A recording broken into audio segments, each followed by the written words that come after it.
Extensions? Means I can extensions, like Oh. extensions for work. Yeah. So I can procrastinate longer. Yeah, I suppose you could go and get that. I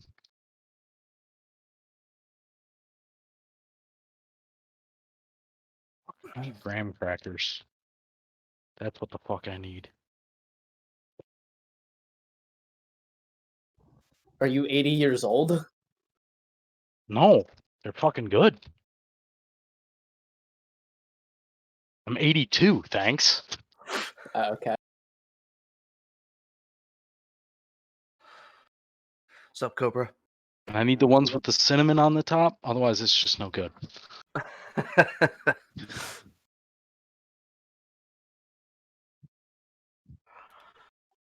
Hey, Justin, I have a question, if you don't mind sharing the answer to. It depends on the question, but sure. I mean, it's campaign related. Oh, okay. What's up? What level do you think we're going to?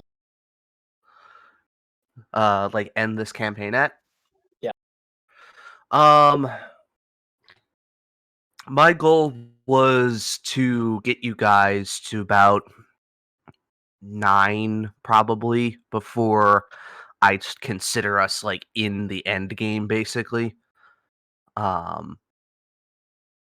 So yeah. Okay. Maybe 10. I don't know. It just really depends on how things go. I'm really just kind of playing it by ear, and pretty much until like I'll know when the story is coming to an end.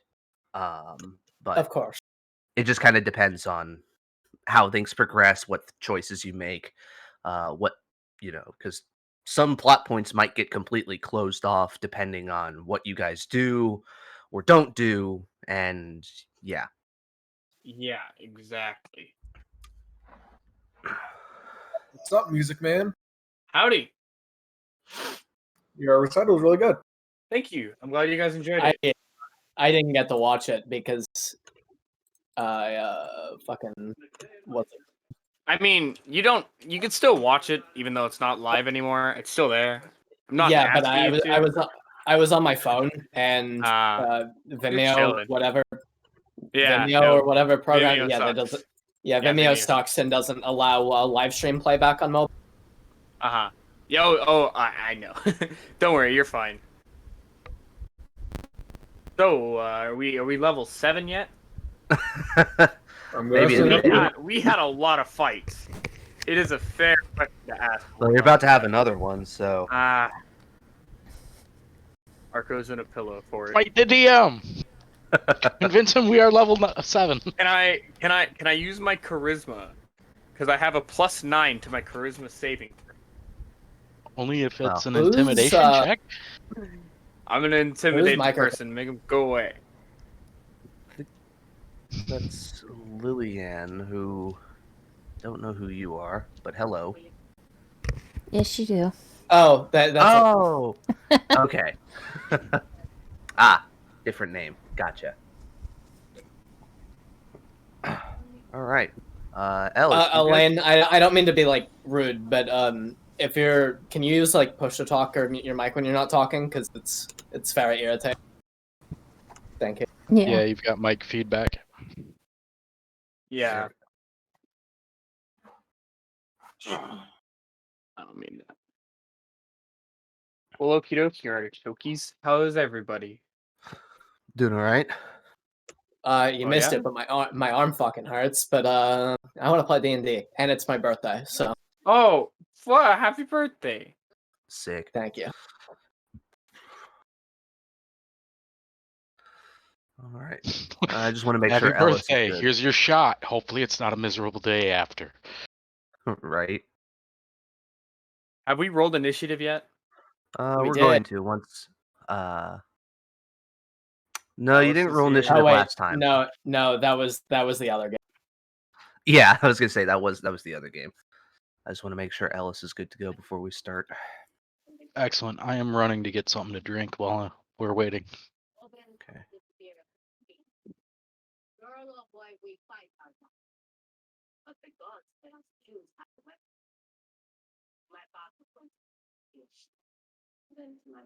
All right, let's see what kind of range I have on these headsets. I just imagine you just like swapping through headsets in the middle of the fucking night, just like every other hour is just like, ooh, time to try this one. I wish.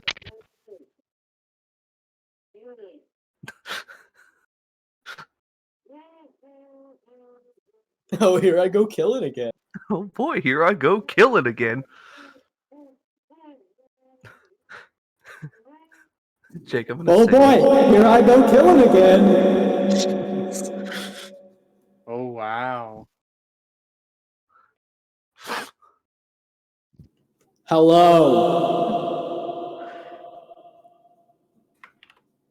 All right, You so need the a D&D fridge is out of character for range. You need a D&D character whose voice sounds like that. Just use that all the time. I got it. A wizard who's so self-absorbed And that their cloak is too big for them, and they sit really far back in there. You can't see their face. And that's why it echoes so much. There has to be like a No, mask. a Warforged whose voice modulator is in the back of his ass. A Warforged that just has a no, broken voice line. actually, yeah, a Warforged with a broken voice modulator that is like turned the wrong side in his mouth, so Literally- the sound goes through his body and comes out of his ass. Have you guys seen the show, or have you guys seen the movie Robots? yes. It's That's like that very one underrated. robot. He's that one robot that uses like cassette tapes to talk. That's the Warforged. So he has a million cassette tapes, and he just pops one in, and that's the voice. Actually, you could also go and use that new Revenant as well. That because you can get the a construct or a undead. You could go a construct and Oh, put him in a suit of armor. A haunted suit of armor. Justin, Yes. can you explain the joke, please? I don't get it. You remember? You know the Reference to meme Scooby-Doo. picture of Linus that went around a while ago. Oh, Yeah, I when I was on Twitch, getting ready to like pop on Ellis's stream and everything like that, I just saw that they were on the front page, they were live, and it's just like this was the freeze frame that it had, and I'm just like, oh god. okay. Okay. Also, we were talking about characters, and since Justin didn't laugh at my funny, I'm gonna post it. I don't Okay. think anybody's I- ever laughed I'm at gonna any get of your funnies. Yeah, you're right. Ow. I'm just Ow. joking. Hey. Ow. Yeah, that you're almost right. hurt me. In my defense, he No. got me. You got me once before, so it was due time that I tried to get you again. That's true. So But Cake, also, just think about it. I mean, no one's ever laughed at any of my funnies, just like no one's ever clapped at Arco playing an instrument. no, I know that's the thing. Well, Arco doesn't play an instrument. That's the joke. He thinks he can, right? Oh yeah. For a second, Because I he thought you wants were to start a band. That's right. For a second, I thought you were trying to relate this back to the fact that I was playing like a recital very recently, and I was like, "Are you trying to like shit on my performance? Because that'd be a little far." Like, don't get me wrong, it wasn't the best. I didn't watch it, so no comment. Oh, even better. See, no, that's okay. See, that's fine. Anyway, firearm proficiency fighter, not like a gunslinger, like a variant human firearm proficiency feat. Echo Knight that just uses this picture of Cole Phelps for the tokens. That's pretty good. Always doubting people. Yeah, proficiency with insight. yeah. Oh, does anybody here play Stellaris by chance? I bought Stellaris when it was $1 on Humble Bundle. I still don't play that. That's when I got it too. I was just curious because they put out a new update pretty recently. I think it's a new DLC, and it's supposedly really good. And I want to know if anybody had it and or has used it, because then it would help me determine whether or not I should buy it, because it looks Well, fun. okay. But it could be So, garbage. Cake, Stellaris is not the only Paradox game that I own. I own a few. I like Paradox games. They're very good. They're really But fun, yeah. But they have a very, very, very, very, very, very, very, very emphasis on the very shitty DLC model, and I will pirate every single Paradox DLC until I find out I like it. Well, there's a lot of things. And I would recommend you do that. Yeah, well, there's a lot of things you can do with Stellaris. Like, one of my favorite things to do, I did it before. I made my country based around Hatsune Miku. So my symbol was a picture of Hatsune Miku. All of my ships were just like 3D models of her. It was really funny, actually. The best part was Stellaris game.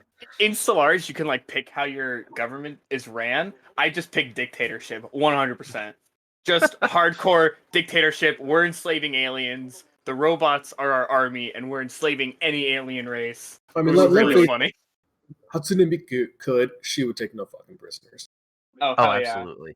No prisoners. Leave none for the dead. There's You know, a lot this of games video- that are like this. This video has a lot of views, and I hope you've seen it, but I'm going to post it. Have you seen I keep seeing this recommended to me. I've never really watched want to it. watch it. It's only a minute long, so I'm gonna watch it right Yeah, now. I would watch it.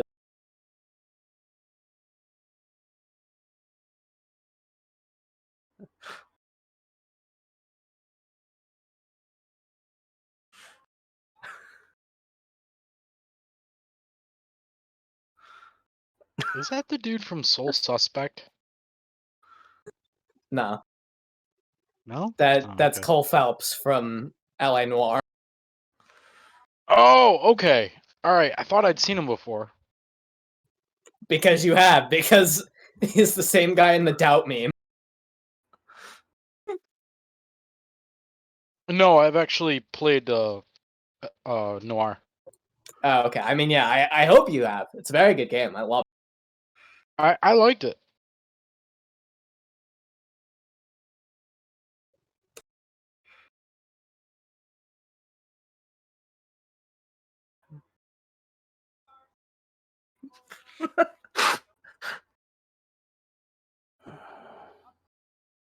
That was a really good video. I think I've actually great. seen that. That's really good, actually. That's Yeah, not I like that. Oh, I video. love that. I mean, it is literally every Stellaris run. Yeah. All right, it's Hey. 10 minutes after 9. I am ready Whoa, to whoa, play the end. whoa. I've had one run where I was pretty cool. But that's just because I bred my people wrong. Speaking of which. Yeah, sorry. Oh, Ellis! Sorry, I'm late. Hi. You're good. Who wants to do recap? You want to do the recap. You know what? I'll try to do the recap. I was Okay. gonna say I've got bullet points, I think, somewhere. I just have to remember where You I have put 'em. bullet. You know what? I'm gonna wing it until I need to phone in a friend, and then I'm gonna phone in you. So All right. basically, we fought a lot of people. We fought a lot of dead things, right? And along the Accurate. way, we found some really cool weapons that were like special. We had to put them into a little we had to insert them somewhere, right?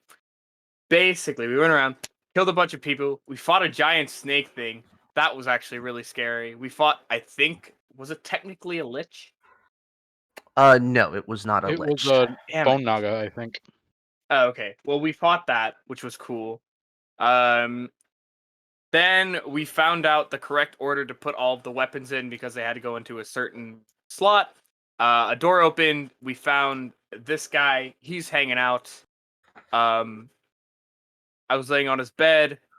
Ajax left the room, and then Scary Lady, I forgot her name off the top of my head, was like, "Hey, by the Jose. way, thank you." She's like, "Hey, by the way, haha, I killed you."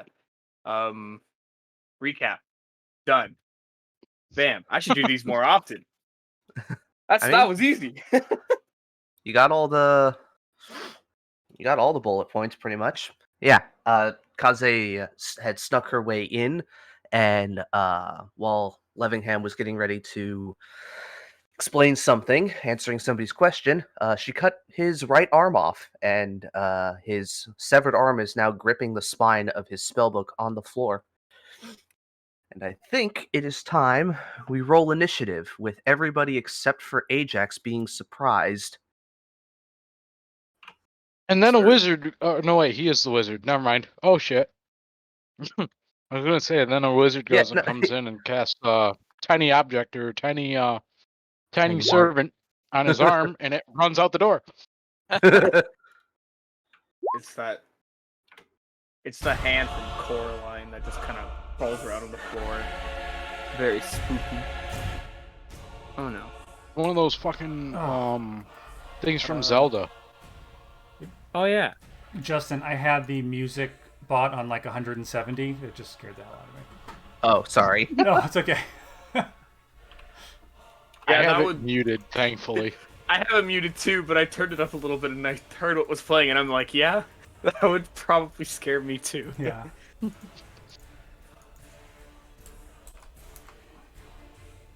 Might help if I, open that. There we go. Ellis, your stream is still set on Be Right Back, by the way. Just to Oh. give you that heads up. Thanks, bro. Yeah, I just wanted to let you know. Thanks for I looking tuned out. in and I'm like, okay, we're starting now. Whoa, we have 5 viewers Yay. too. Welcome I everyone know. to session 20 of Vigilantes, where we last left off. Funny. Adolphus Levingham was about to reveal his secrets, but the arch assassin Kaze appeared seemingly out of nowhere, severing his left arm, which is still clutching his spellbook. Right I thought- arm, but yes. I thought this was session 20. Or 19. This is session 19. Ellis, come on. Is Is it 19? Oh my gosh. I mean, I would think you'd trust the guy who's been streaming them all, numbering them. But That's true, but I'm looking Because at yours was numbered 19. But yours is numbered, yeah. Ajax, we got initiative from you. No, because I'm not in the room, remember? what do you pick? Well, I still want you to roll, because depending on what you get, you are still going to be a Right. part of this. That's 100% correct. Yes. All right. Fine. Sick. I'll roll. All right. Wow, we've been playing in this campaign for a long time. Oh my gosh. Like, Not I as long just as some games realized. I have been running. My Sunday It's game, like- we've been going strong for like almost, I don't know, 3 years or something like that. Like, Granted, we holy have had to crap. take a lot of Sunday game- breaks, and we usually play every 2 weeks, just because Oh. of people's schedules. And when we did start, a lot of us worked retail, but so we would have to take breaks during the holiday season and stuff like that. Damn scheduling. Yeah, it fucking sucks. All right. That's So- weird. Cat, shut up. Now is not the time. It's a boss fight. All right. So, with everyone being surprised, It's a boss lady fight. Thank you. with everyone Not being be sexist. yeah. So with Boss that fight. all right. So with everyone being surprised and doing the actual rules for how surprise works and not how people think it works, the turns pass until we Well, get wait. right. So, What's up? surprised, you cannot take actions or reactions. Right. But I can think, right? Yeah, you could still speak or move. No, you can't move, but you could speak if you want to. So, Well, actually, I'm gonna pipe up, and as I understand it, the surprise round was the attack on Levingham. Technically, like, okay, so yeah, that's how a lot of people think surprise works. Yeah. And correct me if I'm wrong, It's Cobra, not- but surprise is a condition. yes, it is a condition. Hmm. You are under the condition of surprise. Surprise round isn't a thing. Yeah, so something usually kicks something off that is in. Somebody does something that kicks off initiative, which then gives everybody else who is not immune to surprise in some way. Like if you have alert, or if you have some other magic item or something that prevents surprise. Oh, okay. Or you're not in So- the fucking room and don't know what's going on. doing it, No, no, yeah. So, like the little That's fair. exclamation marks just like appear above our head as we turn around, and we're like, Ah, So but I'm yes, not even if in the room, so I can't be surprised. that's right, and you can't see into it or hear it. So that's is the door closed? I am immune. the door's no, it's a open, private there's- sanctum. Oh wow. yeah. There's a private sanctum, so there's like a barrier between it. But yes, so Madcap, if you want to say something, I am more than willing to let you do something. so just looking at the specifics of private sanctum. Okay. Let me find it. It's Mordekainen's private thing. Okay. There is a like non. I'm in the actual player's handbook. Yeah, it's Mordenkainen's private sanctum. So sound can't pass through. Barriers warded, preventing vision. Sensors can't appear or in the protected area pass through them. Can't be targeted by divination. Nothing can teleport in and out. Planar travel's blocked. My telepathy isn't included in any of that. Can I think to Ajax? He is just within range, right? Because it is 30 feet. 30 feet. Yeah, if you want to. I'll say because it's not listed as like an action or a bonus action or anything on your thing, right? Cobra. Yeah. It says it prevents vision. Yes. It says nothing about Scarlet Witch, so God damn it, Ellis. I'll see myself out. Thanks, Dad. That's it. The witch is surprised forever. It's like Like, I knew you were going for a lame joke, but I'm like, okay, what exactly is it? Yeah, it was worse than you expected, I'm sure. I was expecting one, but I was completely fucking lost. But yeah. So if you want to do that, I am more than willing to let you do that. I'll turn and face, take stock of what's going on, and I'll think to Ajax. The benefactor ninja bitch is here. She's inside the room. Be ready. Okay. All right. We get to Pigeon Man. Is there anything you want to say on your turn?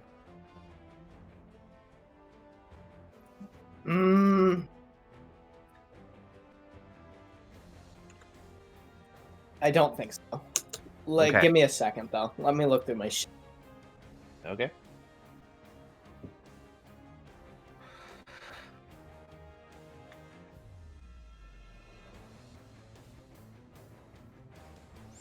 Yeah, I don't have anything that's free action, so.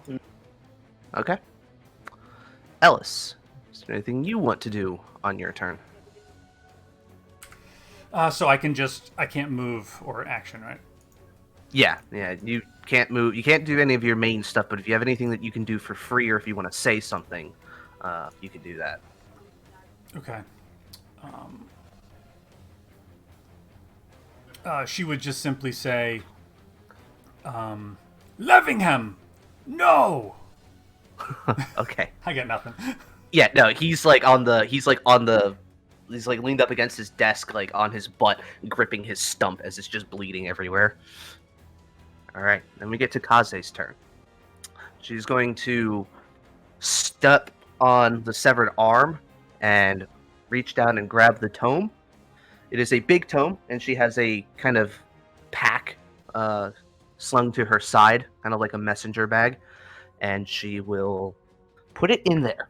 I will say for those of you who are like right next to her, and it is lit in here, you can see that the bag itself does displace, so you get the sense that it's not a bag of holding. Well, it does look like it's in there, and she takes care to strap it together.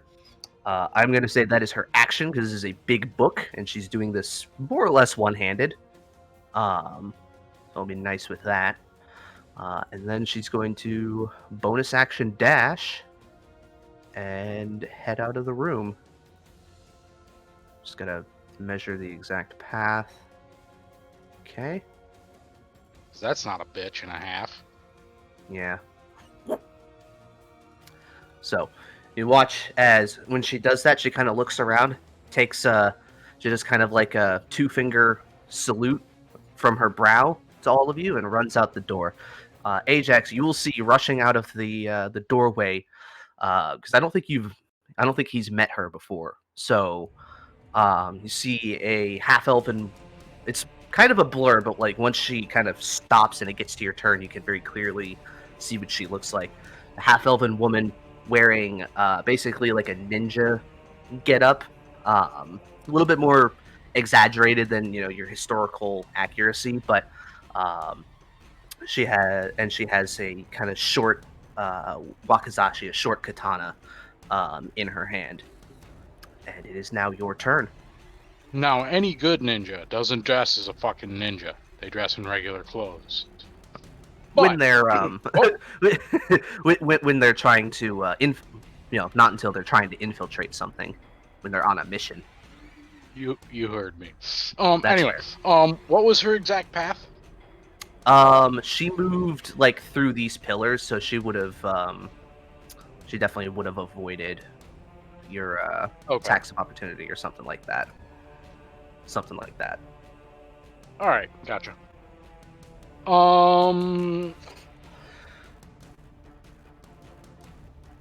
Motherfucker, I can't get to her. You can. I mean, with 30 feet, you can get to the space next to her. Yeah, hit her. Oh shit, yeah, no, I went directly to her. No wonder I couldn't fucking measure. All right, so yeah, Ajax will rush up behind her, and I'm gonna attempt to grapple. Okay. Go ahead and make an athletics check for your first attack.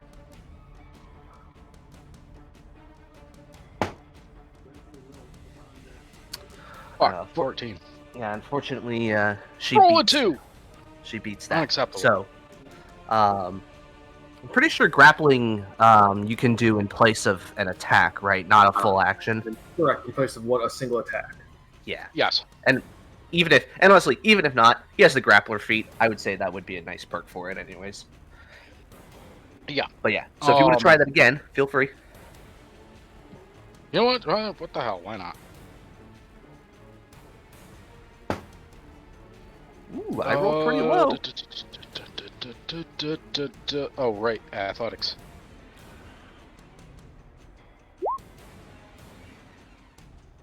Ooh, okay. Amazing. Thank you. I rolled a Thank you. 12. So, yeah, with the first one, she kind of sidesteps away from you, but then you kind of keep coming in full on, going in for almost like a football check, football tackle. And you do manage to kind of grab around her. So you do have her grappled now. How heavy is she? She's not very heavy. I mean, never ask a woman her weight, but significantly lighter than you. Okay. Yeah, I want to pick her up, but I don't think that counts at this point. Well, actually, I was debating going and picking her up with one arm, reaching back and grabbing the mace and smacking her with it, but that's beside the point. All right, so yeah, I'm grappling her at this point. Cross your fingers, folks. Okay. All right.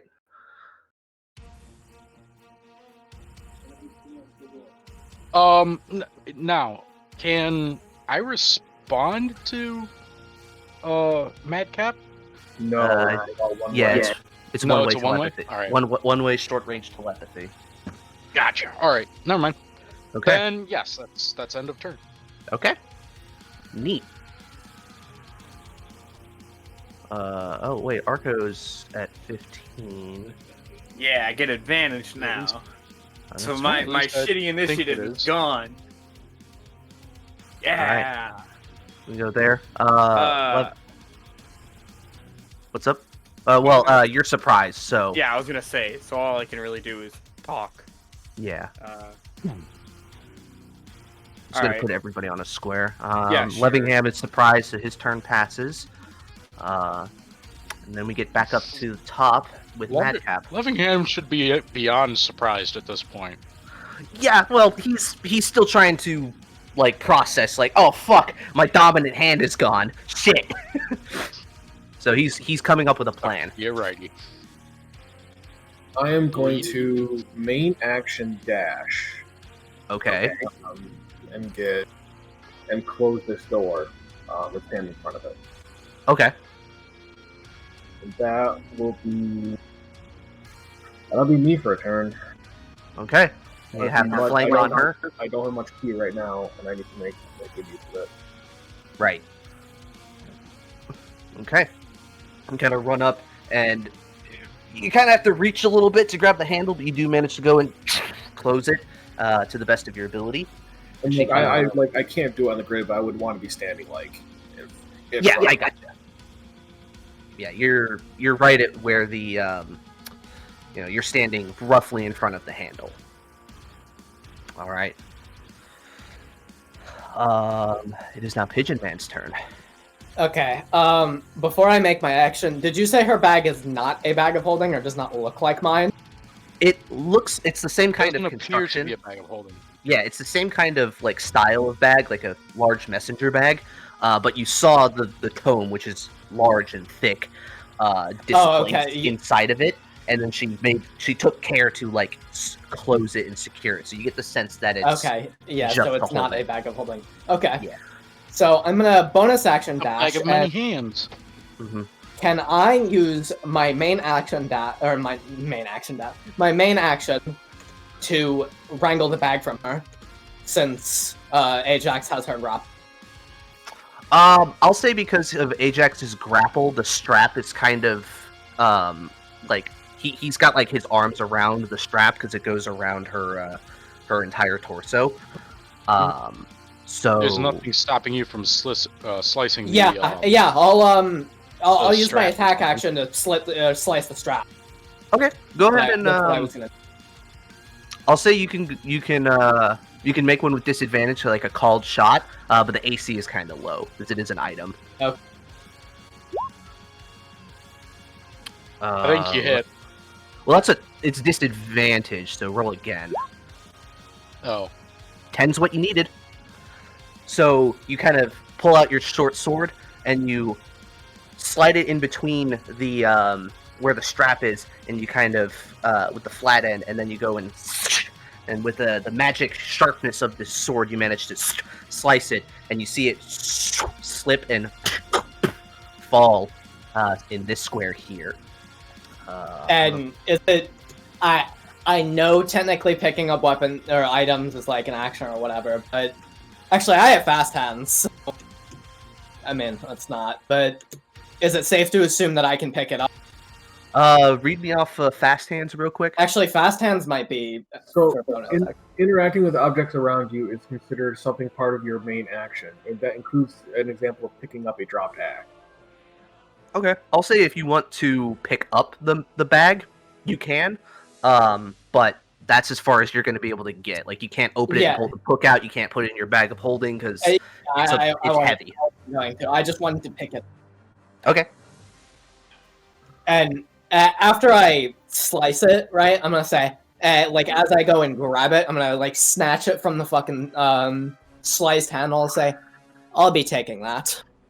Well, the hand, she left it in the room. She just stepped on it to kind of like pinch the nerve so it would let go of the hand of the book. But I thought the book was in the bag. The book is in the bag, not the hand. I thought you said something about the hand. No, I said something about my hand. Oh, your hand. Okay, sorry. Yeah, I said I snatched it with my hand, and I said, as I take it into my hand, I said, I'll be taking that. Okay. Well, she just glares at you. So I used 50 movement to get here. So I still have 30.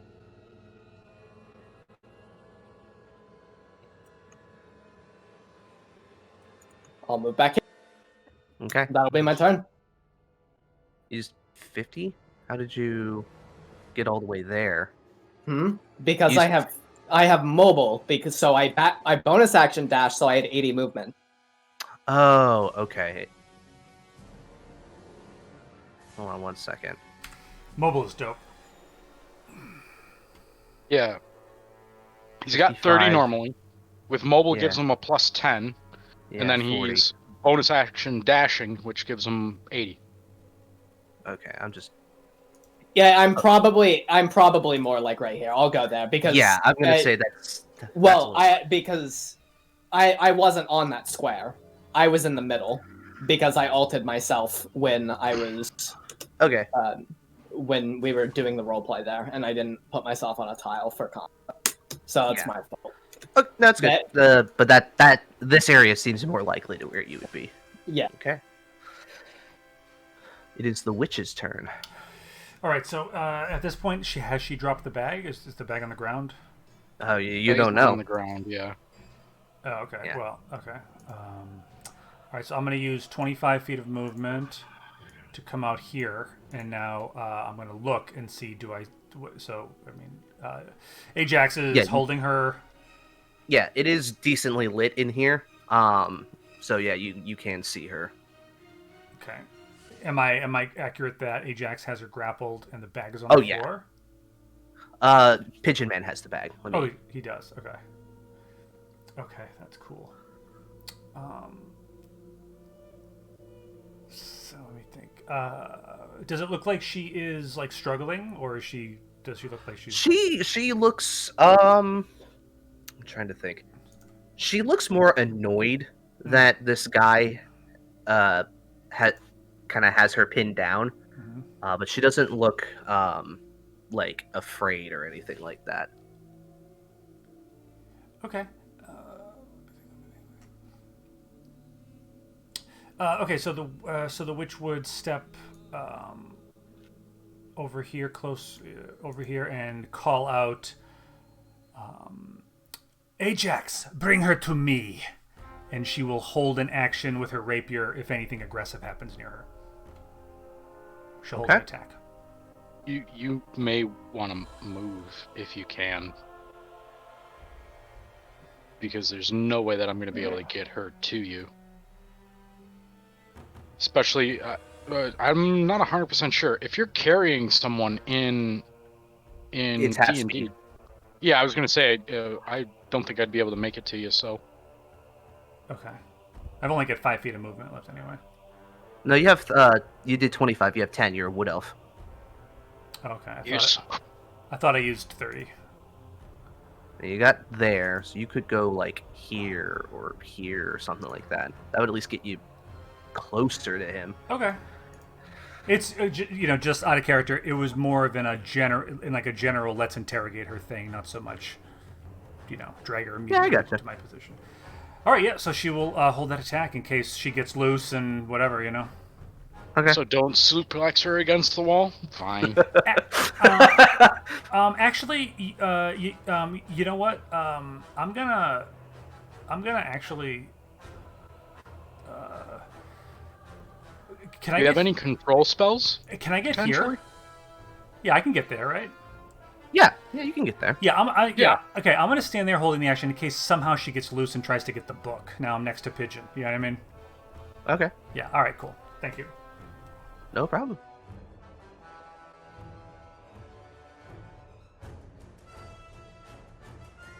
Okay. Now it is Kaze's turn. What is she gonna do?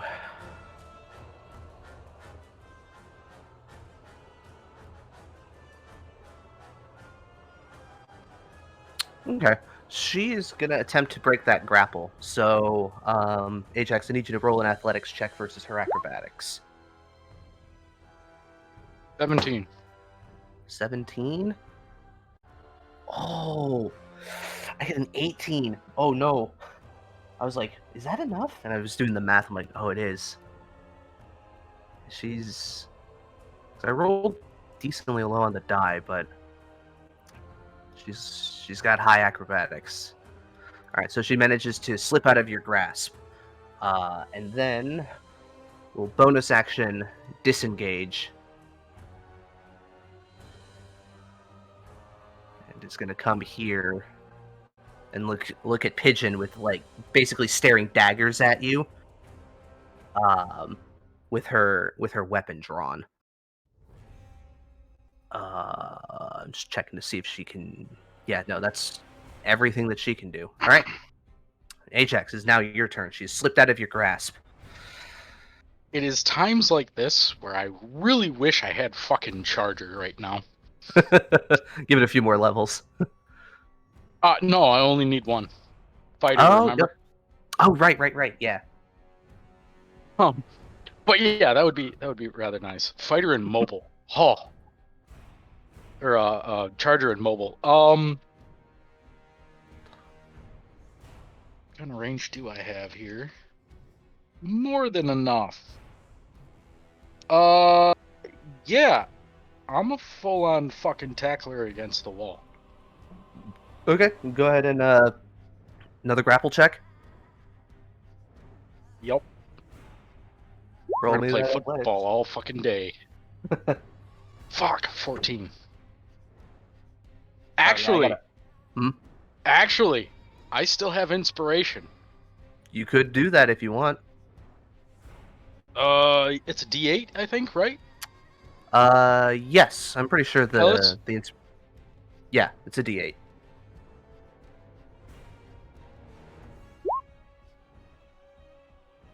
All right, so that would be 19. 19. I rolled a 24, unfortunately.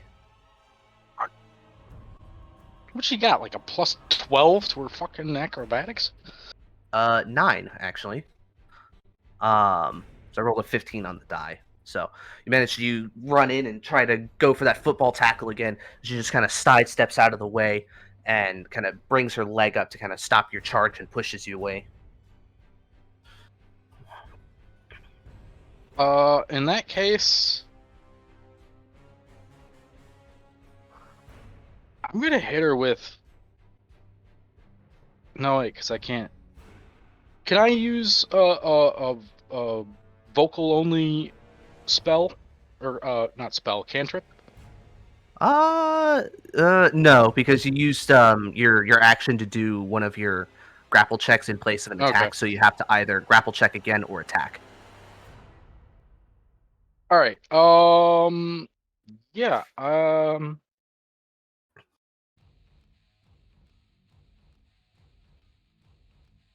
Fuck. We're gonna go and grapple check again. What the hell? Why Okay. not? Give it a swing. Thank Ooh! you. Thank you. And I rolled Thank the you. 24 again. Okay. She's Fuck, grappled once. God damn. And that's a grappled crit, once. actually. Yeah.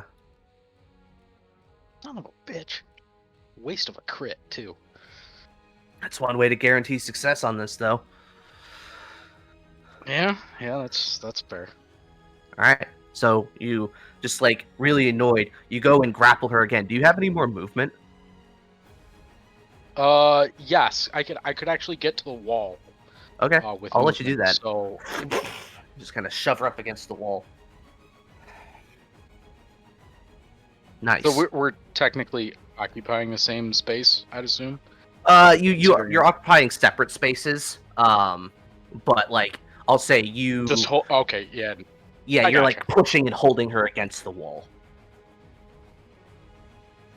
So it's kind of like you're leaning forward, trying to put as much of your weight on her and the wall. In any other context, All right, this would look really see. bad. All right. Do you have anything you want to do as a bonus? As Can of or right want to do as now, a bonus? I don't want to. I don't care. I'm.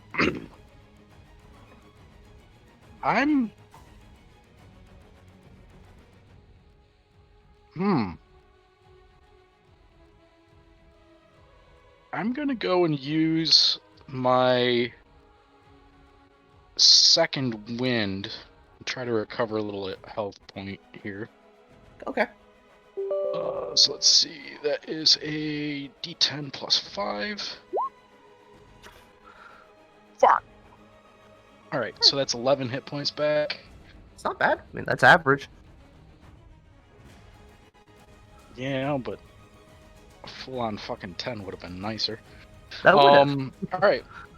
So, yes, that's it. That's all. All right. Arco, it is now your turn. Now, kind of like, okay, everybody's running, and Hooray. yeah, Is Levingham still bleeding out? yeah, he's like Okay. clutching his stump. I'm gonna go to Levingham and I'm gonna heal him up. Okay, Actually, how Well, I'm obviously gonna heal him, but can I try to like patch his wound to keep it from bleeding that much? Because like I'm going to give him health points back. But I like, would, You want to pick up his hand off the ground and kind of like put it on the stump? And I'm gonna try to like. It's not gonna push work it like back that. to the stump. I feel like that's an Arco thing to do. I'll definitely like pick it up and be like, I don't think this is gonna fit back on there, but I'll try. don't. Um, He'll say, "Don't bother. I can handle it. Just make sure she doesn't leave with that." Are you sure you don't want me to give you some healing? If I need some, I will ask. Okay, you're the boss. and I'm gonna take his arm and I'm gonna kind of like use it to salute my own head. Jesus Christ! And I'm gonna go outside. So that was 15, and then 30.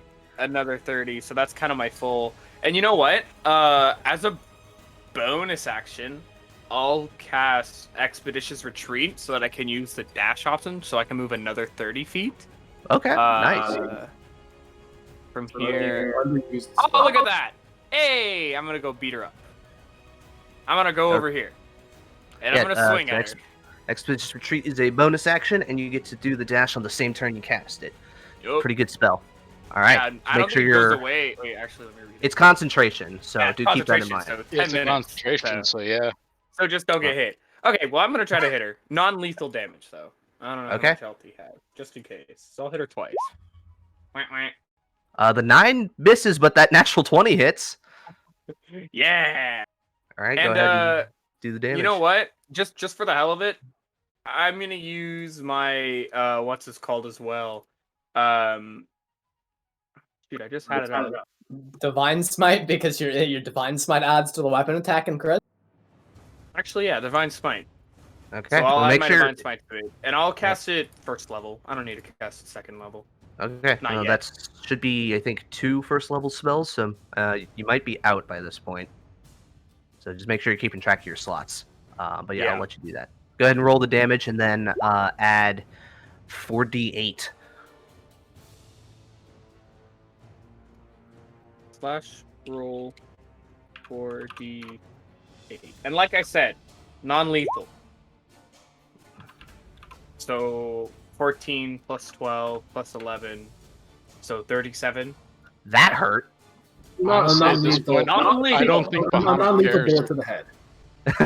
A non-lethal bonk on the head.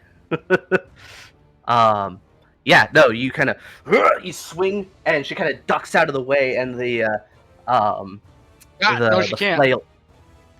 Well, Oh yeah, she she's can. grappled. Also, She wouldn't I get can't flanking? move for Hold on, shit. wouldn't I also get flanking from this? No, but that You doesn't get really, that only advantage, adds the actually.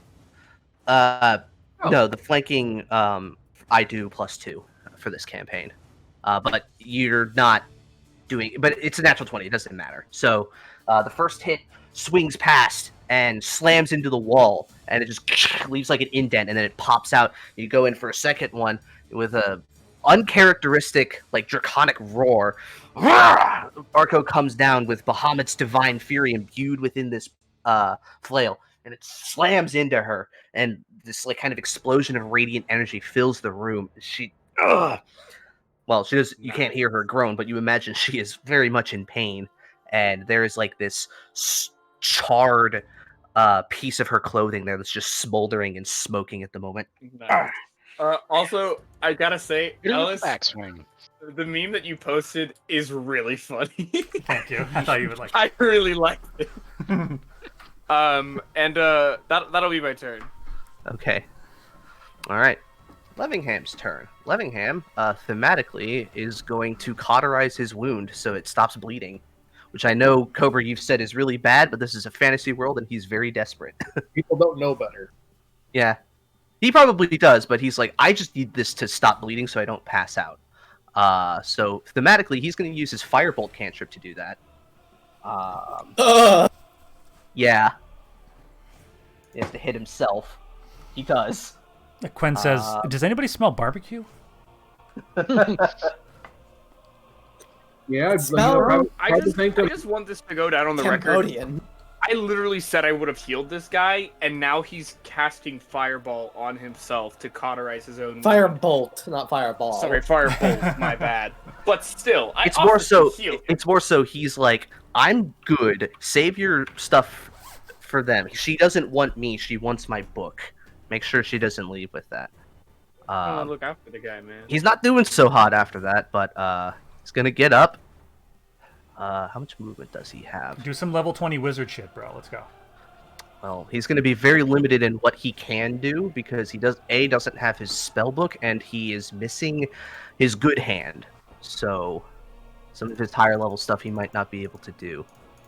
I'm just looking at what he can do. I'll cast Mage Hand and flip through the pages for him using my reaction. He will use his bonus action to Misty Step. Ooh. These steps with place you can't see. Does it? Yeah, you have to see it for Misty Step. Oh, Yeah, shit. but isn't Is the door You shut? can. I Isn't think you Private can see Sanctum through. like a one-way Is glass? it, well, okay. Is the you door can see out, but you semi-translucent? can't see in. I'm looking at Private Sanctum right now.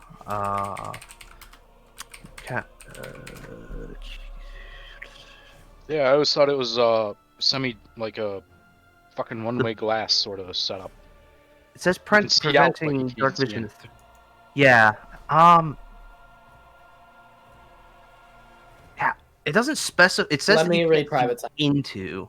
The barrier of the warded area appears dark and foggy, preventing dark vision through it. But It it says doesn't. through, not out. Yeah. I mean, it's his Fine. spell. I just didn't mean to cut it by a comment and do it here. He's a loser. This is the thing he wants to do. I'm just thinking, like, it is his barrier, so, like, I imagine, and he's, Okay, question. yeah. Yeah, I know it's his barrier, but I also don't mean to comment Levingham here. So you're using the one from the PHB, Mordenkainen's Private Sanctum, right? Yeah, is that different than regular Private Sanctum? Yeah, Private Sanctum says the barrier of this warded area appears dark and foggy, preventing vision, including dark vision, through it.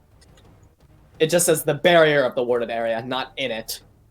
I guess Mordenkainen's you can probably see out of it, so that's your... No, they're identical. It's Yeah. more just the name. Yeah. Okay.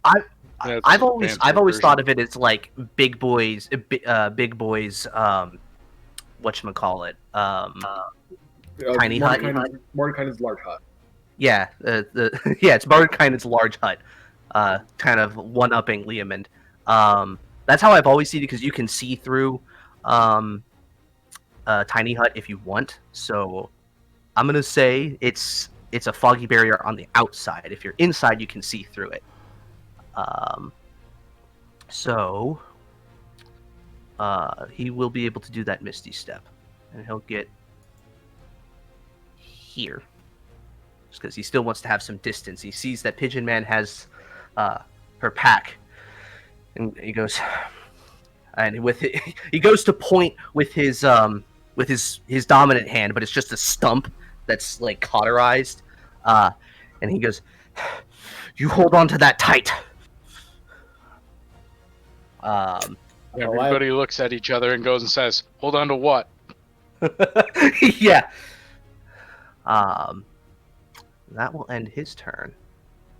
The end of his turn. Kaze is going to use 2 of her legendary actions. Now that Ajax has her in his grip, you watch as with like one free arm, she pulls up and forms like 5 different hand symbols very quickly with her offhand, and then in your grasp, you see duplicates of her kind of spread apart, occupying her space. I'm trying to find a good one for that. Not blur. Blur, it would look like, Mirage or something. Mirror image. more than likely. Okay. All right. And then she just looks at with mirror both image. You create 3 duplicates. Mm-hmm. And she looks at both you and Arco. And just raises an eyebrow and smirks. And then, hold on, let me measure something. Okay. Madcap, you're closest. You'll see this first. You see out of the kind of shadowed area of the wall, you see 2 sets of glowing red eyes appear as phasing through the wall are two of a very familiar and an unfortunately familiar creature that you saw once before in a brothel. Okay. It was the thing that killed the madam. Jorla, yeah, Madame Forbend. These things have telepathy. Yeah, they have telepathy, 120 feet. And they shout out into everybody's minds. The Master has marked you all for death, and we will assist the Quiet One. And they just kind of laugh. All right. I thought this was going a little too easy. Yeah. A rogue never fights alone, unless they're an inquisitive rogue, and she is not. This one's gonna use.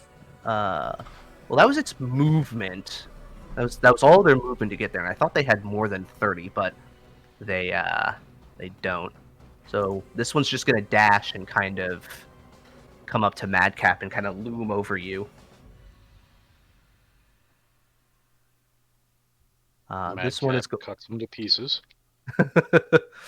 This one is going to phase through part of the obelisk and the pillar and come up to Pigeon Man, and just it starts like reaching out for you.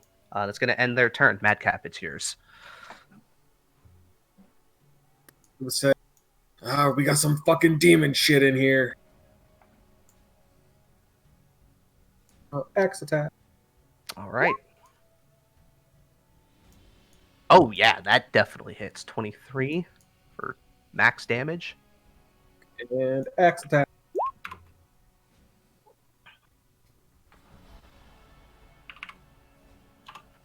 Okay. Let me double check. I think the 15 hits.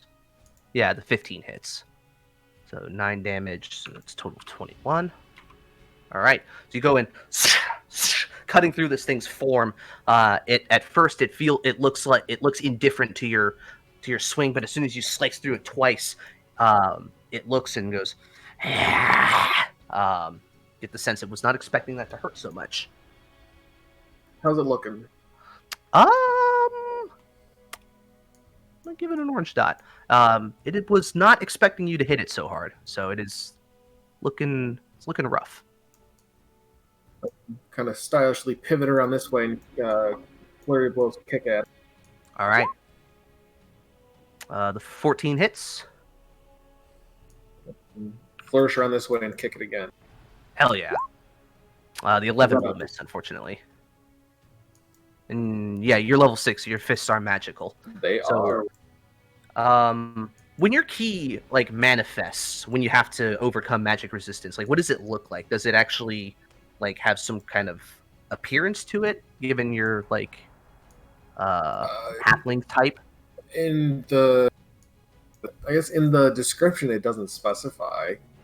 Yeah. Well, I've always done it where like when monks are punching things that have resistance to non-magical damage, their like fists either glow or have some kind of appearance to them based on the type of monk you are. I like You get a little pop-up that says "kapow." like wispy ice blue. Like Yeah. energy kind of like just flows off of the hands and the feet. Yeah, it just had this kind of like wispy, ghostly energy, just kind of similar. I would imagine, kind of similar to those sword wraiths you fought before. Yeah, I like that. Yeah, just as they impact, this energy kind of disperses into the shadow demon. It's like, yeah. And I'll telepathically think into his mind and be like, "Sorry, were you trying to say something there?" When you do that, it looks even more surprised now. It's like, huh? That's me. All right, sweet Pigeon Man.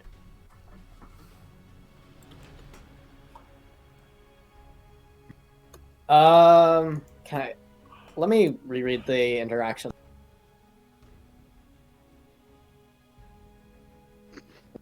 Oh, so it says on the interaction thing you can withdraw an item from your backpack, so I assume you can put one in it. I'm going to put the book, or the bag that the book is in my bag of holding. Okay. And I'm going to move right here. I guess you can probably delete the the square. And putting the thing in the bag is an action, or is it a... It is not. It is something you can interact with in addition to your action and movement. Gotcha. Cool. Now go into the private sanctum and close the door.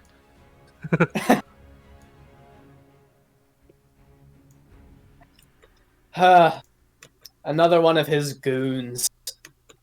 Shame he wouldn't show up himself today, and I'll attack the demon in front of me with my short sword. Okay. You got the flank and sneak attack. Oh yeah, that hits. And you just, with a quick flourish, thrust the short sword into the demon's chest and pull it out. And it kind of grips that area going, and it just hisses at you.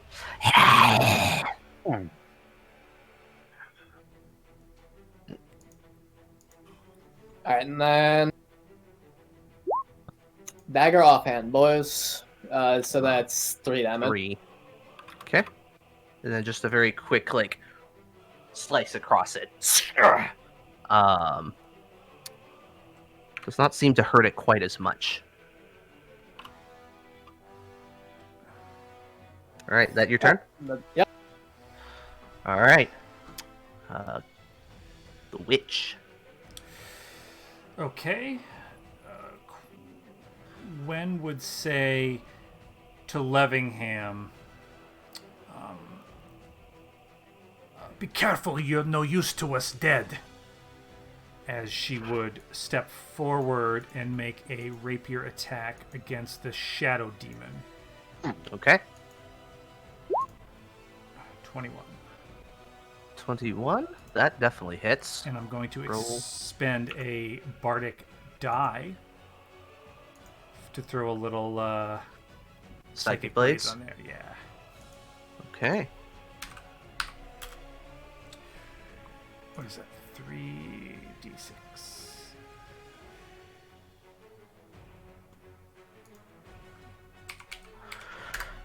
Okay. Not bad. 12 is respectable. So you thrust it in, and there's this kind of like psychic burst around its head. And just. All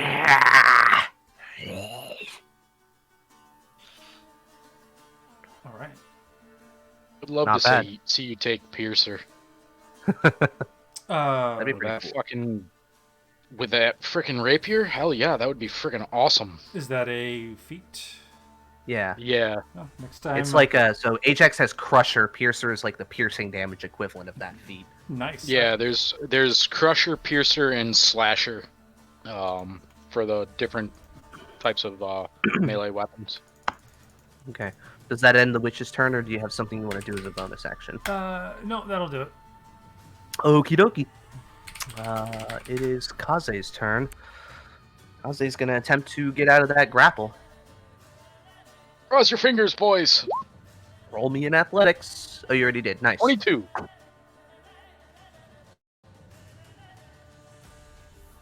That is a tie. If it's a tie, she succeeds, right? It's meet or exceed. If it meets, it meets. Okay. Yeah. I'm sorry. Motherfucker. She's slippery. Well, that's fine. She just doesn't get the automatic D4 of damage at the beginning of my turn. But that's fine. I'll fucking tackle her again. Okay, and then bonus action, she will disengage. And... she doesn't want to be near Madcap.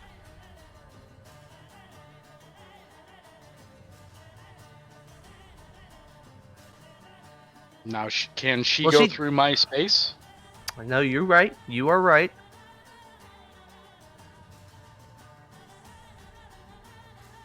Okay, yeah, she can still get there. She just has to kind of go a different route. So with the disengage, she kind of sneaks through and dodges through very quickly, so you can't get her attacks of opportunity Yeah. off. All right. But that'll end her turn. All right, Ajax, it's your go. Cycle, rinse, repeat. Okay.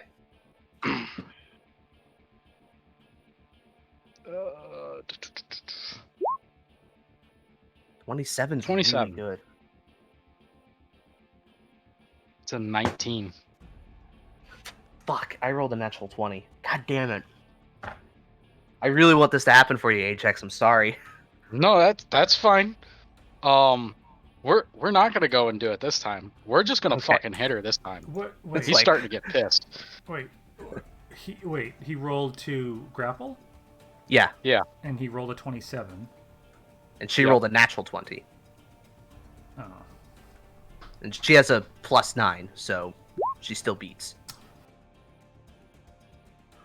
So that's a 24 to hit her. Okay. That will. She has mirror image up, so let's roll. You know what? I'll have you guys roll for that. So go ahead and roll me a d20 These- in roll. Yeah. I gotta beat an 11, I think. Oh! Oh! Well, I think if you roll an 11 or higher, it hits a duplicate. If you roll on, Does it? hold on, I think so. You, Let me double check. you have, I think you Check have it, to check roll it. over.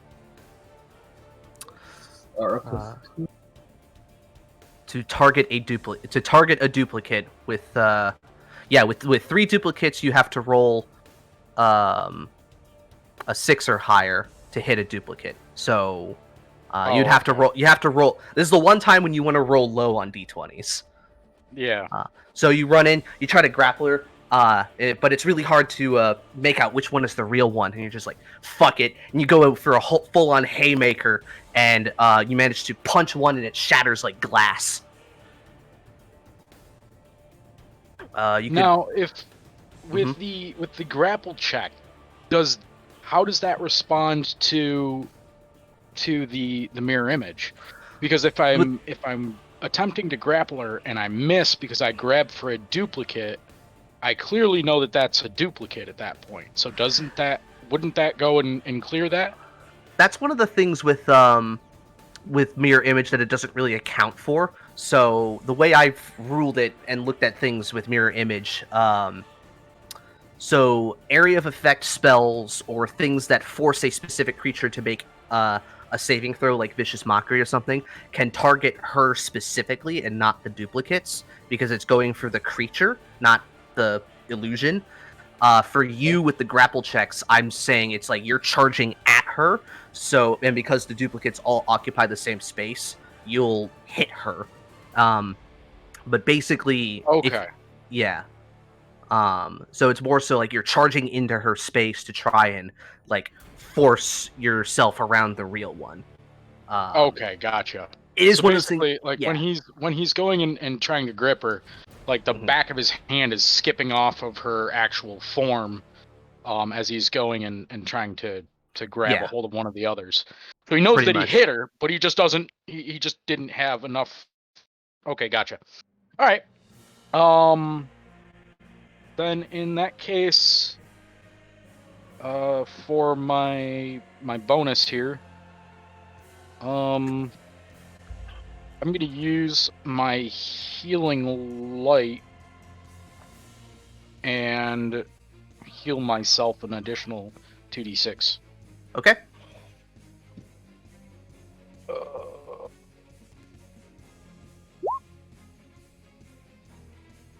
All right, 5. Not bad. All right. At the end of your turn, you see all of the duplicates kind of grip the wakizashi with 2 hands and enter a defensive stance. She will use a legendary Okay. action to do so. All right. All right, and you'll find out what that does potentially. All right, it is now the Lantern's turn. Yay. So because I don't want to have to run by this thing, and I have the spell slot for it, I'm gonna Misty Step, Okay. teleport 30 feet. I'm gonna go right here. Ha ha. Do I'm you? gonna hit You've huh. done a lot of first level spells this thing. Misty Step 2nd level. I have no more spells. Okay, I was gonna say. All right. I just like I don't want to deal with that thing, so I'm gonna come over here and hope to God that I can knock her out. Okay. So I'll just swing at her twice. Non-lethal Alright. damage. First off, those you have disadvantage because of the thing that she's doing. But both of them hit. So, Yeah. but she has the mirror image up, so roll a d20 for me. And you want to man. roll as low as possible. I'm really good at that. But I'm gonna gonna get jinx below- myself. Yeah, let's go. All right, first Oh, one hits. First one hits her. Roll the damage. I'm so good at rolling bad. Ooh. Non-lethal. Okay. I'm You just managed trying to to knock her out. You managed to cut through Like- the illusion and find the real one. Roll the d20 again for the second hit. This one's gonna roll really high. No, okay. Not that bad. That will hit a duplicate because it has to be an 8 or higher. But she's got one duplicate left. So with that one, you find the purchase on the real one, and you go in and you feel like it's gonna strike true, and then all of a sudden, like, she kind of becomes translucent for a second, and you hit one of them, and it hits the duplicate. Nice. I'm double checking what her ability does. I'm gonna air high five Arco that we're slowly chipping away at these fucking duplicates. Okay.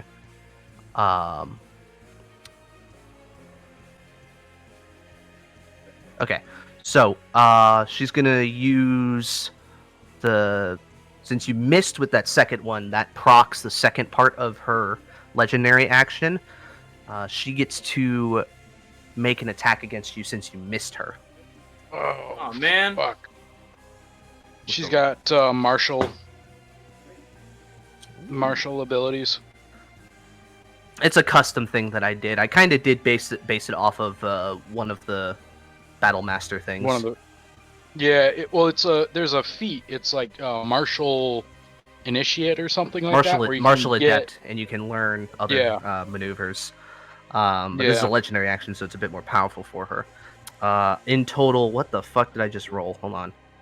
Okay. A 2. No, it's a lot higher than that. It's just math is really hard right now. I said a 2. That's a 23. Well, there's a 2 in there somewhere. So Arco, that's a 23, which I imagine hits you. Hit? Oh man, yeah, that'll hit. Take 8 damage. You Aw. should have the temporary HP, so take it out of that Yup. first. Haha. All right, that'll end the legendary action trigger. That's pretty much all Arco can do unless you want to move. But No, not really. I'm Okay. very scared of her now, so I'm gonna stay here. all right, it is Levingham's turn. What is he gonna do?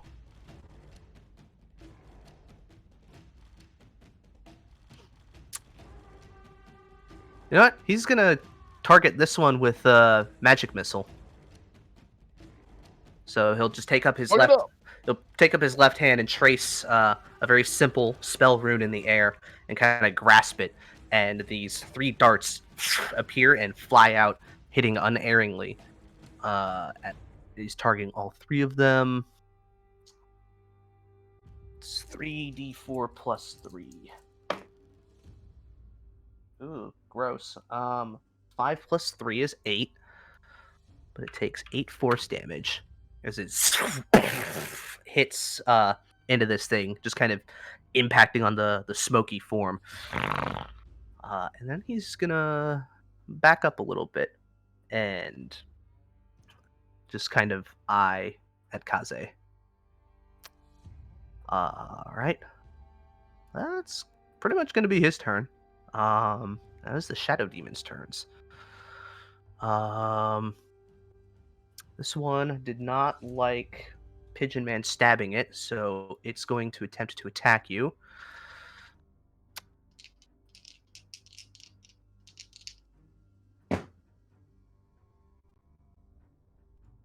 Oh, who died? Oh, Elaine left.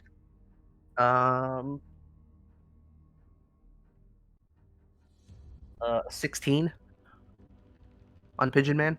Yeah. Okay. As its like shadowy claw rakes out towards you, it goes and kind of slashes across your chest, and you take 10 psychic damage. There goes my temp page. and it's going to phase through Quen and just kind of move over here. The other one is going to attack Madcap. Wow. 8. Nope. It goes to swipe at you, but you see the attack coming a mile away, and you just duck out of the way from it.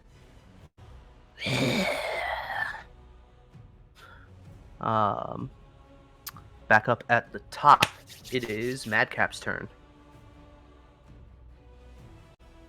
I'm gonna whisper in his head, I read your movements like I read your mind.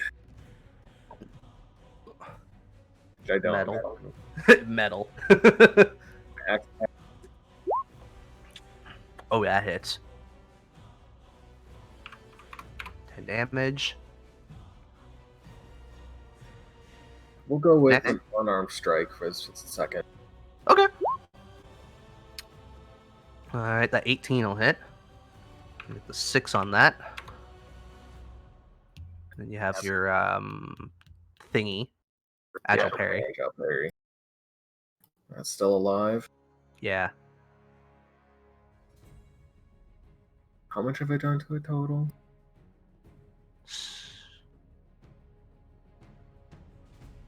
A decent amount. It's 31 the first turn. This is only 16 so far. Just bonus action punch. Alright. Single. Punch. Oh, yeah. -7. It's not looking good after that. Just pop, pop, pop, pop, pop, pop. All these punches into its semi-ethereal form. It looks like it's... I'll say, since you're close to it and it is very close to death, you can see around its neck starting to appear is this weird kind of glowing, like kind of faintly glowing red. It almost looks like a tribal tattoo kind of going around its neck. That is just like around its neck. And you can see it's like it's struggling, and there you can almost see like it's like debating something within its own mind, but it is standing firm against you. Yeah, I'll just kind of take a defensive posture with my axe and just kind of wink at it. All right, Pigeon Man. I'm gonna move right here since now he can't get an opportunity attack for me trying to flank him. Mm-hmm. Because moving through Quen was the worst move he could have done. Yeah, probably.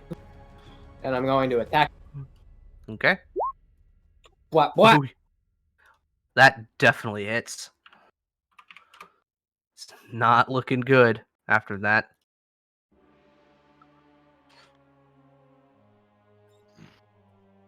Gonna hit one of these, 1 damage. So literally nothing. It phases straight through him. And I don't think I hit, but you barely hit with that. But yeah, with 1 damage. Well, I don't. If you get 1 and they're resistant, I think it still rounds down to 1. So. Yeah, Well, I 'cause mean- it's the nearest point of damage. Yeah. 0 is a point of damage. I mean, if you have a That negative would 1 imply to that you strength, miss.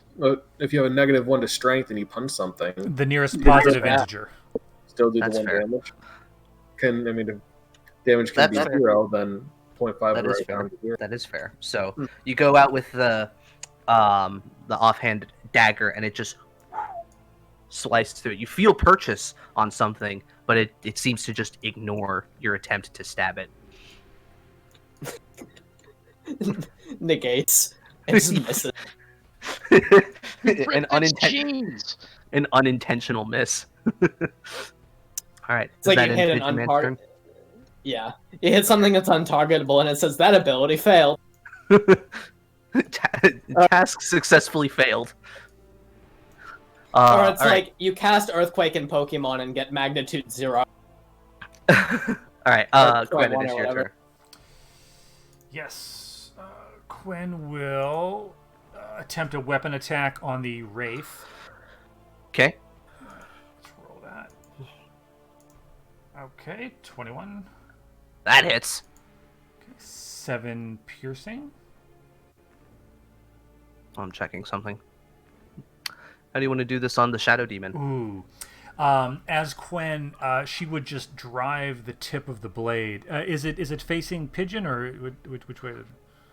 It kind of like faced through, like walking backwards, so it looked at you, and then as Pigeon Man turned, it looked and turned at him.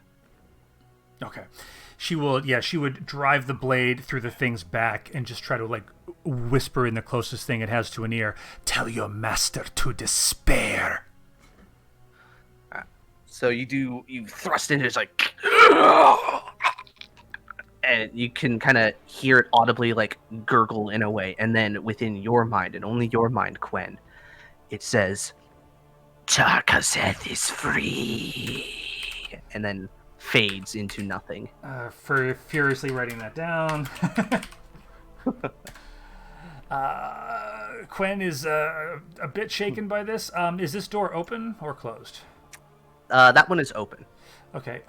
She would use her movement to stand here, closing the door, putting her back against the door, and she would call out and say,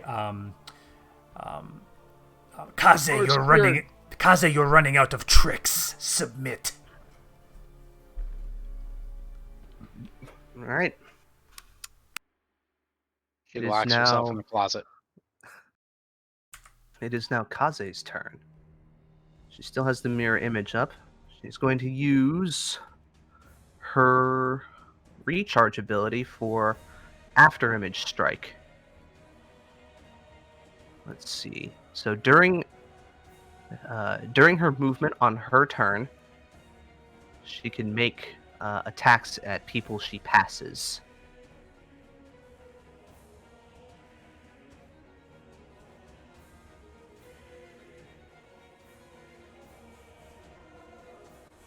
There, she will do that. Getting up here.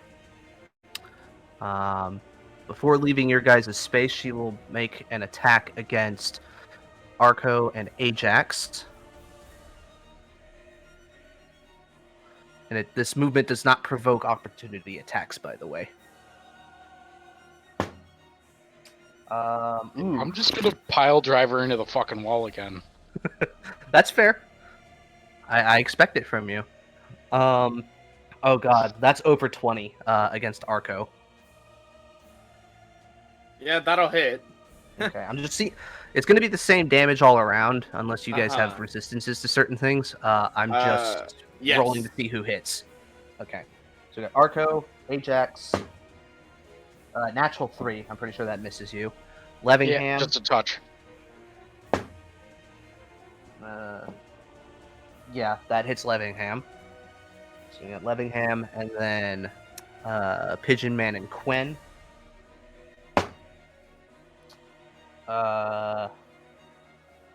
17 versus Pigeon Man. Hits. Yes. Okay. Quen. 21 against Quen. Wow, that would be a hit. What are you doing? Just making laps? Holy fuck. Yeah, no, she moved kind of like this. What is this attack that she's throwing at us? It's a special thing that she can do called After Image Strike. It's her Ooh. recharge ability. So she kind of goes down, like gets really low to the floor, and in a blur of motion, goes across the most of the battlefield. And as she passes you, it's almost like she, in addition to having the duplicate, she's in like, it almost looks like she's in 2 or 3 different places at once, and you feel a strike up against you as she slashes each of you for 15 damage. Ooh. 15 damage. Yeah. It's Is her it normal fire damage by chance? It is slashing damage. Oh man. And she kind of like, as she turns the corner here, she kind of spins around and kind of skids, slides across stonework, and just kind of flicks her blade out, just looking around. All right. That will end her turn. Ajax, it's your go again.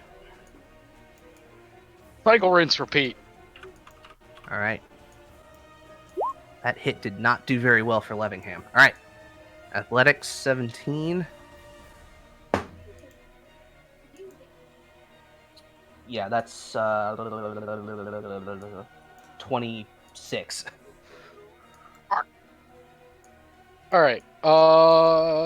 Yeah, we're gonna do it again. Okay. Nope. Oh, yeah, I rolled pretty low too, but she still gets higher. Yeah. Sorry.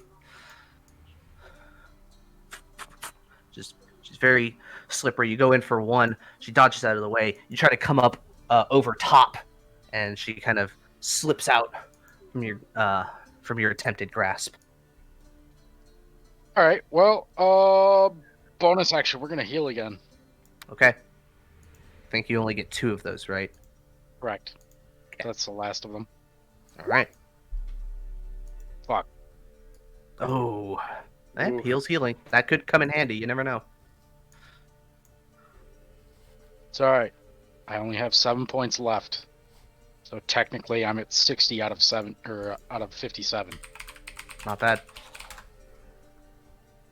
All right. It's now Arco's turn. Ouchie. Arco's not looking too hot. How's Kaze looking? She is looking like she has taken quite a number of hits, but is taking them fairly well. Okay, how much room do I have? Okay.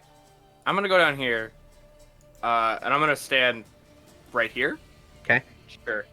And can I heal myself and still prep an attack, or? If you're using your lay on hands, it's an action, so you can't hold the action after that. Okay, well, I'm going to lay on hands myself. Probably 15. You know what? Okay. I'll say 20. I'm gonna say 20 of the lay on hands pool, just because Okay. I'm hurt pretty bad. Okey-doke. I'll get my 20 back. Blah blah blah. And that's a bonus action. How does everybody look right now? How does like Madcap look and the Witch and Pigeon? Madcap's fine. Doesn't matter. I I don't have any have spells. 7 Never hit mind. points. It doesn't matter. I thought I had spells. You baited. I did, and if I could get over to you, I would, but I do not have enough space. I went 20 feet. I can't touch you. If you can come to me, I can give you the last 10 hit points I have. Arco, you gotta give me the juice! Alright, fine, I'll come to you. I'm gonna go as far as I can. No, I think I'm gonna stay by. I'm gonna... No, 20 feet. no. Yeah, 30 feet. It's fine. It was joking. Then I'm gonna stay by Levingham, just in case Kaze's like, ooh, easy prey. Because then I'll be here and be like, haha, no. Anyways, that'll be my turn. Okay. Levingham's turn. He's gonna look to Kaze. He's gonna bring a finger up to his temple, and he's just gonna focus on her. He's gonna cast Mind Spike against her. She has to make a Wisdom save. Christ, Levingham. Hold person, would you? Jesus. Yeah, well, unfortunately, he didn't prepare that, so he was not expecting a fight with somebody today. Fuck, what was I looking at? Wisdom save for Kaze. Oh yeah, she succeeds. That's a 23. So I think she still takes half damage, but he doesn't get any of the other benefits of it. Where are my d8s?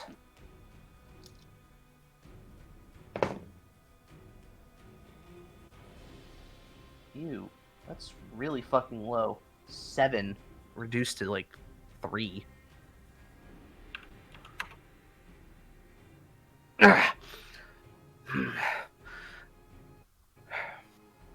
The moon elf has trained her well, he'll say. I think only Arco will be able to hear that. Alright. That's gonna be his turn. He's gonna stay right there. He feels better having the big dragonborn in front of him. Shadow Demon's turn. He's going to attack Madcap.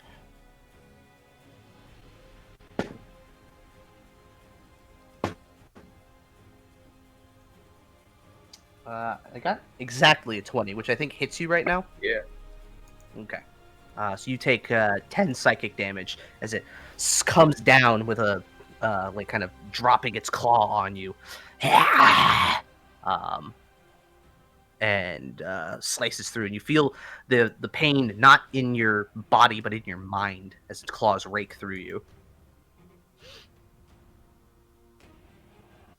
And then it is now Madcap's turn. Is that the best you got?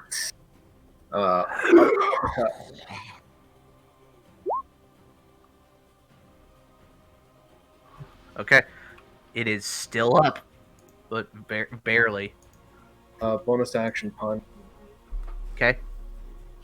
That definitely hits. How do you want to do this? I want to punch its head clean off.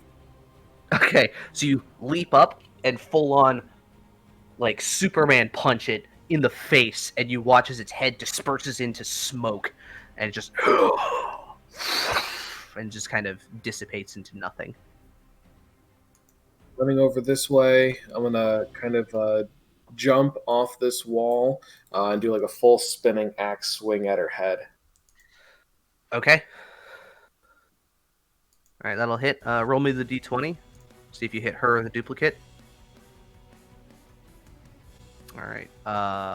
It's an 11 or higher, so you hit the duplicate, unfortunately. Oh, I thought two were already gone. Two were gone. It just I mean, oh yeah, that's right. it's with one left, it's an 11 or higher. But you do manage to take out the last duplicate. Just and now before both you and Ajax, there's just a single Kaze. All right.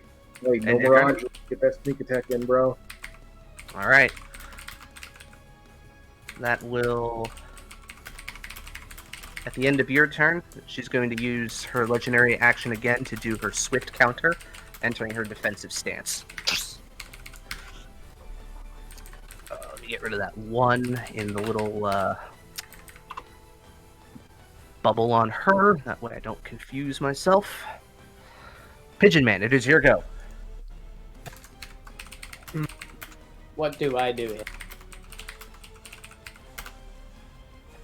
I'm a rogue. There's only one thing I can do. And of course, that's when I have low HP, charge directly into battle. Okay. Make an attack with disadvantage. Why do I have disadvantage? Her swift counter. Incoming attacks have disadvantage. That's stupid. It's a legendary action. Sorry. Hey, you still hit, though. But because you had disadvantage, you don't get the sneak attack, unfortunately. But 10 damage is still pretty good. She's starting Wait, to... do you lose sneak attack on disadvantage even if they are engaged in melee with someone else? Yes. If you have disadvantage at all, sneak attack is not available. No matter, even if you satisfy another condition. That's... I don't like that, but it makes sense, and I'm okay with it. Yeah. The only thing I don't know, but Cobra might know the ruling on it. If you, like, let's say you have advantage from one source, but disadvantage from another, and it's a straight roll, does that still... You do get sneak attack because you were not rolling at a disadvantage. Okay, so it's only if you roll at disadvantage, not if you have disadvantage. Correct. Gotcha. Makes sense. All right. So that's it. Pigeon Man runs in. One quick strike through as she's not paying attention to you with her defensive stance. And, does that drop her defensive stance, or not? It doesn't look like it, no. And I Actually, hold on. I don't know how the action No, it does. works, It does. Oh. It does, actually. So, yeah. I was reading that wrong. So, yeah, it does actually... So, she gets knocked off. The 13 will miss, though. Damn, I rolled a fucking max damage on that, too. That was a fatty, and I would have gotten sneak attack, too. All right. That end your turn? All right, it is Quen's turn. Okay. So Kaze is free. She's not like, she's just kind of surrounded by. Yeah, she's just surrounded. Okay.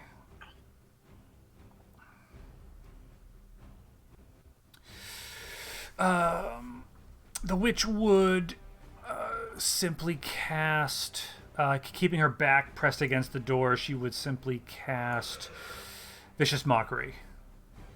All right. So wisdom save on her part, 16? It is a 16 wisdom save, yes.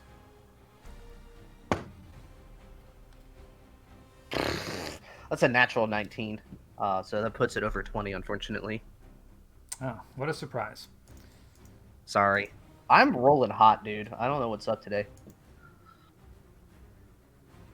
All right, well, Quinn would say, as a trickle of blood kind of flows down the witch's chin, she would grin and say, "Tell me, Kaze, would you fear failing Tarkazeth more than death? Is there any torment I can render that would match the unending sorrow at the end of your journey?" Damn. And she just appears like she's going a little unhinged. Yeah. I'll say, you look at her, she looks at you, and there's kind of this, like, you notice the spell doesn't take effect, but your words definitely had a reaction from her in her face. That was good. I like that. Hmm. Oh, and with her free hand, she reaches in her bag and she just pulls out a little bit the hempen rope as she glares at Kaze. Oh, okay. Now things are getting weird. Would all of you leave right. the room? I need about 20 minutes with her. All right. Ajax It's now gives her a whistle.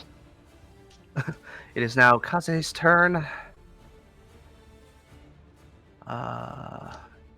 Using a higher level spell slot because she doesn't actually have the right ones to cast this at the normal level. She will actually first she'll main action disengage. We left the doorway wide open. She moves here, and then and then she forms a few hand signs, and then she disappears from sight.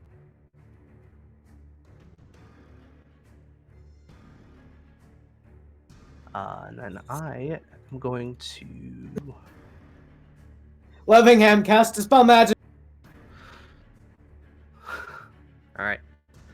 So, she has a very similar trick that many of you are aware of. She has gone invisible.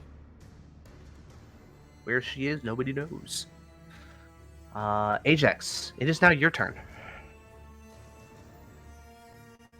Ajax goes there and preps a strike on anybody that comes near the door, calling out for Arco to do the same. Okay. So, prepping attacks. Ajax, it is your... Or not Ajax. Arco, it is your turn. Well, we're bordering down the doors. How does Levingham look, by the way? He looks pretty bad. He's got his stump is cauterized, and it's like still smoking a little bit. Sure. And that hit that Kaze did kind of went right across his chest. You can see part of his robes are cut open, and there is a pretty decent sized wound on his chest. Well, I'm gonna use the charge on my devotee sensor. Okay. So I'll speak my command, and then it'll dispel incense out for 10 feet for 1 minute, and then creatures in the incense gain 1d4 at the start of my turn. Blah blah blah. Oh, you and any other creature's turn. Wait, at the start of each of your turns. I'm sorry, I read it wrong. So at the start of each of the turns, everybody gets 1d4. Whoever's in my 10 radius, and I'm gonna stand in front of this door, and I'm gonna prep an action. I know I'm not standing like in the middle It's of the doorway, but I'm in the the- middle of the doorway. Double check what the devotee sensor is. Is it an action to activate or is it a bonus? It's a bonus. It's a bonus Okay. action. So that's why I'm still prepping an attack. And like I said, I'm trying to be in the middle of the doorway here. Mhm. But we'll just pretend that I am. Gotcha. All right, so prepping an attack. All right, Levingham is gonna move a bit closer to Arco to make sure that he's in that range. What can he do? All right, well now he's gonna take this opportunity to cast mage armor on himself, since he has not had the opportunity to do so.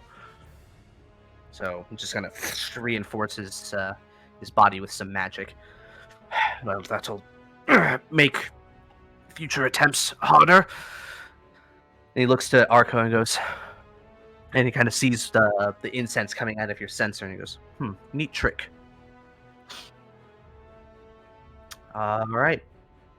Back up at the top, Madcap, it is your turn. Was the obelisk still in the middle of the room? Yep, still in the middle of the room. How high does it go? Almost to the ceiling. There's probably about like 5 inches between the tip, the very tip top, and the ceiling.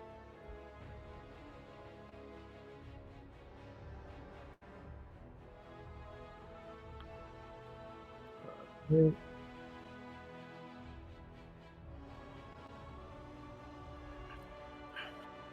to look at what I got. No.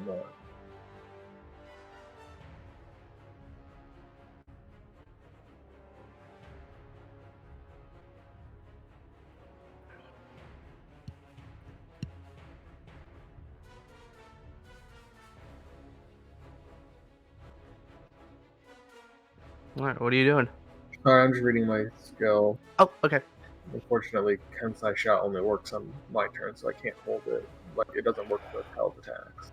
Mm-hmm. I mean, I'm a monk. All I do is attack. I'm gonna stand here and ready attack if I see her. Okay. Can I look around? You can attempt to make a perception check. I'll let that be your bonus action.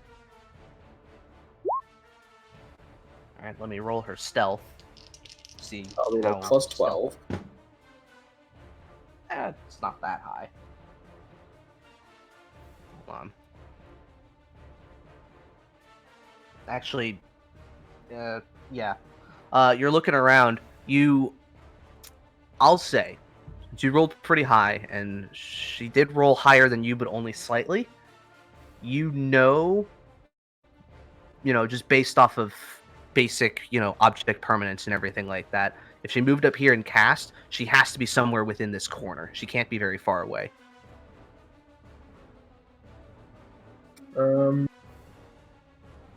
Wait, so where did I start? You were here. You were right. You were adjacent to Pigeon Man. Yep. Can I just like move throughout this area to see if I bump into her? If you want to go one at a time, sure.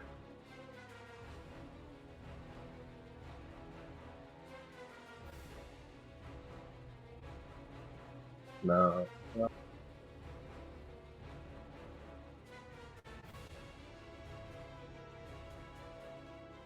I'll try that. Okay. No, you don't seem to run into her. You don't seem to run into anything. Although with a halfling, though, you can move through enemy spaces, though, right? Yeah. But I get you're trying to do this intentionally. So. Yeah. Yeah, I'll still say, based on where I have her on the GM layer, you do not run into her. But fuck, I mean, I'm gonna take 2 swings. I guess I'll take a swing at this spot and I don't know, this spot. Okay. My axe. Go ahead and make 2 attacks with disadvantage. Okay. You swing wildly, and you do not find any purchase on any fleshy body with your axe. Frustratingly, not being able to see her. That's my turn.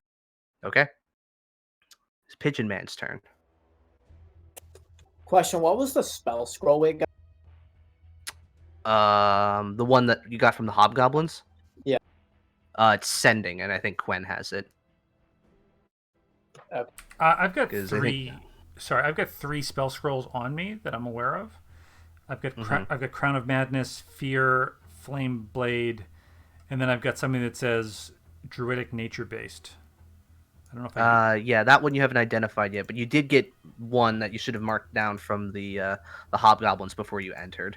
Was it Their Oh, it was sending. that I remember now. Yeah, their mage was like, here, that way you can tell us when we need to let you out. Yeah. And then you don't have to, and then that way, if you waste all of your resources, you don't have to wait in there for 8 hours. Yeah. You know. Where'd our coke go? I went to Yeah, go it was- worth it I fixed behind it. Sorry, I accidentally hit delete twice. I was like, he well, entered the back rooms. Well,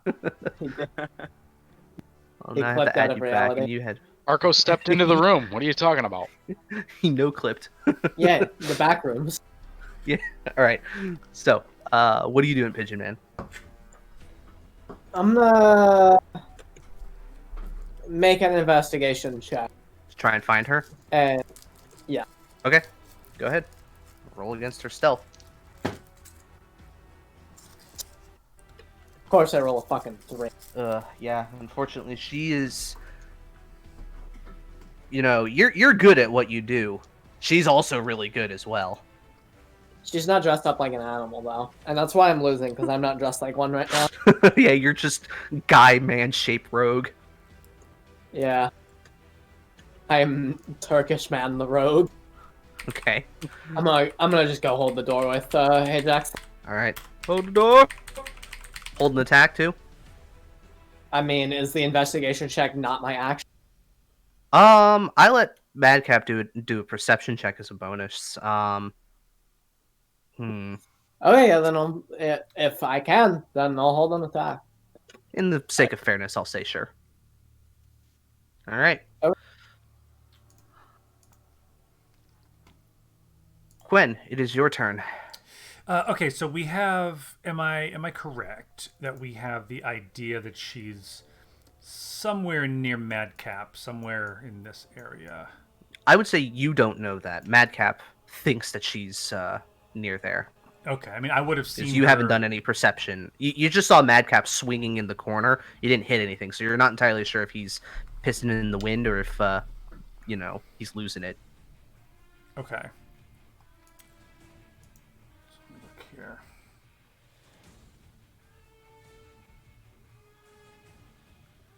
One action. Okay.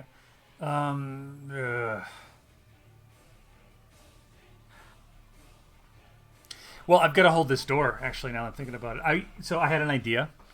Mm-hmm. I can prestidigitate like some sparks and stuff and see if they hit anything or some smoke, but I don't want to take my back off this door. I mean, assuming you get it near her actual position, I'd say that'd be a pretty neat idea. Yeah. Can I roll anything to see if I pick up on what area she's in? You can do perception check, Okay, let's try that. and in the sake of fairness, you can do it as a bonus. So Okay, thanks. 12. she's hidden. Okay. You know, you've had firsthand experience of how easy she can get the drop on somebody. She's very quiet. She steps very, very quietly. She's an infiltration specialist. You get the sense. Okay. So yeah, the witch is going to simply keep her back against the door. She has her rapier, and she's going to hold an attack for if she sees Kaze in range, and she would just say, "Kaze, your fun is over, but I'm sorry to say that ours is just beginning. Come and play." Okay, nice. All right. Now it comes to her turn.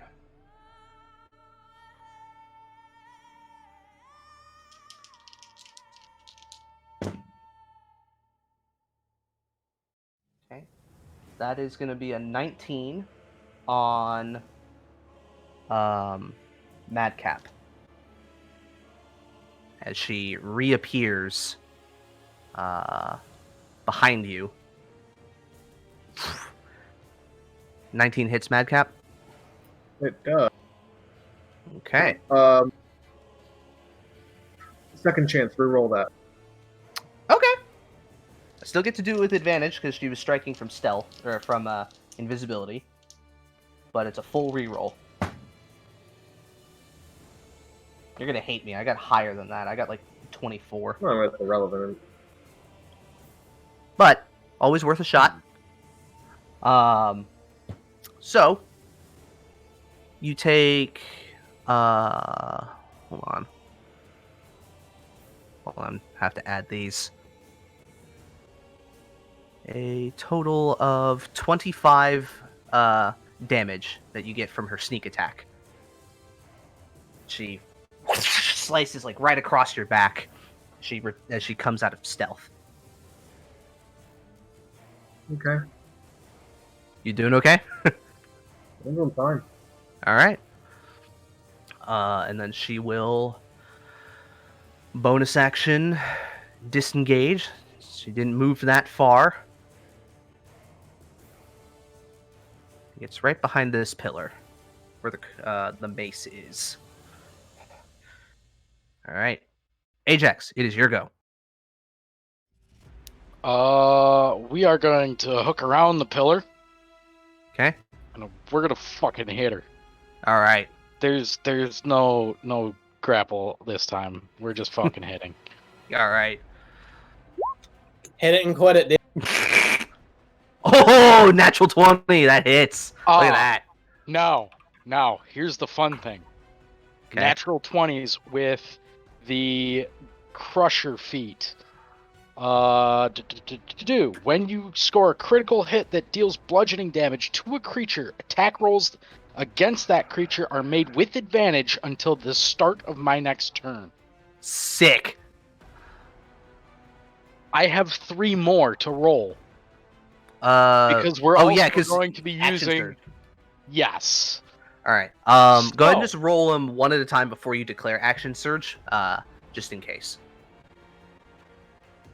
Because, I mean, you are rolling these at advantage. 19 hits, minus 10. Your next bonus action is the offhand, right? Correct. Okay.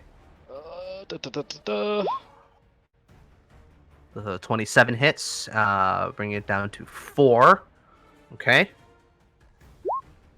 Still up. That hits. Looking really bad. So that's your first one from action surge, right? No, that is my second attack. Well, you have the crit, which is your first attack. Then Correct. the 19 is the offhand.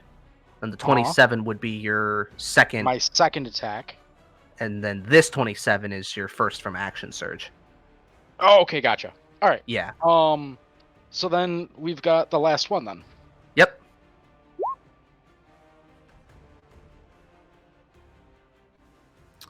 All right. And you're going non-lethally with these? Yes. Because she is a humanoid. Yes. How do you want to do this? Actually, I'll do this. There we go. So with the prior strike, I would go and uppercut, and as her head is back, I'm going to grab a hold of the top of her shirt, Okay. yank her towards the pillar, and smash her head into the pillar. Oh, sick! Just like slamming, bam, bam, and giving her a couple extra punches in the kidneys as you have her pinned there, and she just there's like blood coming out of her nose and mouth. And then eventually she just kind of goes limp in your arms. And because I'm a fucking wrestler and I know how this shit works, I'm going to roll her onto her stomach. Mm-hmm. I will straddle her back, reach down under her arms, and take a hold of both of her wrists. Mm-hmm. Roll over so that she is now sitting between my legs. Okay. I'm going to put my heels on the insides of her thighs and hold her wrists tight to her side or tight to her chest, from underneath her arms. Damn, full on like human hog tying her. Jesus. Pretty much. All right. This was one of my favorite methods in wrestling, in high school. So yeah, it works really nicely. Nice. I forget you are a wrestler sometimes. Yeah. I mean, you're a big boy, so it makes sense. I'm actually getting smaller. I dropped 15 pounds. Nice. I'll say that's a good thing if you're trying to drop weight. I wasn't, but I could Oh. use it. Yeah, sometimes happy little accidents happen. All right. So with that, Ajax has her pinned. Arco has his thing up. If people want to get near Arco for a minute, you can get a fuckload of healing. Just 1d4. The 1d4 10 times. That's true. Well, I'm moving, but Yeah. Do We'll you still want stand. You know, I kind of want to huddle around the body. to get near Kaze and do that? no. 'Cause it okay. It'll heal her. You can choose not to heal her. It's whoever you want. No. It's everybody in the radius. Yeah, There's no choice. Otherwise, I would totally do that. I mean, I thought she's dead, or did you incapacitate? No. All of my strikes Non-lethal. against humanoids are non-lethal. Oh, Humanoids that are- right. Humanoids right. that are not like hobgoblins and shit like that. Is she knocked out? Yeah, Oh, yeah. she's knocked out. Oh, then Ajax I'm has totally her gonna pinned. go. Yeah, Okay. in that case, I'm gonna go over here, and if I I mean, like, assume, I honestly, Oh! I really forgot about that very specific detail about your character. Oh, here's another Yeah. fun thing. Here's another I fun forgot thing. about that. In my equipment, where did they go? Yes, I have 2 sets of manacles. I'm gonna go on manacle her to be. Okay. All right, Arco, go ahead and roll me 10d4 for me. yeah, Just for the sake of getting that out of the way. His madcap was at 7. Yeah. 24. It's All actually right, not that everybody, bad. including Kaze, gets 24 hit points. So Don't make me regret this, everyone. as add that to Levingham as well. Ah, shit! I hit the F12 and I pulled up the source code. I have seen the Matrix. All right, Levingham is no longer looking really bad. His wounds are closing up, and the damage he did to his arm with the cauterization seems to be subsiding. So, Kaze is manacled, no longer unconscious. Do we have a thing for manacles? You do restrain. Yeah. I'm gonna cross manacle. So her left hand is Mhm. manacled to my right, and her right hand is manacled to my left. Okay. Here, we'll do this. Just a full I'll on just manacle her left hand to her right foot and her right hand to her left foot. she's like permanently trying to do stretches to her toes. Touch your toe. I'm behind her No, back. because she's we do need to go and actually move her eventually. But Yeah. with this way, she can't. Her wrists will be crossed across her chest, and manacled to me, who's behind her. Okay. So I have Ajax kind of just propping her up with the manacles. She just kind of rolls her eyes as she looks at the situation after coming back to consciousness. When she comes back to consciousness, I'm gonna squat down, and get real slob on her, and I'm gonna look her in the eye. I'm gonna tell her. I'm gonna say, and get real low, and in order to play like an animal, you usually have to dress like one. He's the exception, obviously, but you aren't. Damn. We'll move her inside the sanctum or whatever. Yeah, I can do that. Yes, let's do that. It's a bit more comfortable in there. Here, I'll grab everybody and kind of scoot you inside.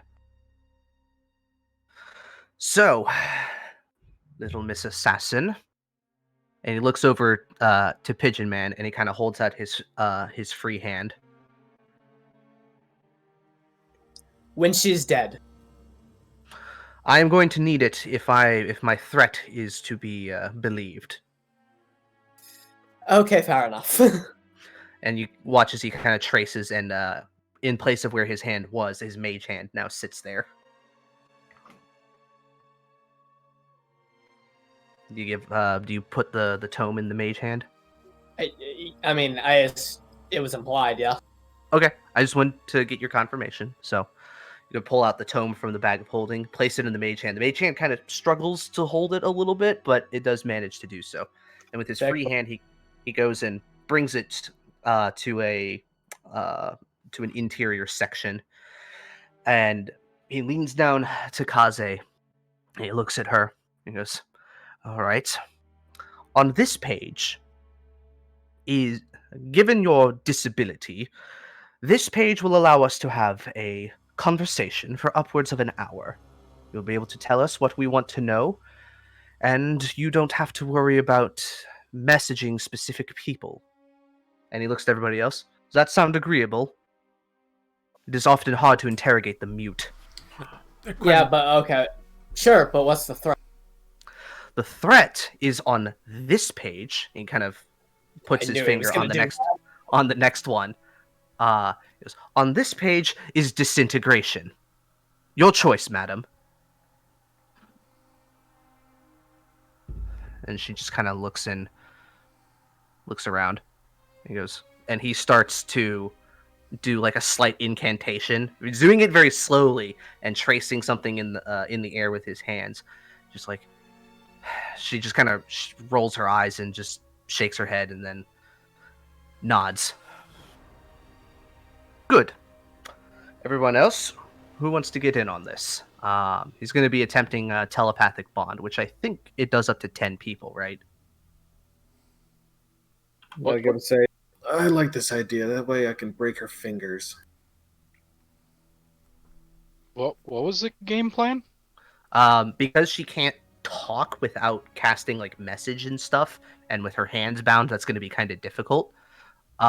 He's going to put everyone into telepathic bond now that he has his spell book, so you can all communicate. Oh, okay. Yeah, that'll work.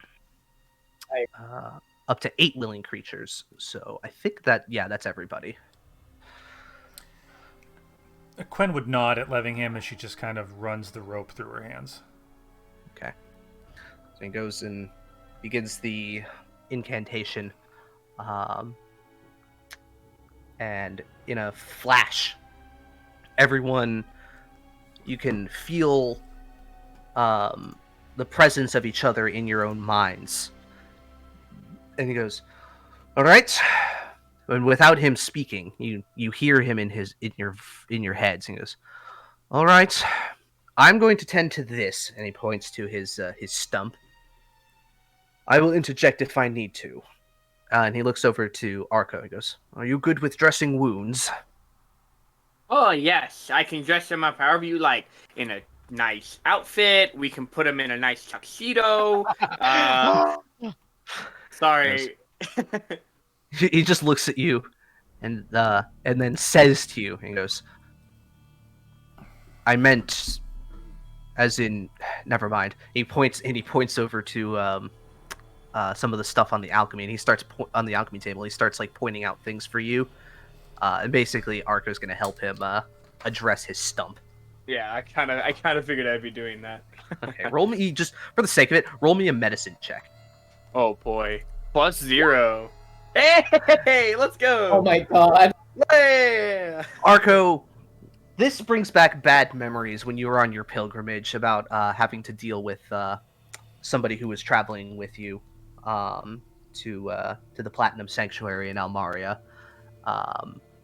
Somebody lost a hand, and you had to take care of that, and you remember what to do in this instance very clearly. Wow. You're just dealing with more burn wounds than you were experiencing last time. But with his assistance, you're able to over the course of this next while get it taken care of. Once it's finished, I don't know how long it takes to finish this up. It's going to take a while. It's going to take a bit. I want to give it a take little care of blow. burn skin and Yeah. disinfect it and wrap it and everything like that. All right, that's fine. We'll be doing Okay. that. All right, everyone else with your telepathic bond. For the first time for a lot of you, because I think only Quen and Pigeon Man have heard Kaze's inner voice. He just goes, "Well, now we have an hour to talk. I am so unused to this sensation." Up to. Remember that I can cut your life short at any moment that I want, assuming you piss me off. I am aware. How is she speaking again? So we're all speaking Telepathically. So she's not moving her mouth, obviously. Yeah. In fact, whenever she does any of her spells or any of the messages, you never see her mouth move. Quen would get kind of real close to her and just hold out a finger and just try to pull down that mask a little bit. Okay. You can go and pull the mask down. She has no way to resist, and you can see she has her mouth just there. Quen kind of grabs the bottom of her chin and says, if I was to cut out your tongue, it wouldn't make much difference, would it? But I would enjoy it. You could, but you... There's a lot of things that you don't know. I have been cursed with something for a long time, and I think in a way you would at least be legitimizing my issues. Cleric, remove curse. Do you say that? Actually, we know where there's a cleric. If you are thinking of clerical means, ritualistic curse removals, you will find that what is afflicting me is far more powerful than, well, even some of the best out there. My mistress, in addition to her own goals, has placed a lot of resources into finding a solution for my problem, but none have worked so far. Cake, we're getting a lot of audio. Oh yeah, that's my roommate. She's watching Game of Thrones. I'm so sorry. I forgot to mute. My bad, guys. So sorry. It's just slightly ruining the moment. What season is she on? Hannah, what season are you on? She's on 5. What? Oh, it's all just the last good season. it's all downhill from here. There are some good parts throughout it, usually like big battle episodes. But yeah, it is kind of all. It is in general. Wait, Game all of Thrones was good? Oh wow. Yeah, for the first 5 seasons. Yeah, there was some good writing in the first few. Yeah, because it was George's writing. She's on the episode where Jorah like fights in the pits right now. That is a good one. Yeah, this is a really good one actually. I might turn around during this part and watch that. I'm not here to argue, so I'll make the statement, and then I want to go back to playing D&D. But George Double R. Martin is a fucking Tolkien wannabe, and he will never be Tolkien. Well, yeah, there's no denying. He's not. He's not a Tolkien wannabe because Tolkien has 28 books just going and covering the lore of his land. And a couple of them are almost good. And there's also going to be a TV show that's getting put out just about the lore of Middle Earth too. They're planning to do the Silmarillion. That's gonna be fun. Cool. When is that coming out, by the way? I really want. It'll be a while, probably. Oh wow, that's a bummer. Because guys, remember epic rap battles of history? Okay, quick thing. I was going through my liked songs, and one of the liked songs was an epic rap battles of history song, and I listened to it for a little bit, and I'm like, oh my god, why? Bro, they have a few bangers. Don't even perpetrate. There's a few bangers. They do, but it's like they went away for years, and then they just all of a sudden come back, and they're not as good. And they're expecting everybody to be totally into it. I'm gonna say I'm gonna say this, and the last thing I'm gonna say about it is that Ronald McDonald versus Burger King. Absolutely slapped. I don't even want to get it. All right. So, anyways, back to D&D. So, what were you gonna be? You were trying to say something, right, Cobra? Or I don't know. okay, We went But on that rant. we should get to what's important. So, this affliction of yours, what caused it? a demon from my homeland was jealous of my singing voice, and it cursed me. Now no one can hear what I say. Only I can. A bard of sorts. Ajax makes a face at that. No, nothing so simple as a spellcaster. Something far more powerful and No, I was devious. asking about you, moron. Oh. Me? No. I am not a bard. I had aspirations to be one at one point in whatever is the equivalent in my country. But, well, I gave up on that dream many years ago. Gwen would just kind of say under her breath, the equivalent in her country is a whore. Now, there's no need for such unpleasantries. It is not often I get to have a conversation with people without having to first teach them how to use their hands to speak. Well, then why do you sell yourself to these benefactors? I owe everything to the mistress. I will do anything for her. I will serve her needs in any way that I am able. Doesn't seem like she's made you able to speak, so what the fuck could you possibly owe? She has done everything she can, but it is beyond our current means, and we are looking for a solution. She's the only one who has tried. Oh, I know what this is where she pretends to help you while making you her slave. And then she never actually does anything. I gotcha. Maybe in your storybooks, but she cares. I know she does. You say this, right? But, you know, if you think about it, right? If she can't even do this, how could she possibly do what she plans to do with the city, or whatever she plans to do with the world, as she claims? She can't even help one little person. You're right. In a way. No offense, Madcap. But she's the only one who is, as far as I know, who has a solution. When I was cast out, I saw the ugliness fine? of... I asked, is it final? What do you mean? Okay, never mind. Just keep going. It was bad. It was a really, really bad joke. Okay, sorry. When I lost my talent and I was cast out, I saw the ugliness of the world. I had to do things to survive. Learned many skills that you have seen today. But with her, she has suffered almost as much as I have, if not more so than I have. I know she wants to change things. I know she can. We just... The plan must continue. What is the plan?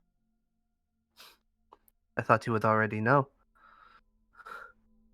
You have the other one's notes. His partner, the one who turned him from us, and she kind of motions over to Levingham. You should know. At least in part. Pretend we don't.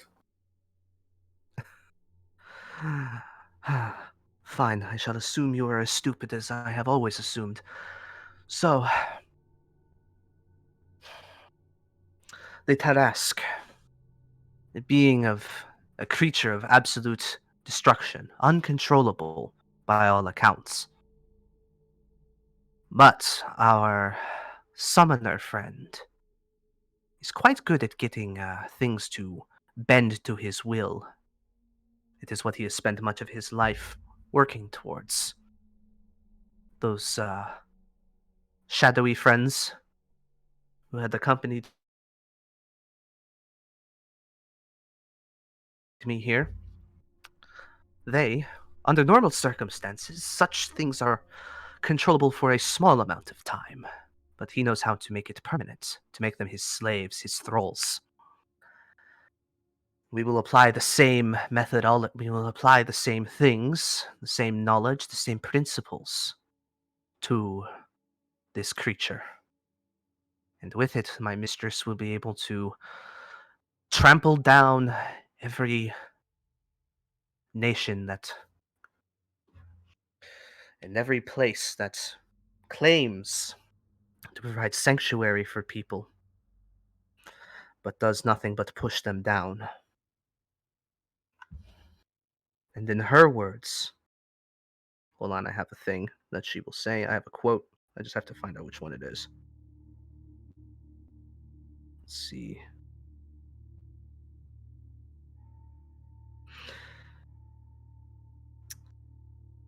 As she says, a strategic burn for enriching the soil.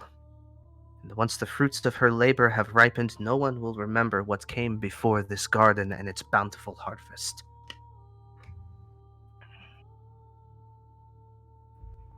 So destroy the world because you're a little unhappy. If you could hear her story, you would know it would not be a hard leap in logic, especially for one as long-lived as she is, for one as powerful as she is. I bet she has a wonderful boohoo sob story. Who cares? Do none Fucking of live you? your- Do none of you have sob stories, things that you regret, things that you wish you could change about your situation? Is that not what you think you are doing? These, as of late? You know, I should be in school right now, and I'm dealing with fucking you. My entire goddamn existence in our city is a goddamn sob story, miss. It's true, the city has gone downhill of late. Of late. A long festering corruption that cannot be picked out through well wishes and acts of kindness. No shit. So you organize yourselves. You do good for the people. And those who back those who make a difference.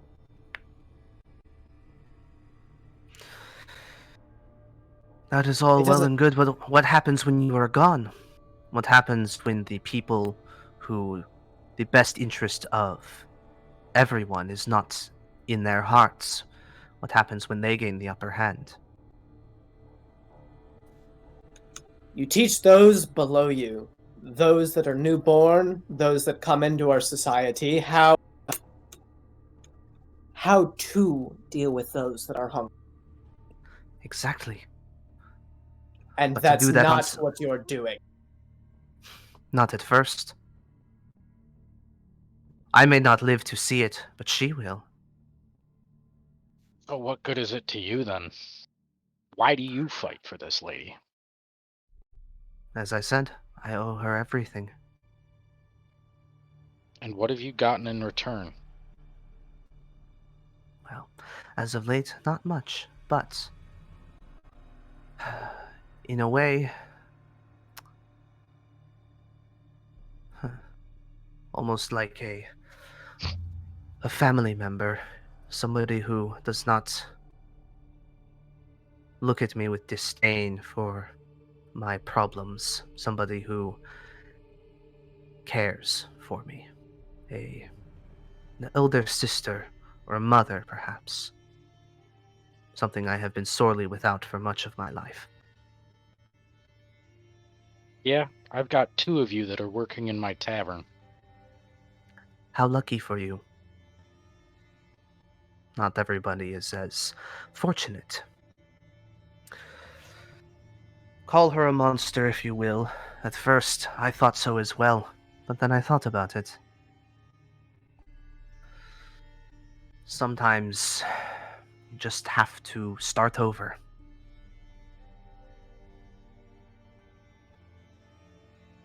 From And scratch. if I can be a part of that, then that is worth it.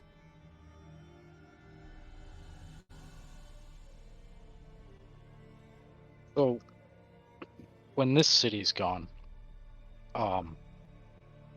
what's next? Do you just destroy this city and do what? Draconia, the Collective, Almaria, places beyond my homeland, You're Phelan, all walking of it. there? It is a large creature, it can swim. There are boats, there are skyships, there are resources. From what little I've heard of this creature, it bites the hand that feeds, and literally everything else around. Not when its mind is not its own. Why do you think we are Yeah, why do you think we are so interested in the residuum? It is key to controlling it. you can say the same thing about a fucking dog. I've still been bit by one. But you do not have mind control powers. You do not have the ability to bend something to its will so that it cannot bite you. And what happens dog when in you it- sleep? Well, for someone such as my mistress, sleep is unnecessary. So she's dead already. No. She is like that one. Points to, or not points, but kind of motions to Quen. When she rests, Quen, she's how still- often do you sleep during the day? When I need to. Mm-hmm. But you don't have to, because you trance. You are still semi-conscious when you trance. Oh, yes, but you can't concentrate. I thought he meant when do I rest, but yes, it's true. Listen, I do not know much of the nitty-gritty details. That is something for You for might Sarko. want to ask. I know just- enough. Tossing it out there. You might want to ask. I know enough. I know what we are doing. I believe in it. Doesn't sound like Such concepts, such grand sweeping concepts are beyond my understanding. I do not know about summoning creatures. I know a few magic tricks, but I do not know how to summon creatures, how to control them. That is where Sarko comes in. He is our expert.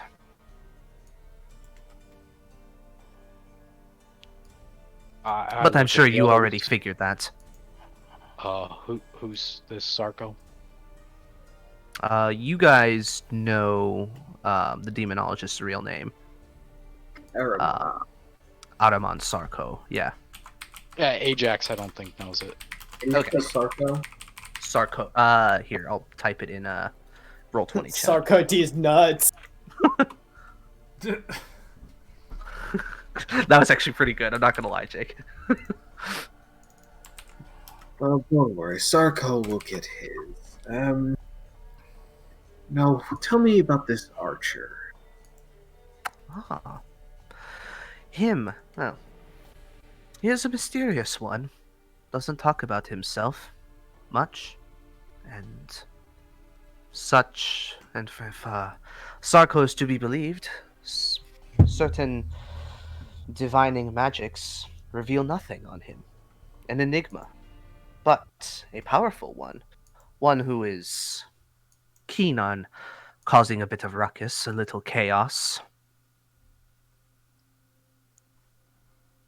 It's been said about me. What's his name? I do not know. What's your mistress's name? Make a persuasion. All right. Isn't it Lady Drake? To get that information, you're gonna have to roll something. Oh, hold on. I'm sorry. Is the mistress not Lady Drake? No, No, she she is, is. but that's not her name. Oh, She knows what you're implying, okay. so you're gonna have to roll either a persuasion or an intimidation or They're something the like same, that. They're -1. Okay. I believe you already have it, Lady Drake. Yes. That was a Yeah, persuasion. Can Quen grab her and roll No, intimidation? wait. I will actually. That's probably a better thing. I will help Quen Ah. and slice off her pinky finger with my dagger. Oh dear. Okay. You go in. There you go. So it's easy. She's bound. You just kind of grab the arm and take a pinky finger. Okay. So you intimidate her. What do you say? We're trying to get her real name. Is that what we're asking? That's a madcap asked. As you know, I know Lady Drake quite well. We've met several times. But who is she really? I don't think the name will mean anything to you, but if you want to know, sure. Rosani Darona. Here, I will copy that, and it's going to go in Roll20 chat. Okay, hold on. Let's see how close I got. Not bad. Not bad. Yeah, you're just missing one letter. Not bad. Yeah, I'm really missing the H as well. I was way off on Aramon Sarko. I wasn't even close. Yeah. Now, you said your home country. Where is that? Far to the east of Almaria, an uncharted land by your map makers. The way there is perilous and treacherous. Most people who are not native there cannot traverse the waters or are unaware of the dangers that lie near the coasts. Nice. And is that where your lady is from as well? Oh, no. No, she is not from there. I simply found my way out at one point and came across her in my early travels. Where does she call home? She does not remember where she comes from, but decades with a collar around your neck at the service of a draconian magister will certainly do things to your mind. Boy, she's senile. She's not that old. So, where is I she don't calling? believe it. Where is she calling home now? Wherever she pleases. Somewhere in the city, somewhere below, wherever she wants to go.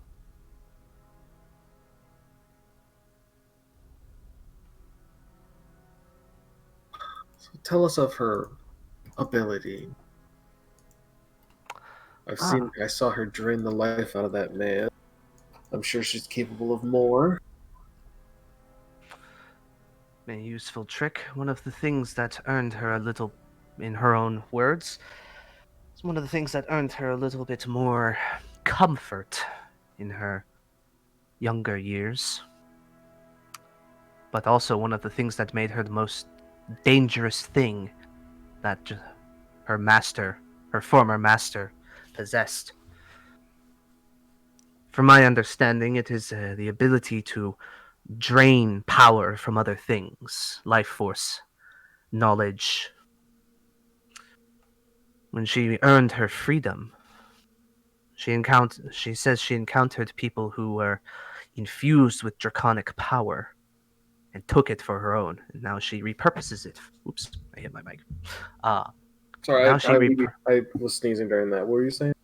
After she earned her freedom, she encountered people with draconic power, infused with it. It was a part of them, much in the same way as your abilities, or hers, pointing to Quen. She bested them. She had been trained to be a powerful tool, a living weapon. And she used this power on them, took theirs for her own and now uses it however she pleases. And it has made her very, very dangerous.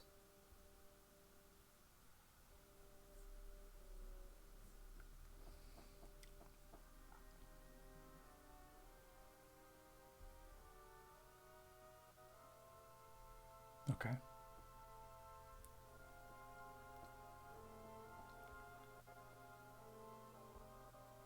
The demonologist, where does his power come from? Is it study, like, and I'll point towards Levingham.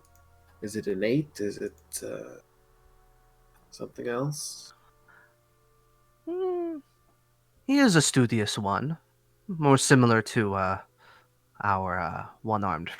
our handicapped friend. And you'll hear Levingham goes, "Fuck you." um, and she will continue. But some of his understanding of things is a bit beyond simple study. I feel that he has a natural affinity for certain things. Not in the same way as my mistress does, but he's a smart man. Does he still reside in the tower? Unlikely, given your breaking and entering escapade. It would not be smart for him to stay there.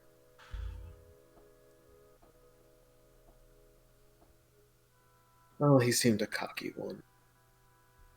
That he is.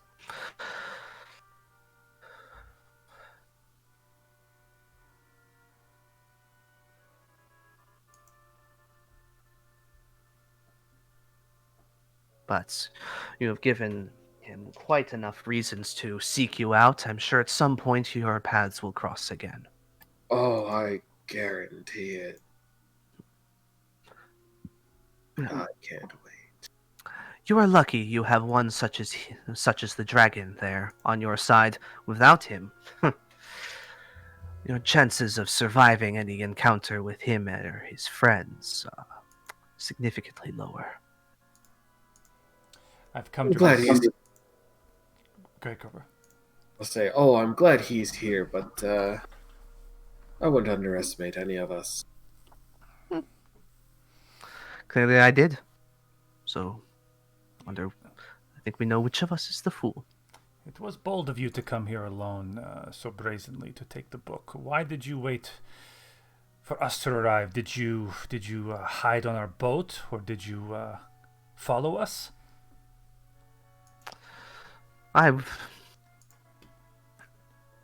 She kind of looks. Go ahead and make a persuasion check.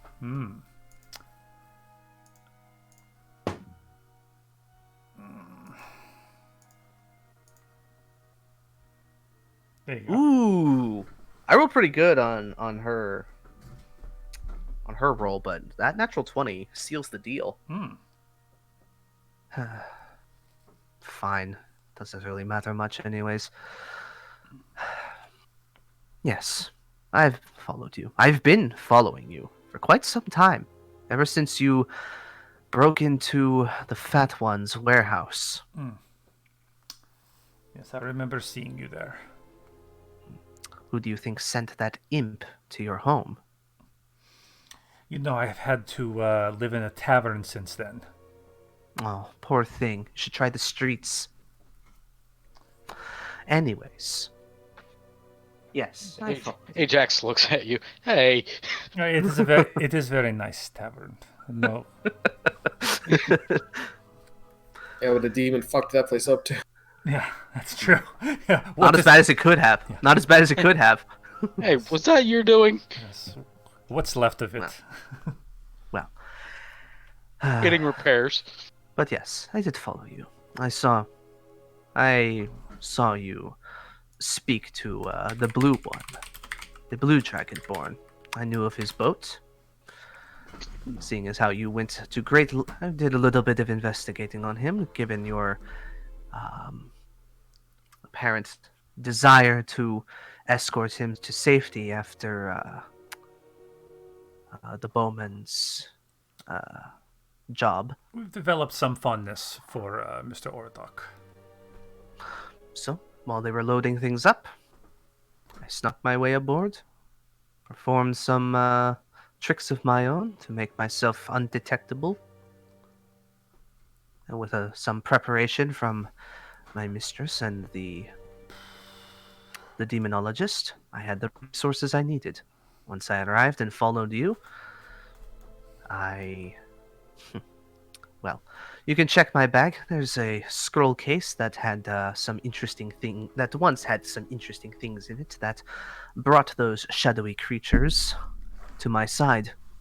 I instructed them to follow me at roughly 30 paces, and I would follow you at the minimum 30 paces. So, tell me one more thing. If you were successful, you would take the spell book back to your mistress and be rewarded, or what was the plan? My reward? It is not that simple. I am not like you all who have some level of altruism in your heart, but at the end of the day, you are keen on a reward for your actions. For me, serving the mistress is its own reward. It brings us one step closer to our goal, and it brings me one step closer to being able to sing again. Of course. How do you communicate with the mistress? I would show you, but and she kind of tugs on her manacles. Or the way I communicated with you. Simpler, quicker. So, am I to understand that she simply casts sending over and over? Message, but yes. Oh, message. Yes. She does not know sending. She can actually, I don't think she can. She's an arcane trickster. I don't think they can learn sending. Okay. But they can learn message. But yeah, Something so I think is level too high. well, sending's third. She has third level slots. I just don't think it's on the arcane trickster list. Where would you meet the mistress if you were to leave this island? What would your next actions be? If I were to leave this island, I would. With I the would go book, of course, to- assuming your mission was successful. Yes, that little caveat. Well, it depends. I know how to find her. Or she will find me. I know the city well. I'm just curious. I think we're becoming friends. So, Don't flatter yourself. well, I mean, you are still alive, so obviously I've grown quite fond of you. Well, I have seen enough of your handiwork to know that is true. Let me just say. So you say that you would meet her somewhere. Yes. Where? She's not saying. You're gonna have to make a check. You want to make a persuasion? I'm going to. Yeah, I'll make a persuasion. Sure. Okay. I rolled like shit. Somewhere under the city. I'm certain you have maps at your disposal, but the way down is long and treacherous. You would not want to go there unprepared. Now, with this telepathic field, can I talk? Is it like a group call, or can I go into a breakout room? It's a group call. Like when Levingham interrupted to say "fuck you" when she mentioned how he's handicapped now. Yeah. He's just not like in the conversation. He's just there. He's on mute basically. So even if you do try to speak to somebody specifically, you can't. It's going to go to everybody. Okay. Yeah. But if you wanted to break away and talk to some people quietly using your mouths, you could do that. So telepathy is only thought, or it's directed thought. Well, I'm not going. Well, yeah, you're also bound to her, so where you go, she goes. I can take her out of the room. Okay. That's fair. Yeah, so I would just look, to my companions and then say, I am glad to listen if you have other questions for our dear friend, but I would request that we keep her alive for now while I rest and think about what's happened.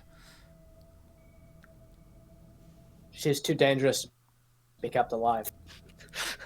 It's too dangerous to be kept alive. I'm sure you can. I'm sure you can keep her occupied just for a few hours while I regain some of my strength.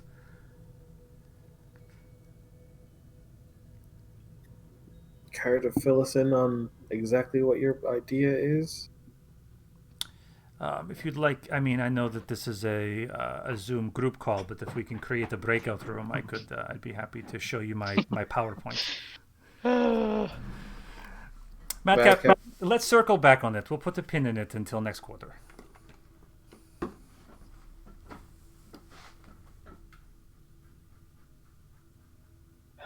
She didn't really say that. Please go ahead, Madcap. Alice. Yeah.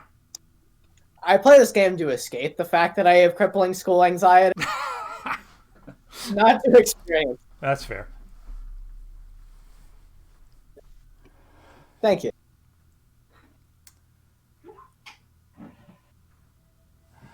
Okay, so yeah, Quinn would kind of walk over here and attempt to pull Madcap aside. Okay. Does Pigeon Man go too? Yeah, I mean, it's not like private, whoever wants to listen, but, as long as we keep her from running, But she's not moving. Yeah, I'll say you just kind of scoot a Yeah, little bit. actually, I trust Ajax. I will move in with them. I mean, She doesn't seem Ajax to be is resisting, probably- at all. Ajax is probably pushing maybe 200 pounds or so, and I don't think a little half. Well, and she's also drag bad that at around. so it's not like she can do any somatic components. Yeah. Yeah. Not that she also has anything that is useful right now. She could drop a fog cloud, maybe, but that would just be inconvenient. Especially considering one of her biggest enemies is right behind her, literally. Is the And fog? can break I will, concentration. though, before they start whispering, I'll call out to Ajax to close the door, because I realize it's open. I mean, I would have. Ajax can't go anywhere. I would have. He's currently closed. bound to her. I would have closed it behind me, but I guess I didn't say that I did. I'll say, you call out, say, close the door. And Ajax kind of holds up his arms, which are manacled to hers, and then Arco, I imagine, will go and close it. I can swing around and direct her in front and kind of kick the door closed, sure. Yeah. All right, But we'll do that that. depends on what kind of a latch it has. It's It's a slider, then that's not going to work. it stops, so it'll go and it's kind of magical. So when you push it, it goes and then it locks in place. Okay, well then, yeah. Because we're you good. do remember the handle appeared once you finished the puzzle here. So That's true.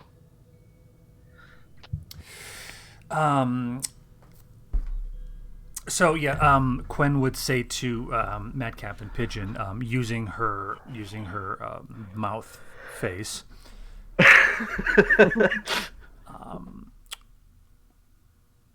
Is it fair to say that we agree that she must not leave this room alive?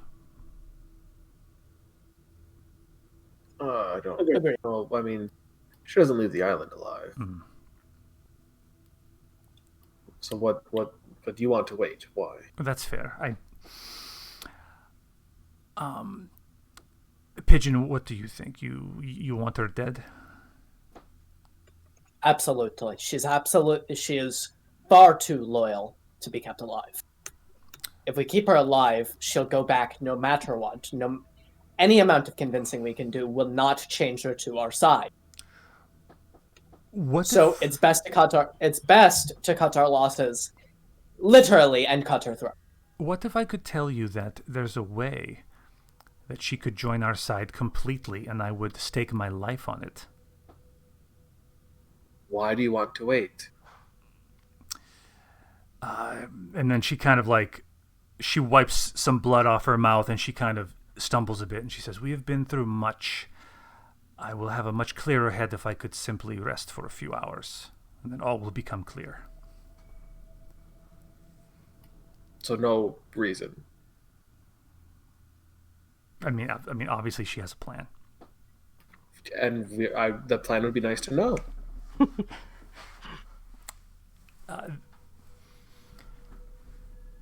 Wouldn't it be beneficial if Kaze left the island, but she was able to return to her mistress with the spell book, but it was not the real spell book, and it was not the real Kaze?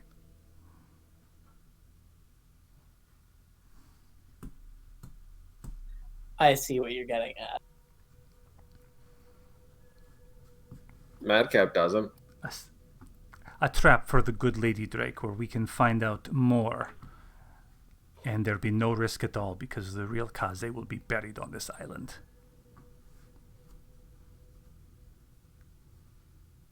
That sounds like a very interesting idea. I still fail to see how. See, Quen needs a long rest, so I need to... Yeah, but Madcap has no fucking idea what you're talking about. This is not something you've done before, as far as I know. No, it is not. It is not. This is, I have some of my tricks, halfling, and I know you have some of yours. I'll tell you, Cobra, I got a character if you want, but obviously, like, Quen is just wanting to rest, and then she has a plan. I mean, we have that some kind of shadow thing, right? Oh, No. you're wanting to wait until you get your 7th level, and you could steal her face. No, I've got it now. Oh, you do? What is it's oh, that's right, you do. That's It's 6-12, the I think. I wanted to surprise Justin, but Cobra had to ruin it. I'm just kidding, mantle of Cobra. whisper. Well, I mean, I was honestly a little confused too as to what you were talking about. I was thinking like disguise self, and I'm like, oh, okay, sure. But there's when you capture it, you only can use it until you finish a rest, which means if she dies on the island, you're not going to be sleeping for like 3 days at minimum. I guess I would be taking points of exhaustion, huh? Oh yeah. By the time you get if you didn't sleep, you would be getting back to Marduk with like at least 2, if not 3 points of exhaustion. So, is there any? Let me think. Is there any gray area there with like elves? Like if I transfer a few hours. Trancing is considered a long rest for you, so it's based off your physiology. Okay, well, the mechanics of the game have gotten... Yeah.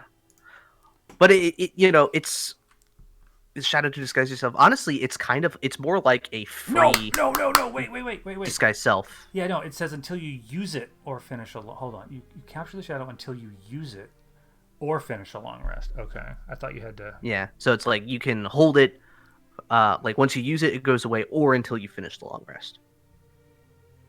So... yeah, it's like, so if you say kill her now and then capture her shadow and then you long rest, then it goes away, to get your spell slots and shit back. Yeah, that's why I wanted to long rest now, but I guess I wouldn't make it back to Marduk. That being said, I mean, dude, because this is still doable, but it comes down to, I mean, do you tell, like, because Madcap has no idea what you're talking about. Do you give him any idea? Like, he knows you can disguise yourself, but he doesn't know why you would need to wait for that.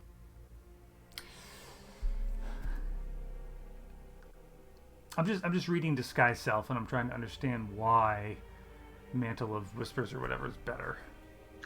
It's They both well, have Mantle their of Whispers power. gives you the deception bonus, and the fact that it's true. a thing that you can do as a reaction for free if you're near something that dies, That's and it true. comes back on a short rest rather than a long rest, like with Disguise Self.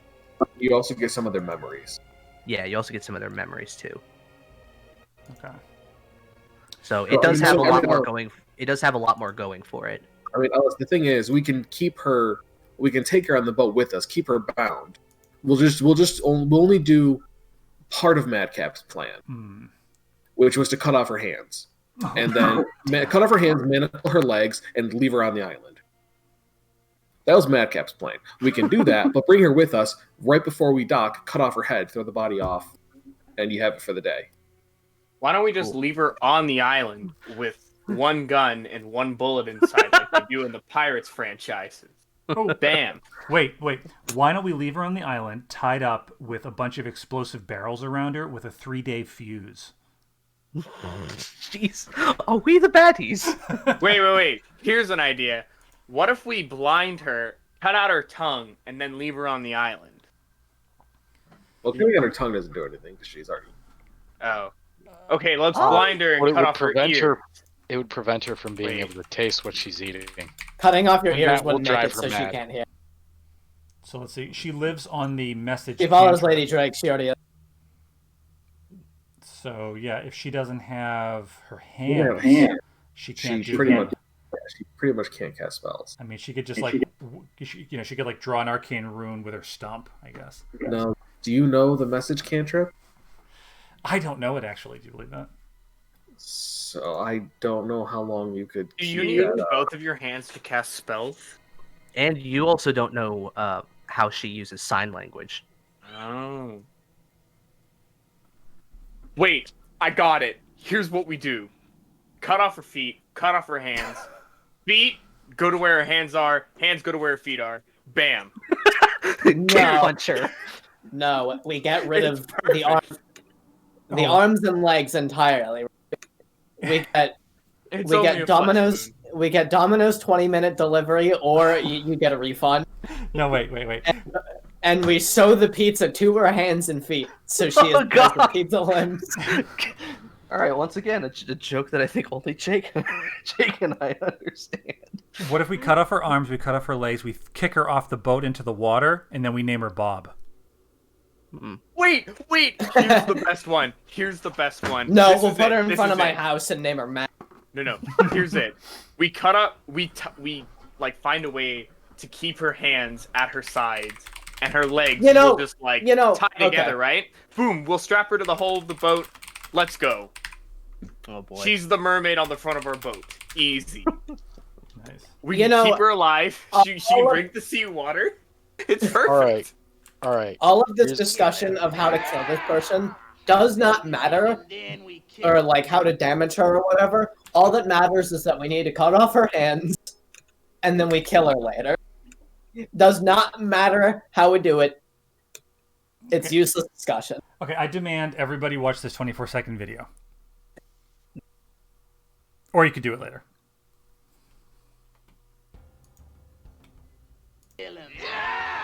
I say we stop them! Yeah! Then we tattoo them! Yeah! Then we hang them! Yeah! And then we kill them! Yeah!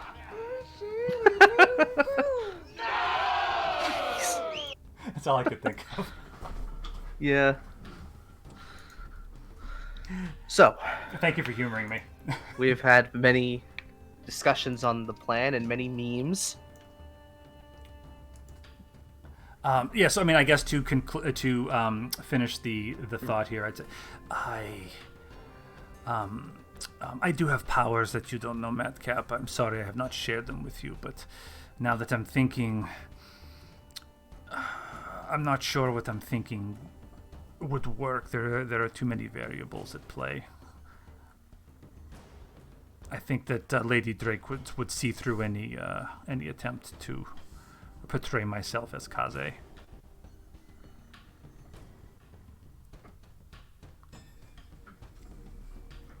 Unfortunate. It is a good idea, but given her unique communication, seems unlikely to work. Okay, so are we back on the idea that she does not leave this room? I mean, I was gonna say keep her legs bound and cut off her hands and send her off into the island, but if expediency is what you desire, I won't get in the way. In fact, you can use my axe. I would love to touch the glass. Not too much.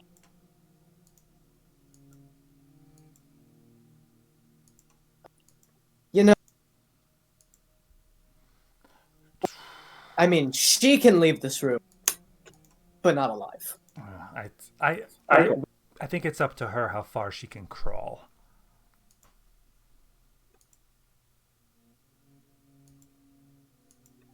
Wherever she crawls will be the spot we bury her.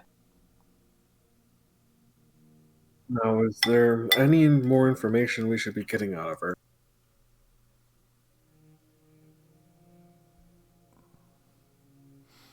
Oh, We haven't gotten much about the Dawn. Anything about him that we can get? I was just thinking that.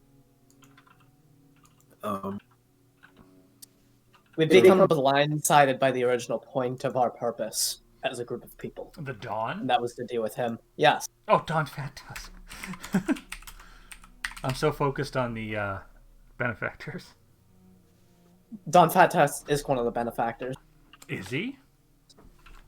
Yeah.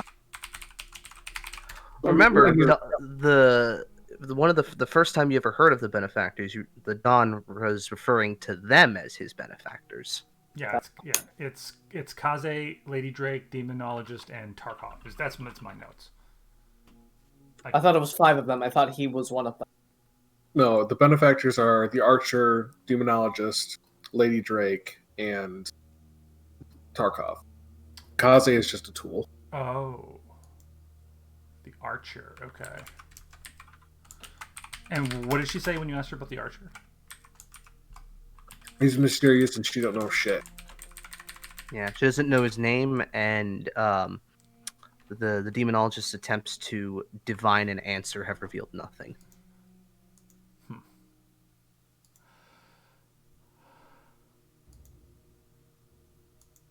So who have we not asked about? Obviously Don Fat Tusk.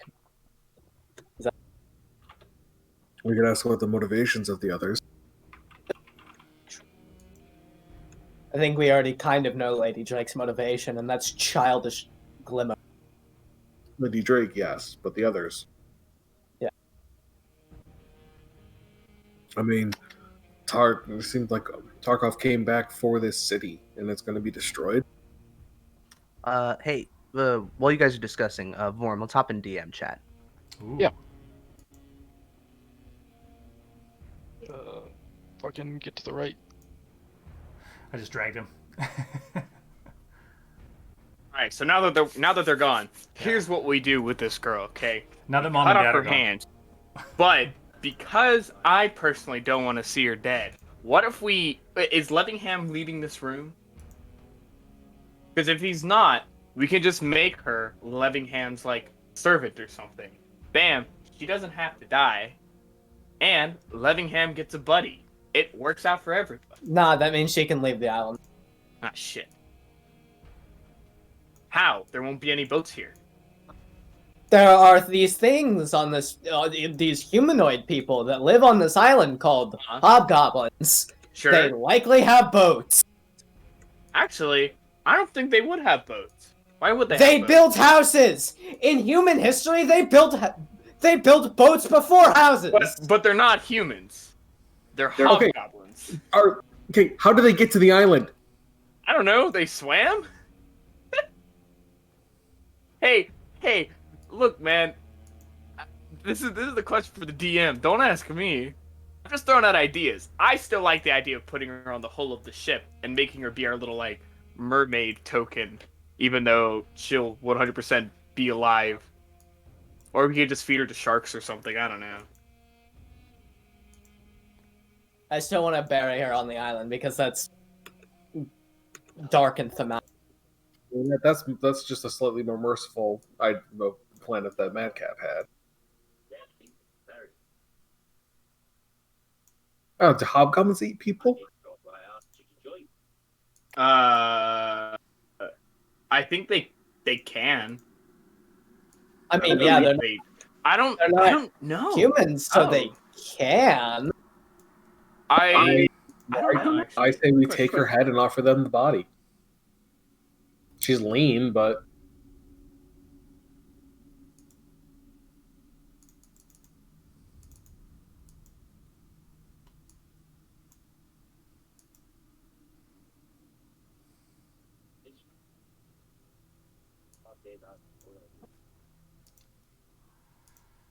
I'll just say like I just want to use my cool bard shit, and it just seems like it doesn't come up that often. Yeah. Yeah, sad face, I know. Yeah, mental That works. College of Whispers is more nuanced than a lot of the other ones. Mm.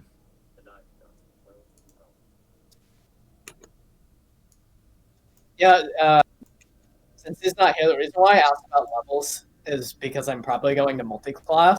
Ooh. We go in College of Swords. Let's go. Oh snap! When we get there eventually, of course. But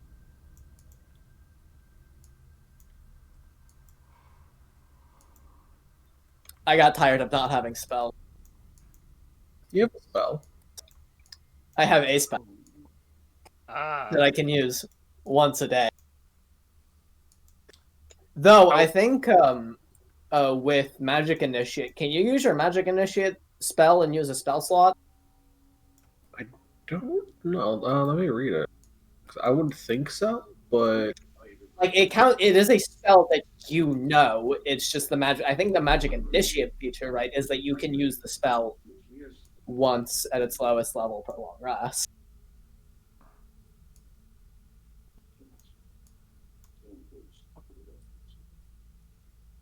Okay, yeah, you must finish a long rest before you can cast it again using this feat. It says specifically using this feat, not cast this. So I would assume you can cast it using your regular spell slot. yeah.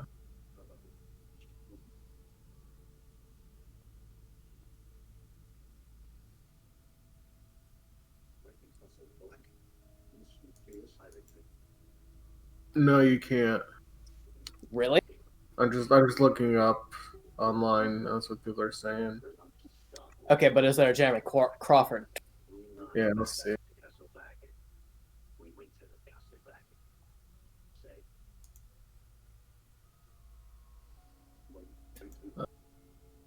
If you aren't a spellcaster when you take the Magic Initiate feat, you become a spellcaster. But the feat doesn't turn you into a class. You'll need to multi-class that sort. Well, that's not helpful.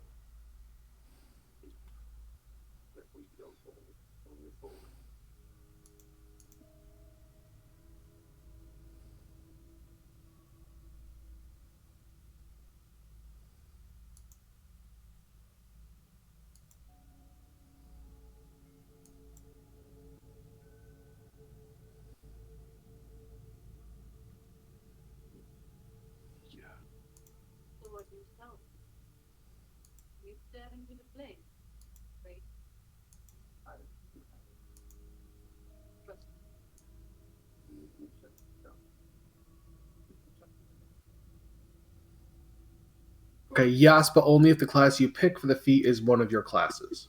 So Okay, yeah. I just found something that said you can do that as long as the class, either the spellcasting class you have is the same as your Magic Initiate class. Which, for Pigeon Man, would be because I took Magic Initiate Bard. So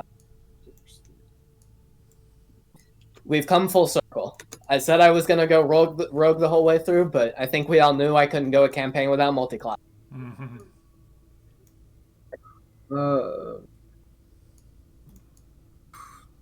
Dimitri didn't multi-class. Neither did Deflator, but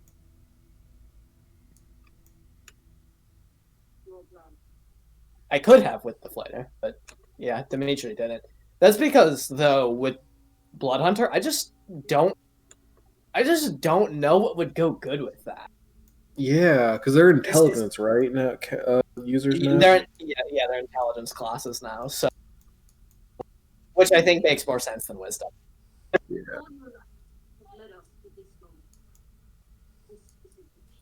Yeah, I like wizard doesn't make sense. Artificer? Maybe. Like, depending on what, like, I don't know. I have to look at the Artificer subclasses. Artificer Alchemist. Yeah. But I feel like you already, if you can, like, you can be an alchemist in the blood hunter. So just why? Unless Yeah, you really wanted to be one of the other ones. why even? I don't know. An armorer though, making an Iron Man suit for your blood hunter. Mhm. That'd be dope.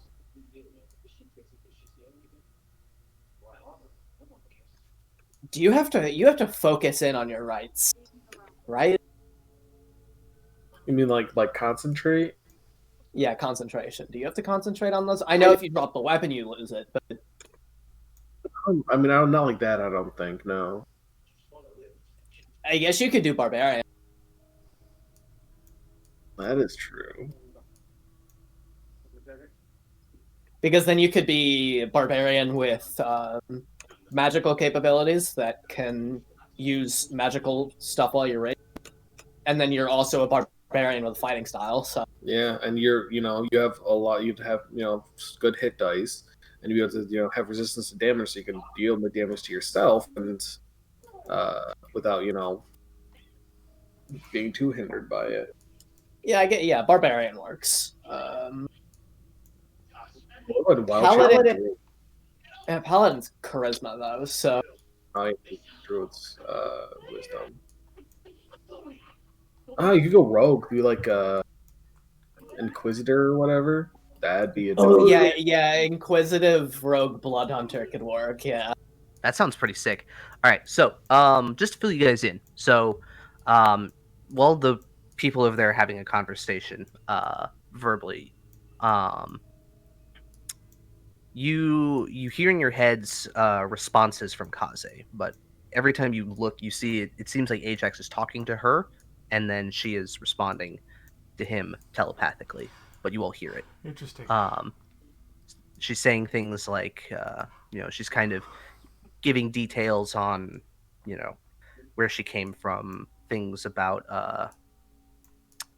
her past, why she follows Lady Drake, that sort of thing. And then with this last little bit to give Ajax his next answer, she says, "Well, I feel as if I am too far gone, but I have always have had my doubts, but it's not like she'll just let me go. But you mentioned this Shoshana. Can you describe her for me?" Ajax will go and give her a full description. All right. She goes, I think I know this one. Would you like to see her again? As she says that, Ajax is definitely gonna go and tense up. And he doesn't necessarily speak out loud, but he nods, and I'm assuming that she could probably tell that by movement and whatnot, because he's not clearly thinking at this point, having heard that information. Okay. Well, she will not say anything, but she will turn to you, kind of like as much as she can with you behind her, and just give you an eye. This kind of knowing look.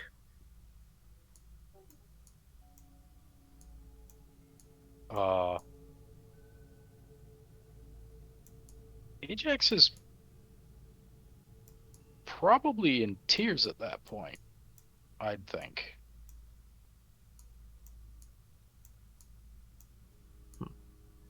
Don't cry. It's very unsightly for someone as bullery as you. I'd say probably hearing Kaze's voice in my head say that, I'd probably look over and sort of direct the others over to what's happening. Yeah, you see, she's got this kind of sly grin on her face, and Ajax is manacled to her, and he's got some tears coming down his face. I'd probably get... Yeah, go ahead. I was going to say, it might be a silly question. Where is Ajax on the map? He's right here. I don't see him. No, you might need to that's why refresh. I started to freak out. I'm like, he's not here, and if he's crying, there's something going on. I don't see him, so I'm gonna reload it. But yeah, That's because you're looking at her. She's directly between you and him. They can't see me. I can't see them. I'm invisible. So Quen would direct Madcap and Pigeon to the scene unfolding and attempt to kind of get over there. Okay. Does it look as though Ajax's grip is wavering, or is he still kind of pretty strong? No, he's manacled to her, so it doesn't Oh. matter his grip at this point. But I I mean, he's still holding tight. I mean, he knows what he has to do. Just because she's making him cry doesn't mean that he's gonna let go. Yeah.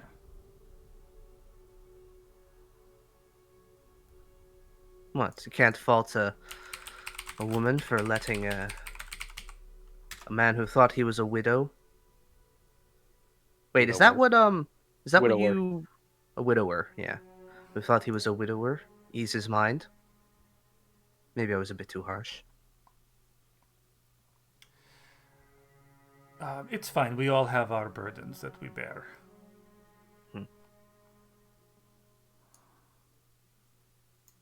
Well.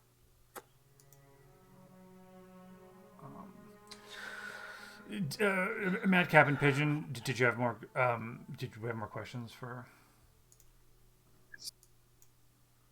So we understand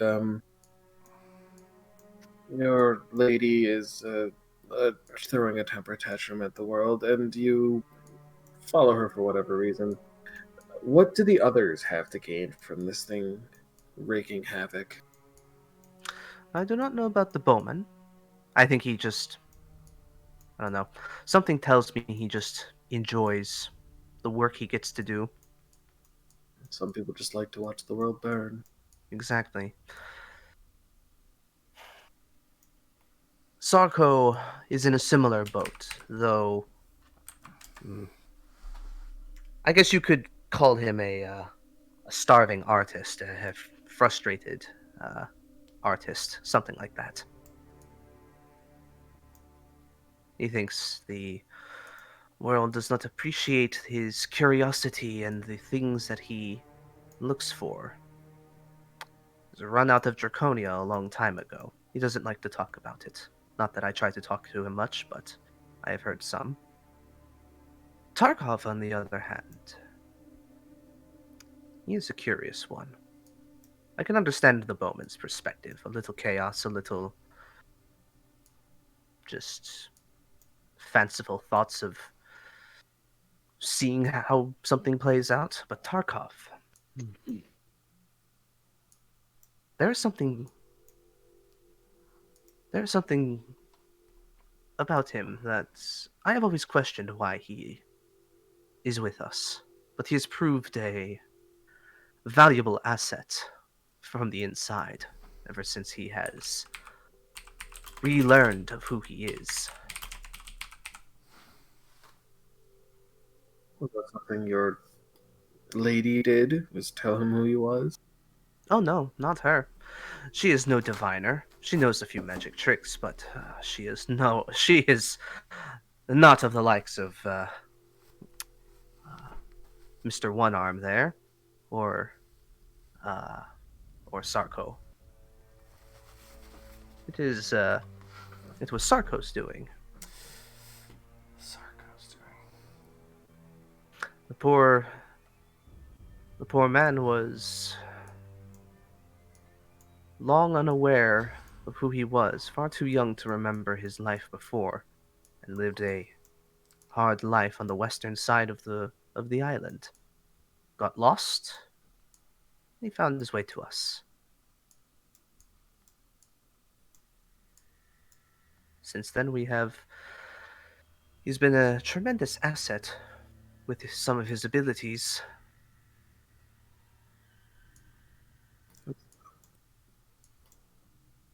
Oratory abilities or something more?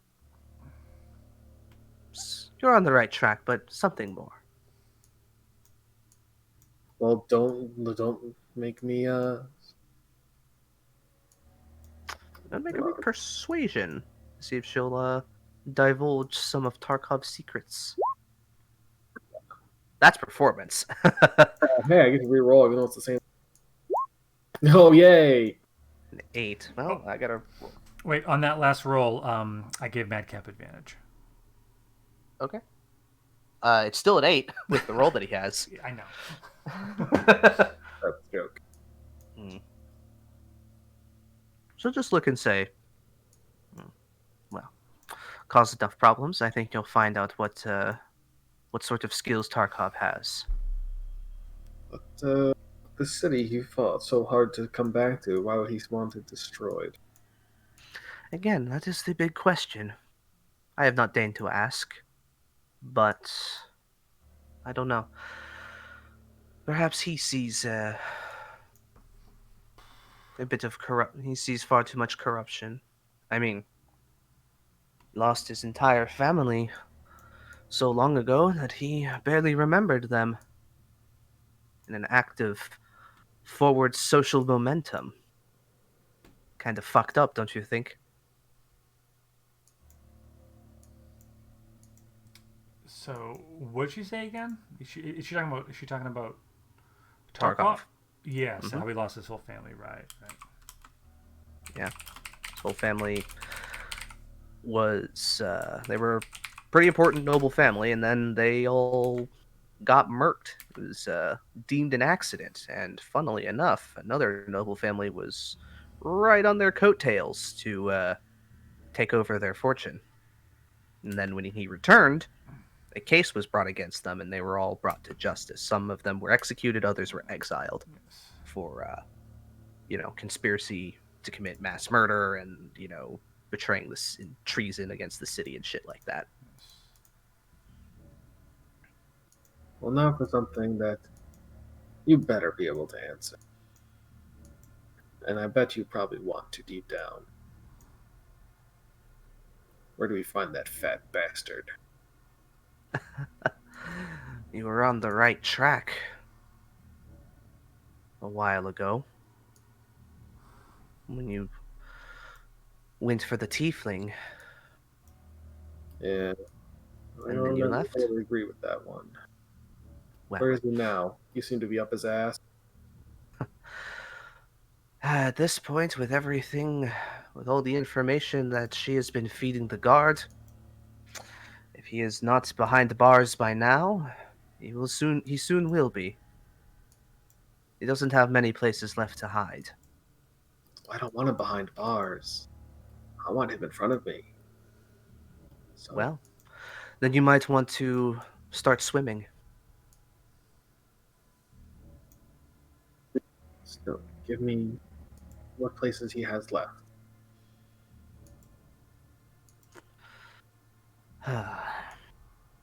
Fine.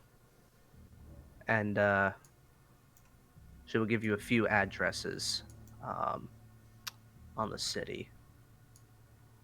Let me just mark some real quick. Let me bring you over to the city map.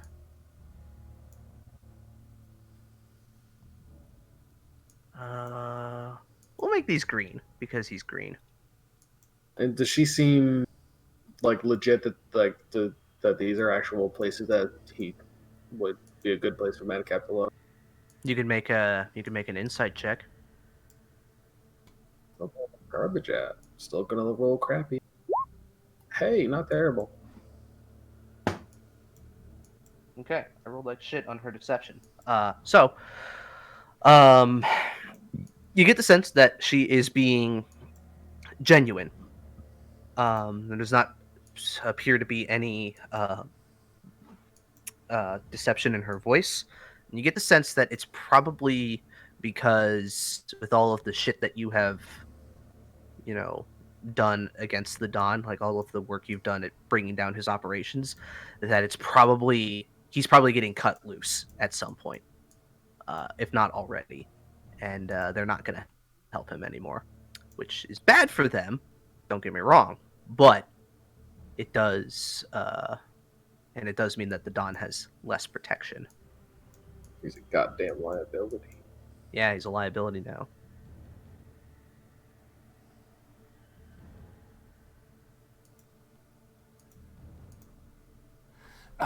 So what do we do next?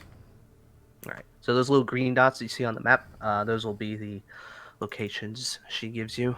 Okay. So those are locations of what? Um, Dawn's hideouts. yeah, some hideouts that the Dawn might be at. And Do any of them sound familiar to something we already know? No, but some of them are near places that you have been to before. Like this one in the quay is close. The one in the quay is close to the warehouse where we started. The one in the heights is close to the brothel, that sort of thing. And there's also Stroman Court. She mentions is one as well. Well, I have a Where? couple more questions. If not. I am running low on answers. How did the lady discover the Tarask?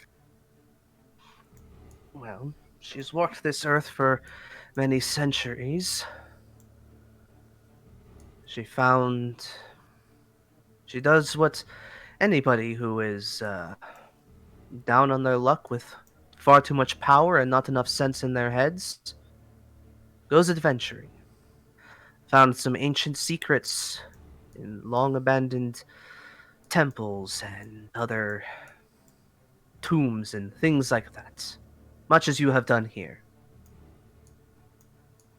And learned of, something powerful beneath this island.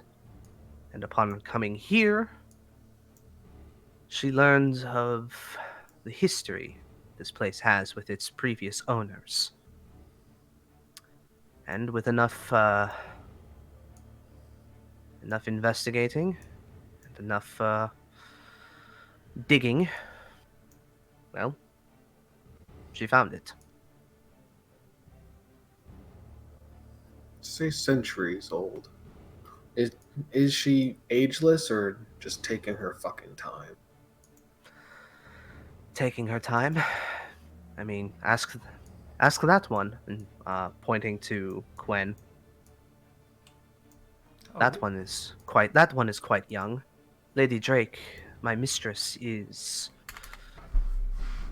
well, elves stay pretty for a long time once they reach a certain point. Kind of So- like, look, when are you going to get to that point? she just kind of shrugs. She says, Honestly, Gwen is probably at that point because you're over a century, right? Oh, Madcap meant, are you ever gonna get pretty? Oh, damn! Hey, you're too tall for my tastes. yeah, Quen is 130. Okay, yeah.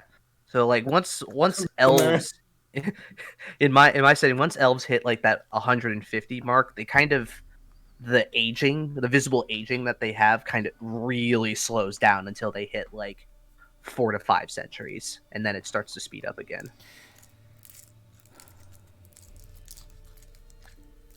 And I think I said that when they met Lady Drake at Stroman Court, Quen could kind of pin down around what at least her century count was. And I think I said that she's somewhere within her 3rd century. She would have better insight as to how old an elf is. Lies.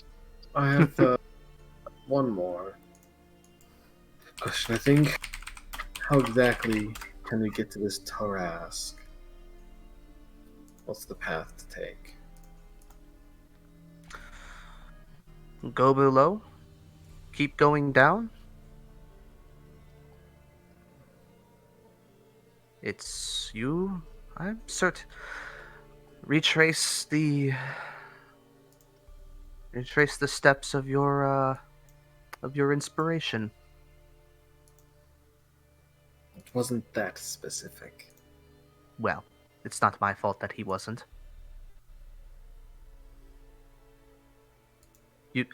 Or you could trust my guidance. I could show you. See the monster firsthand. I can see Levingham currently, correct? Yeah, he at this point has his bandages are wrapped. They're slowly getting damp with blood. But he's not in danger of dying anymore. He's just kind of sitting on the bench next to the alchemy table. He just looks really pissed. Ajax kind of cocks his head to the side and looks at Levingham and simply goes and says, "Which way did the owlbear fellow go to find this terror thing?" From what he could gather, there are multiple entrances to the places beyond the Undercity, but they all seem to converge. Good. Heal up. You're gonna take us. And he kind of holds out his stump and goes, "Not in this state." Well, somebody knows the way, and it sure as shit ain't us. We can discuss that later. Let's just finish up what you're doing here. There's something I must bring to your attention as well, no matter what you do with her. I'm growing rather impatient. Pigeon, what are we going to do with this one? I'll say, He lives. well, I covered one at Levingham. Do you have any particular interest in her fate? He kind of looks at you, looks at his arm, and goes, "Tit for tat. Make her pay for every wound, every death that she has caused in the name of this insanity." Oh, it'll be much more than tat. Madcap will pull out his axe.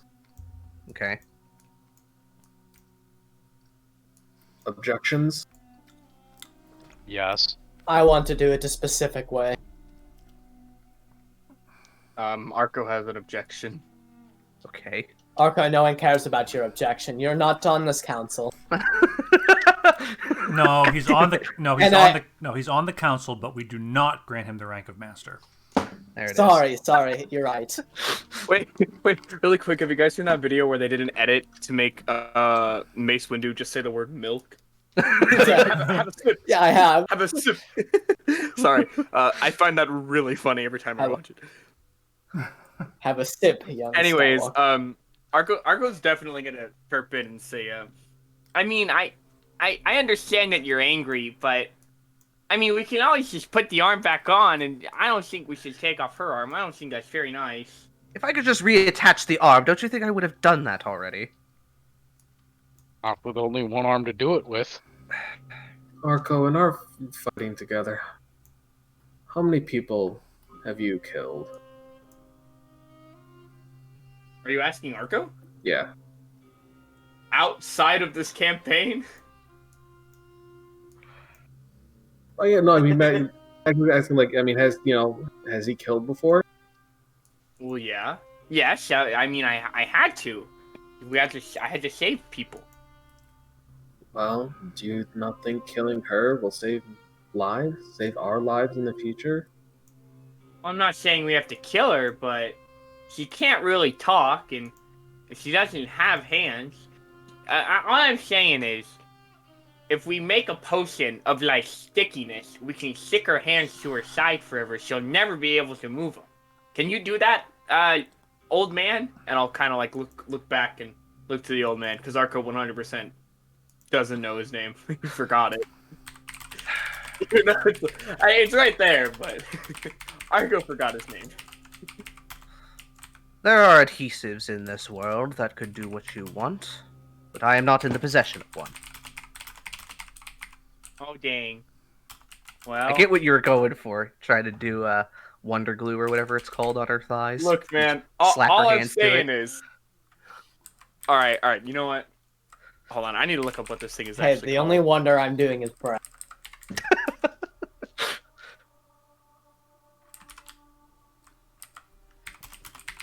I think we've heard Arco's objections. Ajax, yours. They're I called assume- figureheads. I Sorry, go ahead. assume they have to do with whatever she should. Arco's gonna kind of like gather everyone around and say, "Listen, guys, here's the thing. I really like our pirate ship that we have, and Arco. I really think that we should make her our figurehead, and we could put her on the bow of the ship. I'm think gonna it would look smack really Arco. good. I smack the Fucking shit out eel of Arco. hauler? Okay. I'm 100%. in the middle of his sentence. Okay. I'm 100% going to try to stop you. Okay. Pigeon Man, make a dexterity check. What are we doing? Are you I are you slapped him. suggesting that Oh. we fucking keel haul this lady? Yes! I want to put her on the front of the ship. Oh my god, you're a fucking savage. Okay. How is that savage? But she'll I think die. that would be cool. That'll give her a nice view. She'll be able to smell the ocean breeze. And if she's thirsty, she can just drink the ocean water. Okay. So Like- Arco, Oh dear. Pigeon Man made a dexterity check. He hit your armor class. So, you feel this like fleshy slap across your chin scales. It's probably the weakest slap you have ever taken. Yeah, I mean, But like, I wasn't... he still slapped you across the face. Exactly. I mean, like, I'm not trying to hurt I know. her. Oh, I know. no. I just wanted to make fun of your -2 strength modifier. Exactly. Arco's gonna kind Arco- of like... Arco, I know that didn't hurt, but don't you fucking dare interrupt me ever again. Damn. Arco was Now, silent. Ajax, your objections. She knows shit about Shoshana. She knows more than you guys have ever given me. What What does she know? yeah, what does she claim to know about your missing bride? I haven't found out yet.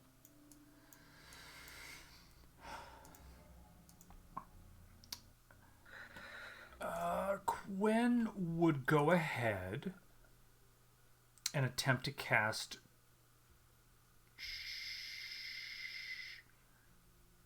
Charm Person. Okay. Wisdom Yeah, 16. 16. Yeah. On Kaze, not I got you. not Vorm. I wouldn't Okay, dare Vorm. well, she rolled a 10, but she never used any of her legendary resistances, so she'll use that to succeed. I'm sorry. Okay. She most of the saves that most of the things that she was making like were against grapple checks, and those are skill checks which you can't use resistances on. Ah! Okay. Yeah. So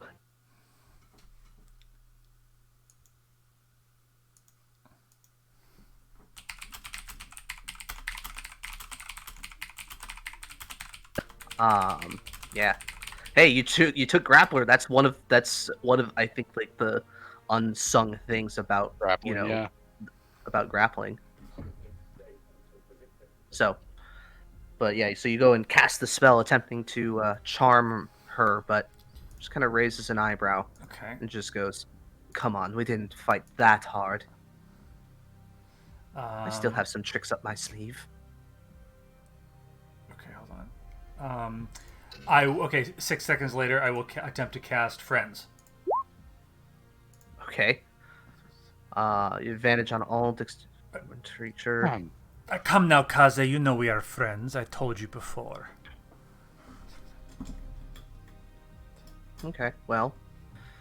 So, are you attempting to get her to talk about Shoshana and everything like that? Yeah, that's all. I would just say, just tell my friend what he wants to know. Do one last good thing with your life. All right, make a persuasion check with advantage. Okay. 'Cause you got friends. It's the only time in 20 sessions I fucking used Friends. Hey, sometimes it's clutch. Because it's so useless most of the time. Friends basically saved Terry's life in campaign 1, so there's Yeah, that. I don't remember that one, but yeah. That was when they were fighting the Kraken. Oh, yeah. All right. So yeah, 26. Okay. Well, if you did not get the implication, she is alive. How in the world could you possibly know that? Why would you know the whereabouts of a random woman in this city? Because I've met her. How do you think Sarko has tested his theories to use his abilities on the Tarask? Where do you think the test subjects come from?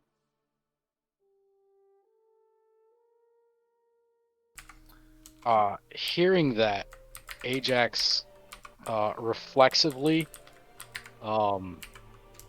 gets pissed and utilizes his fun little grappler feat unknowingly and deals A D4.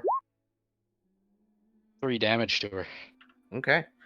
Yeah, so you tense up, pulling the chains, kind of like almost nearly dislocating her shoulder joints as you just kind of like suck air in through your nose with the rage. My dear Kaze, that looked painful. I would perhaps tell my friend, I assume that if we find Mr. Sarkow, then we will find Shoshana close by. Possibly. Possibly. Maybe others. Maybe others. I don't know that possibly and maybe others is going to quite slake my friend's appetite for your pain. You don't know she's alive. You'd say it's possible. If she's one of the people that was taken. If she survived whatever procedure this was. If she was deemed useful afterwards. There is also the fact that we are very far away. I do not expect to make it out of this tomb alive. I assume my bones will become a part of this place. Once that happens, well... You'd be lucky if we gave you that luxury. Either way, wherever my body lay. If I do not return to my mistress after some time, well... they will assume the worst has happened. You will grant yourselves a small reprieve, but you will very much draw her ire. I thought we already had. You had her attention.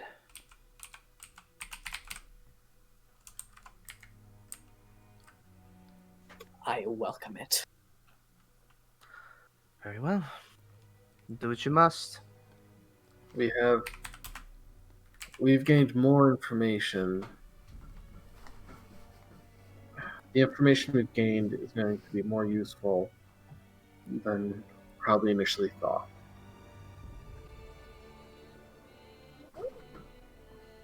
Ajax. Okay, so I don't want to be a dick, but I don't know.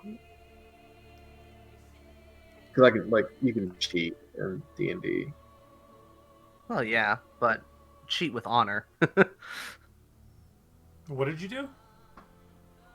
I know how to just find anyone. Oh, well, that's true. Okay, so it's just kind of funny that now this is Metaform. Don't get pissed. Quen basically, I don't want to say lied or manipulated Ajax, but made it sound like by seeking out the Dawn, we would find clues to Shoshana, which she did believe that some underworld contacts might lead us in the right direction, but I don't think she ever believed that they were tied in directly. Do you know what I mean? Yeah. Ajax. Yeah. Out of character, yeah, I completely get where you're coming from, and I get why you went that way. But I'm very happy that it in character, right now Ajax currently has the one thing that he knows has information on Shoshana literally shackled to him right now. True, yes. Ajax. Yes. Is there more you want from her, or is that enough? My Shoshana. Yes. I don't think she'll be able to directly bring you to. I think that's something only we can do as a group. And that's... You say that we haven't helped you at all find her. And this is where we will help you. I'm saying that she has given me more than you have. I'm not saying you didn't help get me here. Because you did. Semantics. Doesn't know. She doesn't know where she is. She doesn't know where Sarko is. We He don't moves know around that. a lot. Follow his trail. Surely you will find her then.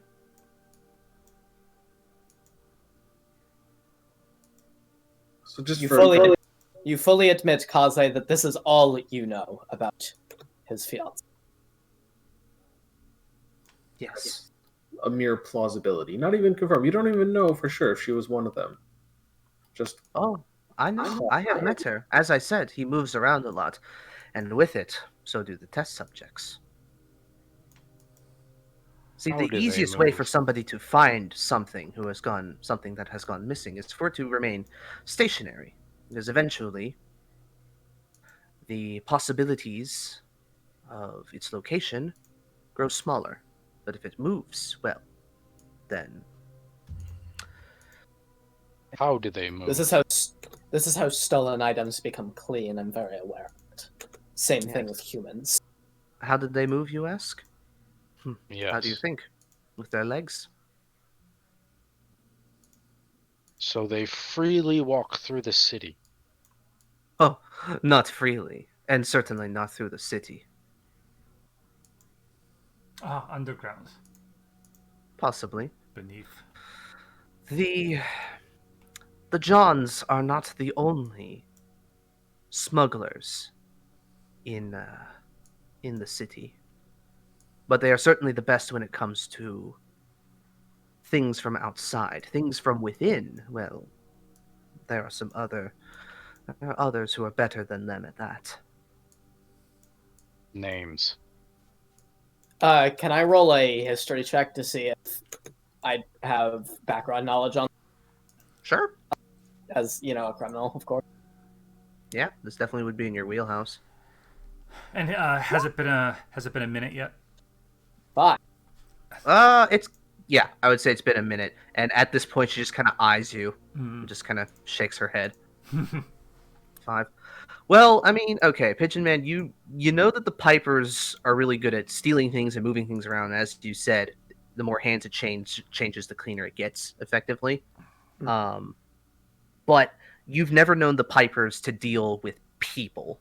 That's Well, kind of and I would also know that they don't deal with people because it's written in my backstory that I worked with them at one point. Yeah. So you know that they don't deal in people. Yeah. It's one of the taboos of the Pipers is you don't deal in people and you don't kill people unless it's absolutely necessary. Yeah. Those are like the two guiding things, and also don't steal from each other. Those are like the 3 tenets of the Pipers. Yeah. Pretty typical Thieves Guild shit. Yeah. I'll ask her who it is then, if it's not the Pipers or the Dawn. Well, I'll say Madcap. You can make a history from your. I was also going to say you get advantage, but a 7 is also kind of low. Well, all right. The Johns are out because they're good at getting things into the city, usually products. Based on Pigeon Man's knowledge, Pipers are out because they don't deal in people. The only other two big gangs that are left, you have the Harkers or the Slicers. And unfortunately for you, Madcap, with your history as an investigator and everything like that, the Slicers are too new, and their they don't get region along well with others. They don't get along well with others. You know that, but they're also the Shade Bros dangerous with them around. And unfortunately, you didn't really deal a whole lot with the Harkers. You know, the bits weren't really your area of expertise. But that does narrow it down, at the very least.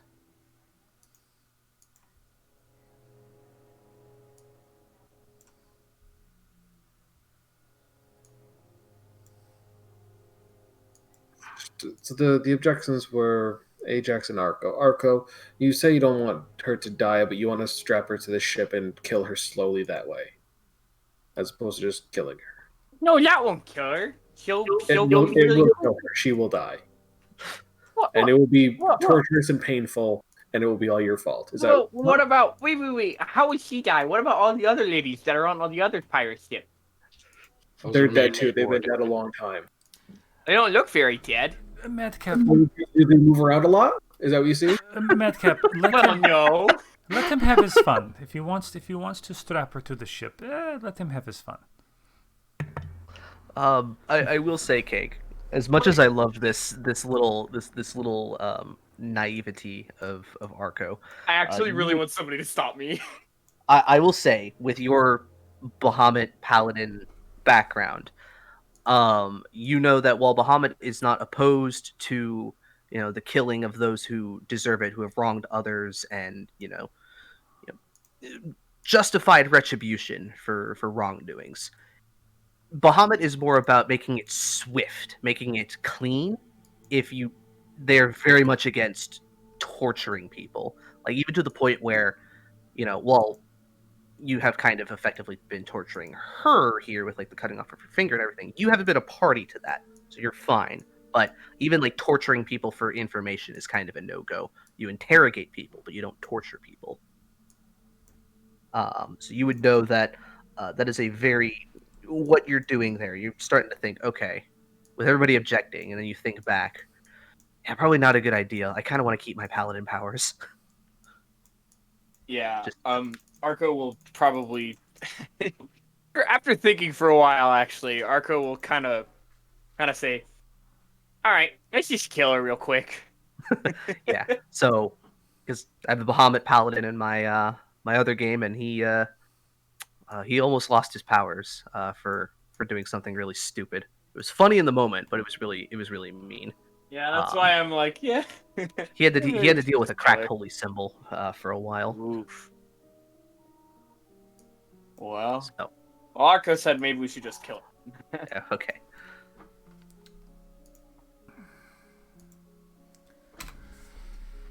So tell me, Kaze, would you like to have this be over quickly, or would you like time to put things right with whatever god you believe in? I don't care what she has to say. I pull out my sword from the side of my belt, flipping it up, and I stab her straight through the heart. Okay. Just go ahead. Give me an attack roll with advantage. This one is. I would like to make a dexterity save on that.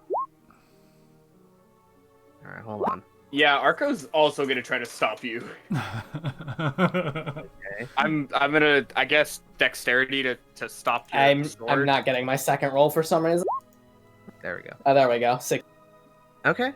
Contested. I will say, as you go to thrust towards her, Ajax kind of scoots over on like onto the side and kind of like moves a space away from you, kind of into the wall, pulling Kaze with him. Ajax would actually probably turn and put himself between her and the blade, between her and the blade. Oh, do you want to take the attack? Well, 16 I would would- break through your armor anyways, so Correct, but so yes, he would. we'll say Ajax kind of spins around, and the blade kind of grinds off the back Once of the scuffle starts, Ajax. Madcap would go with his axe. at Kaze. Yeah. Okay. Ajax will again attempt to defend. Ajax, why? She's no longer useful and she's too dangerous. Okay. You get the damage on Kaze as she's kind of moving. She's not looking great. Now, let's take a moment to discuss. Levingham just kind of like, I'll say Quen, you just kind of being like, oh, what the fuck? You'd see out of the corner of your eye, Levingham just kind of leaning back on the bench and just like, if he could have a bag of popcorn, he would. This is good shit. Insert Michael Jackson eating popcorn. Yeah. Actually, crazy thing. Can I telepathically speak to Leatherham using my ability? Not the boss. Like, hey, just between you and me, Thank you, Kate. if you could just real quick help us out with this, it just because we would love to get out of your hair right now, and I imagine you'd like this to be out as well. So if anything, you just like fucking dead her. Preach.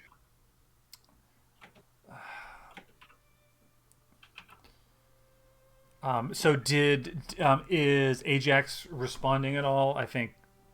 Vorm just typed me something. Oh, okay. I'm just waiting to see what he sends back or what you say. Yeah. I mean, I think we almost need to like roll initiative here, almost. Trying to avoid that. Yeah, fair enough. Ajax continues to turn to place his back towards the others. As he does so, he loosens his grip on her, puts his arms out underneath her elbows, brings his hands up around, and places one hand on her chin, the other on the back of her skull, and snaps her neck. Okay. Given the manacles and everything, just give me an athletics with advantage. Wait, Okay. Ajax killed her? Yes. Well, we'll see. I'm just seeing if he has enough quick, and if he can do this quick and powerful enough. Absolutely. As everybody's kind of like crowding in around as he's kind of shielding her, you watch as he swiftly moves his hands up and around, and you hear a and she goes completely slack. The witch very quickly, just kind of frenzied, falls down upon Kaze, cupping her face in her hands, looking for any signs of life. Make a medicine check. Okay. Medicine does not come up often. I'm Where glad the it's. hell- I'm glad we've gotten 2 rolls for it. I didn't even know where to this click. game. Yeah, I know. Oh, a pigeon had a wing on me. No, you didn't say it. So,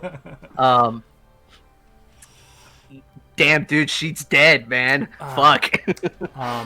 Quen just kind of holds her face as she sees the light slip away and say, "Now close your eyes one last time, dear Kaze.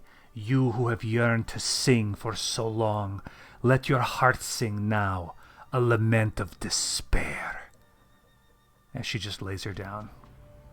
Okay.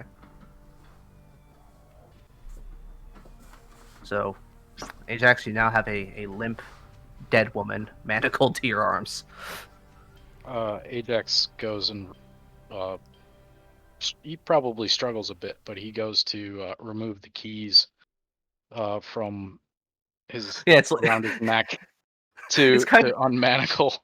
It's kind of like when you accidentally like start manipulating a body in like Oblivion or Skyrim or whatever. Oh, and it starts flopping everywhere. It's like In the probably now calm quietness as Ajax is doing that, Madcap would take her head.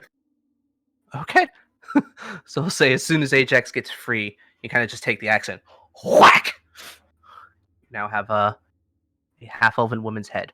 It's very gross. Levingham just goes, "Well, that was masterful. I would clap, but, well..." I offer you this, and I cast Mage Hand, and I try and high five him. He will just kind of look at it quizzically and goes, "Young people." He high fives it. Well, that was interesting, to say the least. Ooh, reaction. Oh, you're gonna take the things? You see Quen as she's holding her face and the light slips away. You see a thin veil of almost like gray fabric drape over her as you see some energy pass between them, and Quen closes her eyes for a second and sort of snaps her neck back, and there's an ill moment of silence. Okay. All right. You do like learn some information about them, correct? That was the whole point. Yeah. Right. Okay. But only when I activate it. Right. I will say you do get this one tidbit. No, it's only when I activate the disguise. I'm just gonna give you. It's literally like one little thing that I'm just gonna give you from doing that. If you want anything more specific, I can tell you if you ever activate it. Sure. Just because I don't know if it'll come up. Ooh, you're chatting it to me. That's exciting. Yeah. Wait, Kaze was Tarkov's sister? The law. There. It turned out there were two.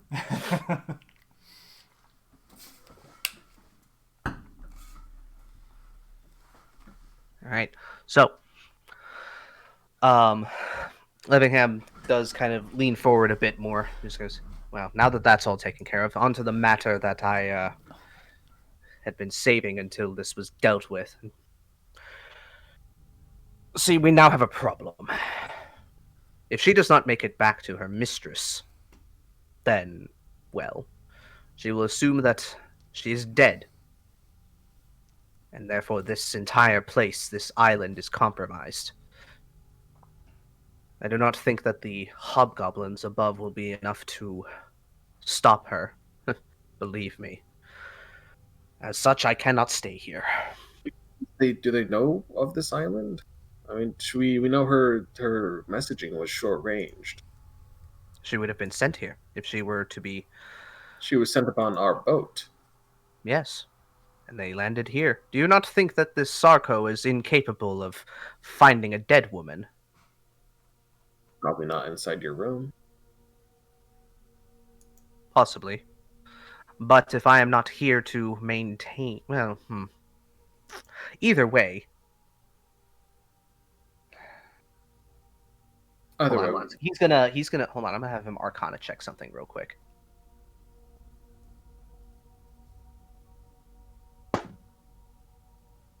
Okay. But those servants of his as well. They died outside of the room. He would know. He would know then. He keeps a tight leash on his pets. No doubt you saw it, eh, halfling? yeah, I saw the red. Yes. His mark of control. It is like a collar. If they disobey him, he hurts them. And it keeps them Hence bound the- to him in his service. As Hence such, the statement of so and so is free. that only Quen knows. So, and if he entrusted them to her, well, I don't think it would be that hard to put two and two together. He is intelligent, if a bit foolhardy and unhinged. Well, since you have to leave, where will you go and what do you want to take?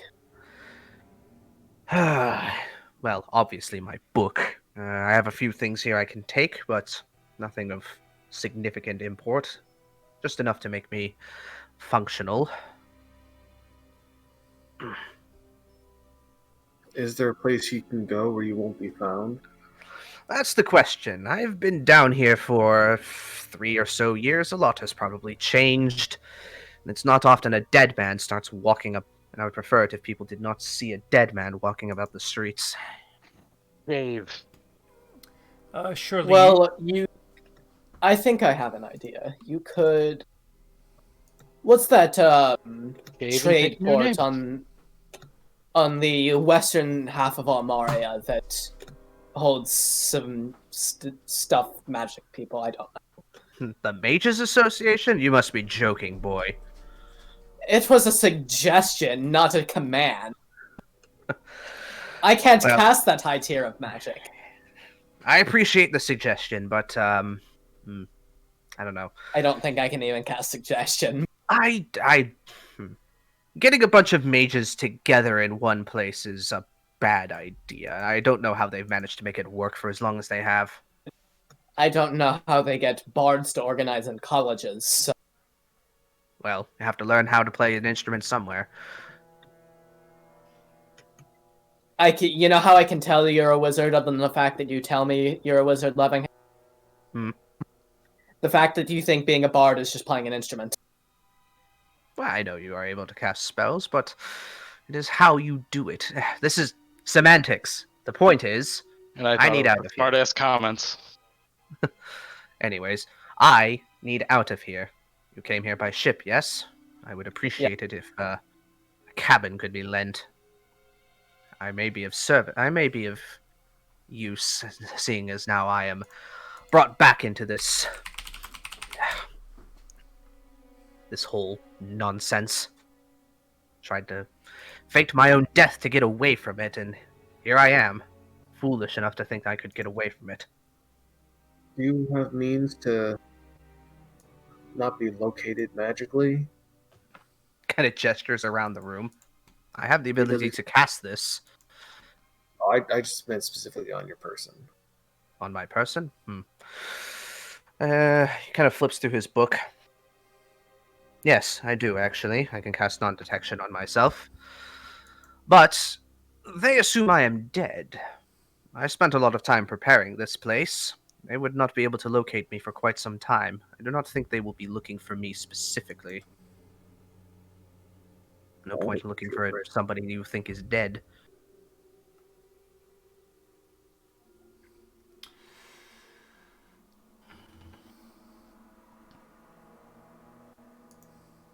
Are you joining the team at the moment? The team? No. But a helping hand every now and then. Ha ha ha. Kind of shakes his hand. Perhaps. I mean, a wizard of your talent, you must know basic illusion magic. You can disguise yourself quite simply, I assume, walk among the streets of Marduk. I can, but it is a chore to do so. My resources are better spent elsewhere. And besides, illusion is not my strong suit. I know a few basic things, but I am a transmuter by trade. Huh.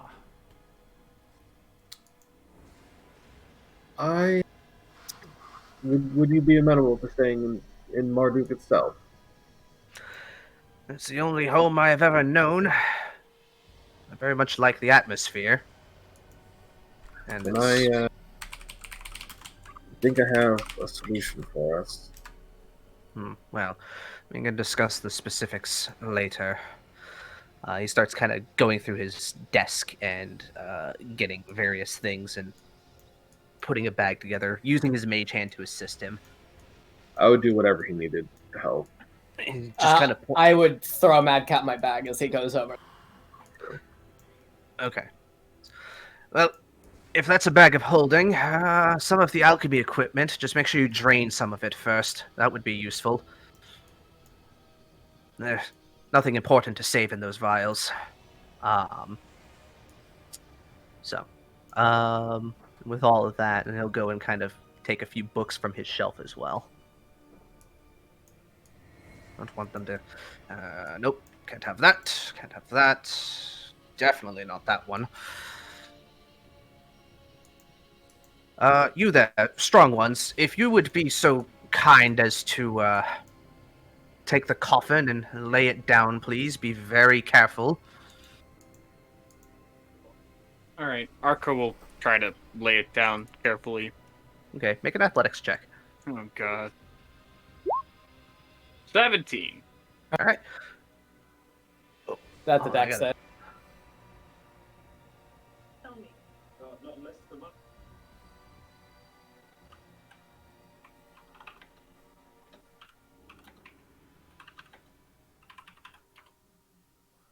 Alright, so with ease, you manage to kind of kick it out from against the wall, very slowly let it rest until it goes onto the ground.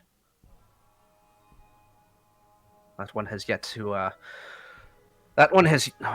fully mature. I would hate to lose it. A lot of resources went into creating it. Can we put it in the bag? It is you look at it, it's way too fucking big to fit in the bag. Oh wait, the coffin. Yeah. I thought he meant whatever he was cloning.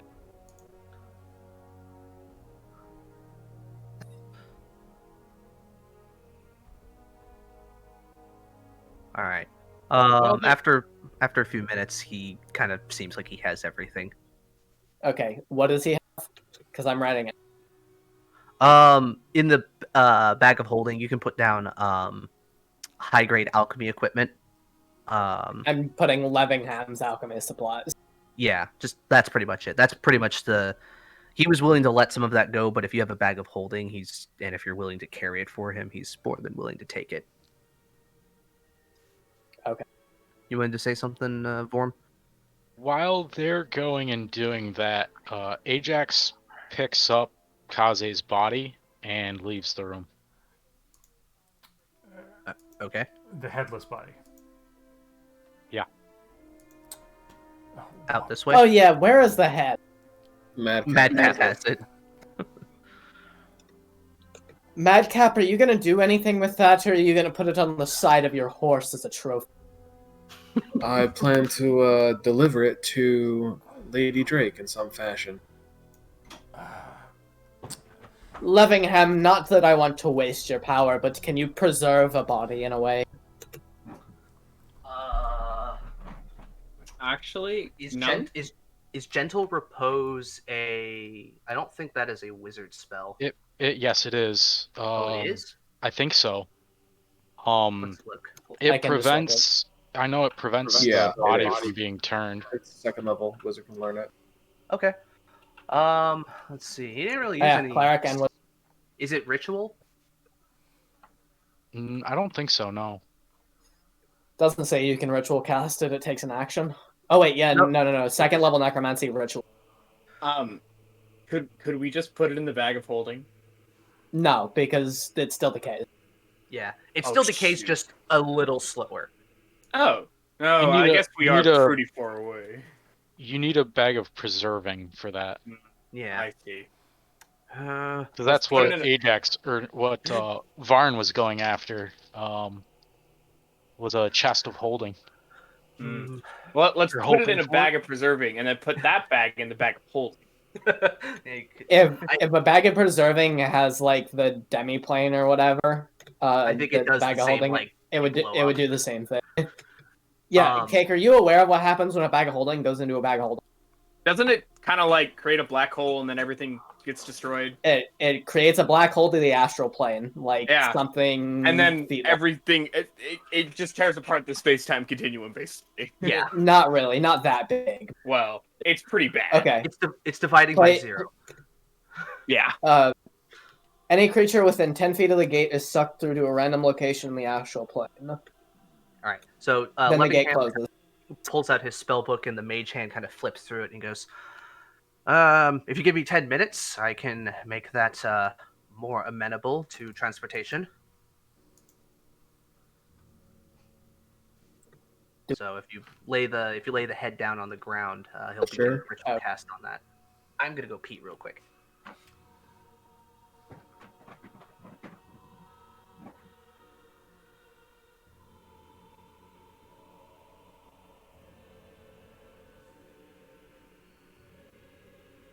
So, how about this weather? You want to recap? So, I'm wondering why. Vorm. Why did Ajax attempt to stop them from killing Kaze only to crush her or whatever himself? Break her neck? Yeah. Because he figured that you guys were going to take your sweet ass time and he didn't want her to suffer. Yeah. Oh. That's kind of why I moved closer. I was than gonna Thor. stab her through the heart. It'd be quick if you'd stop fucking about. Why? Yeah. What would make you think that Quen would want to take her time? Whatever gave you that impression?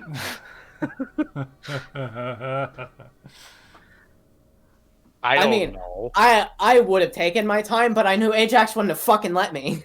I mean, in Ajax defense, Or- this was like the cleanest way to do it, though, because any kind of stabbing, there would have been blood somewhere, and then we gotta And- clean up a mess. No, we don't. We're fucking leaving. Hey, it's Levingham's You ever- room. I don't want to You- leave it. I don't want to leave blood on the floor. That's not. He is nice. leaving. He is never coming back here.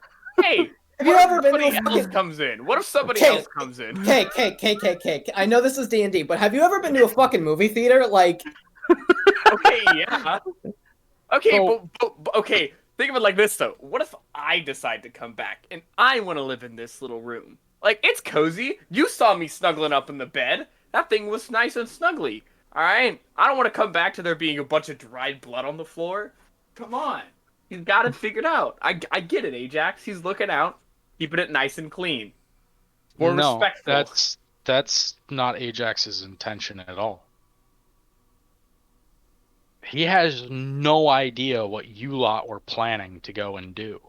That's true. Yeah. You It's a fair guys were assumption going on and his end. you guys were discussing all this shit. He could hear you, sure, and everything he heard was not quick. That's Okay, fair. That's but- fair. That's fair, actually. But okay, when I announce my That's attack fair. like that, I say, I don't care I- what she wants, and I make an arcing motion to stab her. I understand So- that, but Ajax can't hear that. It All the could have talk, it could have all been. the talking Yeah. was that wasn't even in character. We were talking about like, and I know. anything that was done over in this corner. Hush, hush. Yeah. The only In the I think, end, real talking The deed was... is Well, the deed is either done. way, either The deed is way, done. Well, okay, hold on. In Vorm's defense, Quen did say out loud, would you like it to be slow or quick? That's true. And then And Arco, very recently, before he changed his mind, really wanted to put her on the bow of our ship. Yeah. And, fucking and keel hauler. yeah. So it's understandable. I as the outside observer, just kind of letting you guys do whatever.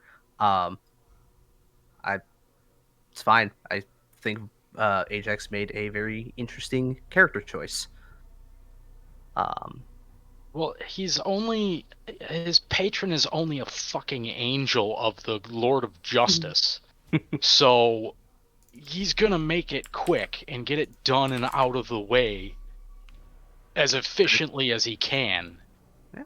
Seeing you guys go and make a stabbing motion at her or draw a blade, he has no concept of what you have running through your skull. So he is going to go and try to make it quick. What you guys didn't hear was Ajax had gone and whispered to her when he had his back to you, asking if she wanted this quick. He then went and snapped her neck, making it quick. Yeah, I have the DMs to prove it. okay. Yeah. I honestly though, character conflict is always interesting too. So, just up to a point. But I mean, so Ajax is he's not as in tuned with you guys as the rest of the party is. So Ajax still kind of has that lingering thought that you're all fucking psychopaths. So What would make you think I was a psychopath, Ajax? I don't think any of the party members are in That tune with each voice. other at all. no, we're honestly really not. So he's still all thinks Whoa, almost like that's the whole character dynamic of the fucking story. Can we play D&D now? Thank you. I feel like Arco and Quen are very much in tune. so, I also feel that. Thank you, Ellis. Oh, Quen, you're a great lady. I can't do it. Oh, thanks so much, Quinn. You're so cool.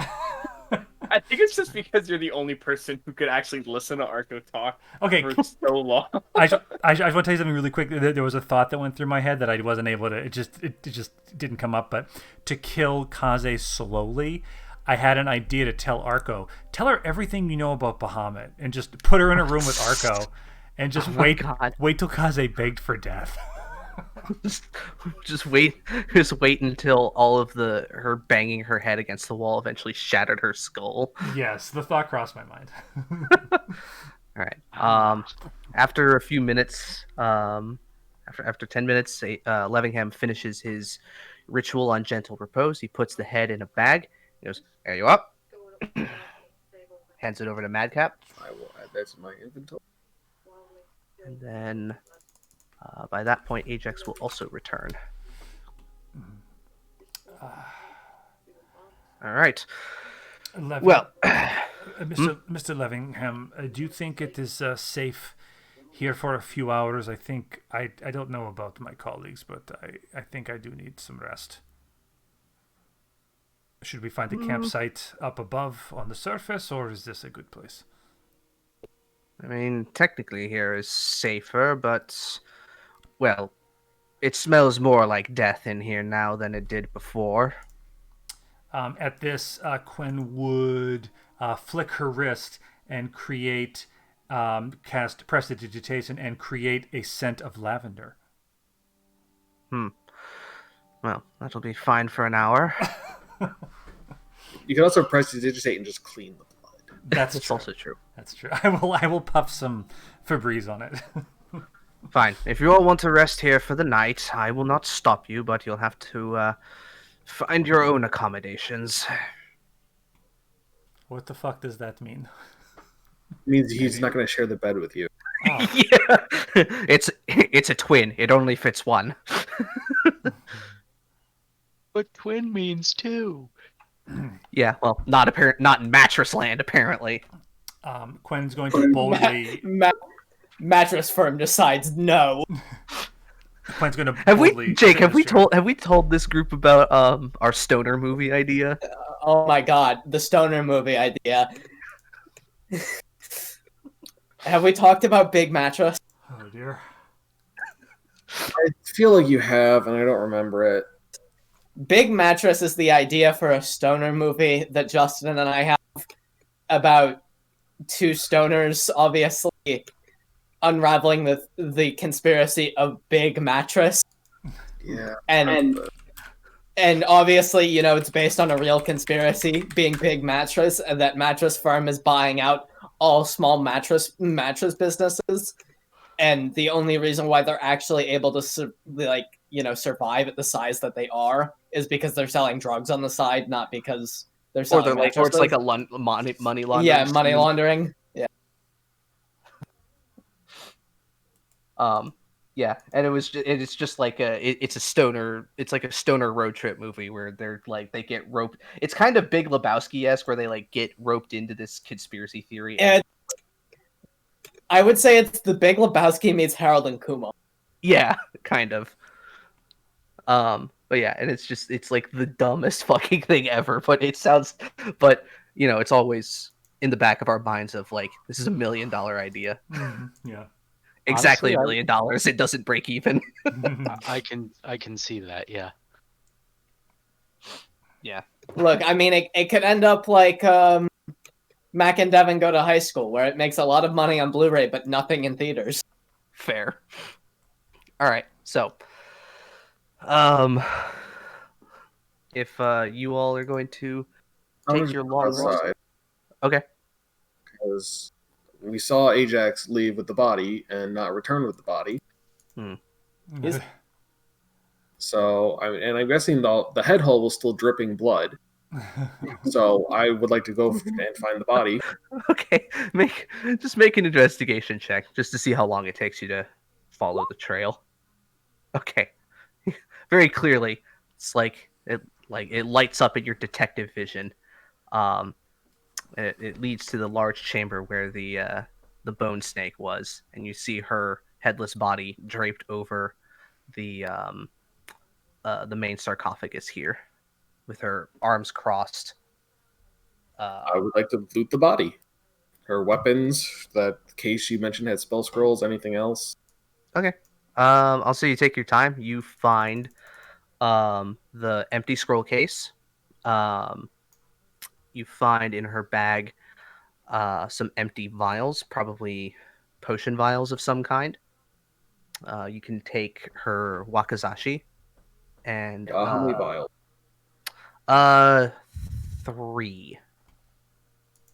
3 empty potion vials. And she had about 6 kunai on her,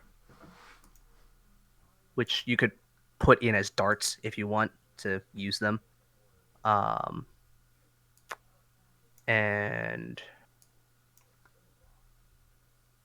yeah, that's pretty much it. She traveled pretty light. Okay.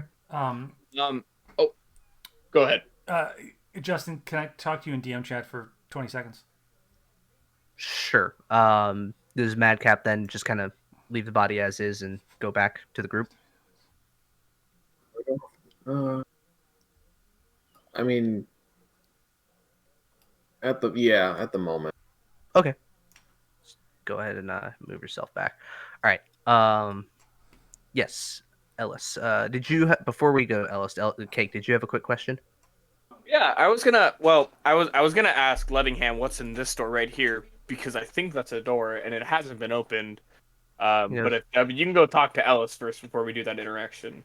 Well, it's quick. He'll just say, "It is the way out." Do you really think I have the means of sneaking through an entire camp of angry hobgoblins? Probably. Well, I guess it probably, makes but it's sense. rather inconvenient to do it every single time I need to go get food. So, anyways, all right, Ellis, let's hop in DM chat. I promise it'd be super quick, folks. I don't want to kill the session. That's fine. Okay, so really quick, I want to play a trick on Madcap. Are you there? Okay. I saw your thing flashing. For whatever reason, Discord is taking forever for me to connect to chats. So, Oh. what were you saying? Hello? Yes. Oh, hi. Just really quick, I want to play a trick on Madcap. Okay. So just I don't know if Cobra would really like that at this point. Well, I'll just tell you what it is because obviously, let me look here. So I can't long rest and hold this shadow. Mm-hmm. So I want to, as an action, I want to use the shadow to disguise myself as Kaze. Okay. And then if you want to pass me any info, great. But then I'm going to be standing at the door when he comes back, and I mean it's up to you, but I want you to say like as you enter, Kaze standing before you, and she says, "You stole my Wakachashi." I think it would be funnier if you're just like sitting there cross-armed in Levingham's chair, Okay. just kind of giving him a shit-eating grin. Okay. Okay.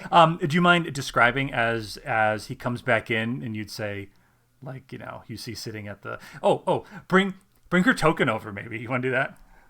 That's fine. I don't want to scroll all the way over on this giant ass map and back. Okay, that's fair. Because I'm at 100% on the Zoom here. Yeah, like... I've been at what am I? Yeah, I'm at 80. Yeah. Okay. All right. Okay. Bye.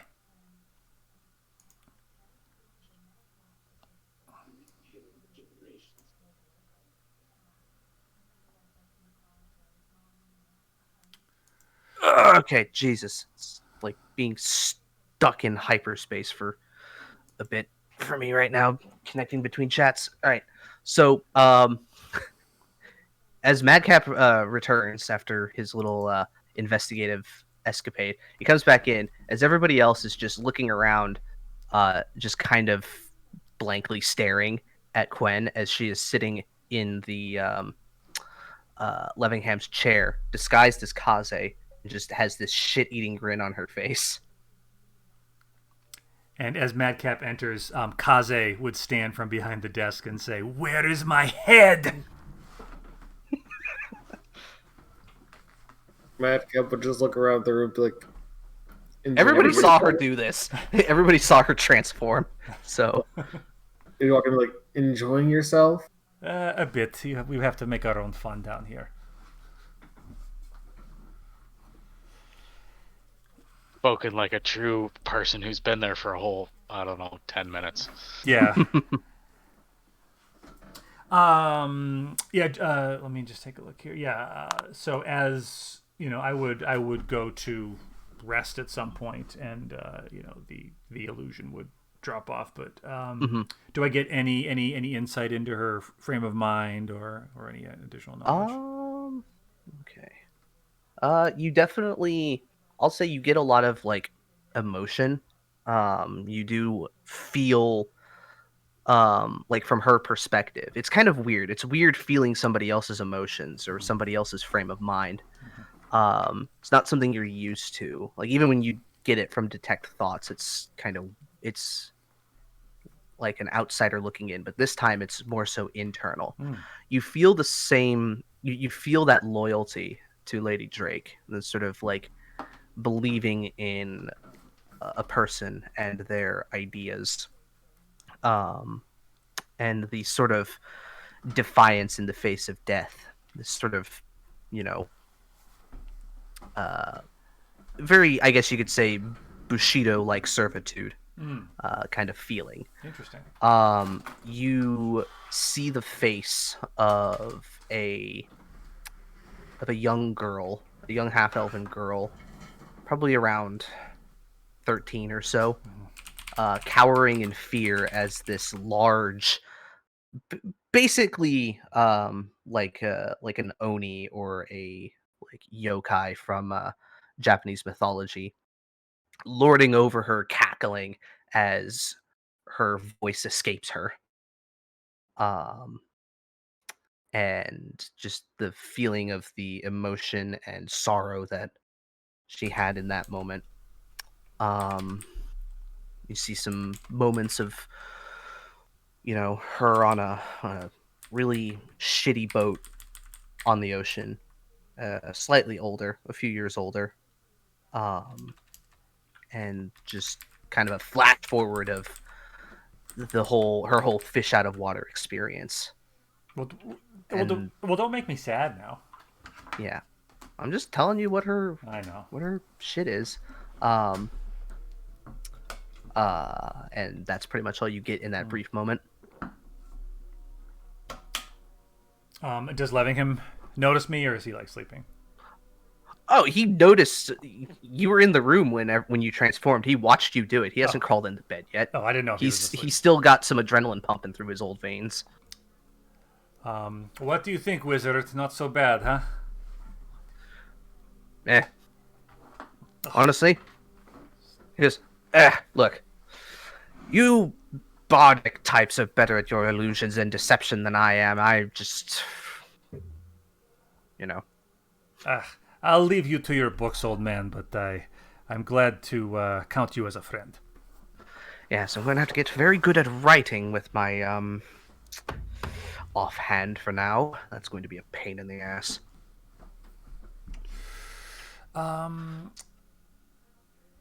I'm wondering, it would take too long to make like a duplicate book to try to fool Lady Drake. It would be too much, yes? I would need the materials to make a convincing... If you're planning on doing that, I would need some time to make a convincing fake, but I don't think we have the time or resources for a full duplicate of my book. No, of course not. I wonder if... Pigeon and Ajax, Arco, I wonder... Is there any benefit to passing a fake recipe for the residuum to Lady Drake somehow?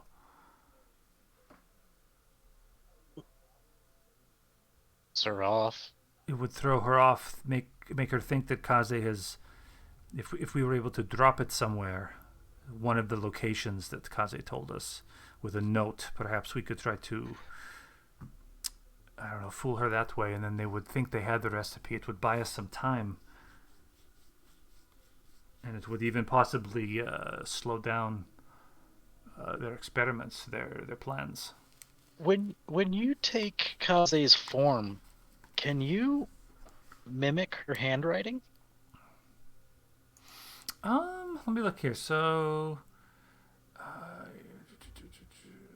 the only thing I can think of is that maybe you go and write a copy of it. It just simply says well disguised. And, yeah. Well, my thought is maybe you go and write a copy of the recipe and say, unfortunately, this was as much as I was able to get. Take it or leave it. This was all that I was able to go and recover before the book was destroyed, or something along those lines. Yes, Ajax. I think you're onto something, my friend. If we could leave it in a way and have a story where Kaze could not meet her now, it's too dangerous. The Vigilantes have followed her back. Perhaps it would fool her. It's possible. I mean, I could also. I think we've already said that we should not try to disguise ourselves and pass ourselves off as Kaze. It would be too dangerous. As much as I want to just use disguise self and walk up to Lady Drake, I don't think it would go well. Not without a solid plan B. Yeah, I mean, maybe plan C through F. Yeah, like I was thinking like message wise, I'm sure I could buy like a enchanted ring or something that lets me cast message. You know what I mean? Like it's just a cantrip or whatever. You know. Yeah. I mean, it would be a lot of gold, obviously, but I could probably find something. But it's too complicated. Mm-hmm. All right. Well, everybody pulls out their bedrolls, and Gwen kind of cross legs in the chair to perform their long rest. I'm sorry. Before I long rest and drop the Kaze disguise, did any of the party members think that trying to fake a note from her is worthwhile, or is that a non-starter? I mean, it's a very interesting concept. It's going to come down to how effective you can do it. I mean, can you, if you can mimic the handwriting, that's a very interesting concept. I'd leave it up to Justin to say, obviously if that's. I will say within the one advantage that you do have in this regard, regardless of Gwen's face stealing thingy, is that one of you should have the note that was written with like a brush and not an ink, like a quill. So you at least have a reference for her handwriting. The note that was left on Brick Sunder's desk when Pigeon Man decided to loot the place with his expert hitman playthrough. Oh, that seems like so long ago. Yeah, it was. But that's a very crucial piece of info. So you have a baseline from something that you could attempt to forge. Why don't we do it just so we have it? If we use it, great. If not, we haven't wasted much time. Levingham, pardon me, could I borrow some parchment? Not the good stuff, just, the basic. Fine. It's the second drawer on your left. I reach down, open the drawer, and pull out a couple pieces of parchment. Okay. And then using the base and taking input from the team, I would attempt to craft a letter to Lady Drake. Would I know how to address it? How does Kaze refer to her? Like my mistress, or the thing that you heard the most in reference to her was mistress. Yeah, it would just simply say mistress. I was not able to get the book.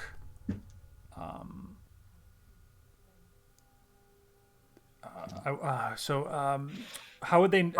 How would she know the Vigilantes? Would I say? Would she knows Madcap the best, right? Or I think she knows us all. She probably knows Ajax the least. Well, I mean, Madcap the most, I guess, when he was taken prisoner. Justin, without RPing the whole note, I think I would do my best to phrase it in a way that makes sense for Kaze, based on what she knows of us, and explain that I was able to get the recipe for the residuum, and then on the next page I would write out a fake recipe. Okay. Do you want to say something, Cobra? Well, were we given any clue as to what? I mean, it's not like 3 eggs beaten well and add flour. Like, I mean, what? We have no concept of what it could be unless Levingham. That is also true. You have not gotten that information from Levingham as far as how something could be faked like that. Where is his book? With him. He's sleeping with it like a security blanket at this point. I'd say, Mr. Levingham, could you help me, with a recipe that is believable enough, but will lead them nowhere? Let me sleep on it. That will be something that will take some time for me to. We've got a ship ride home. I was going to say. There's no. Sleep on it. Just come up with your end, and I'll come up with my end, and we will convene when we have a more agreeable time. You've gone through quite a bit to get to me. Perhaps you should just take a moment. So be it. She just kind of tosses the quill on the desk. Okay. Gwen, either way, you have less time that you need to rest. Yeah. You could reasonably, finish writing it in the time that Yeah. Or you could write it now and the rest.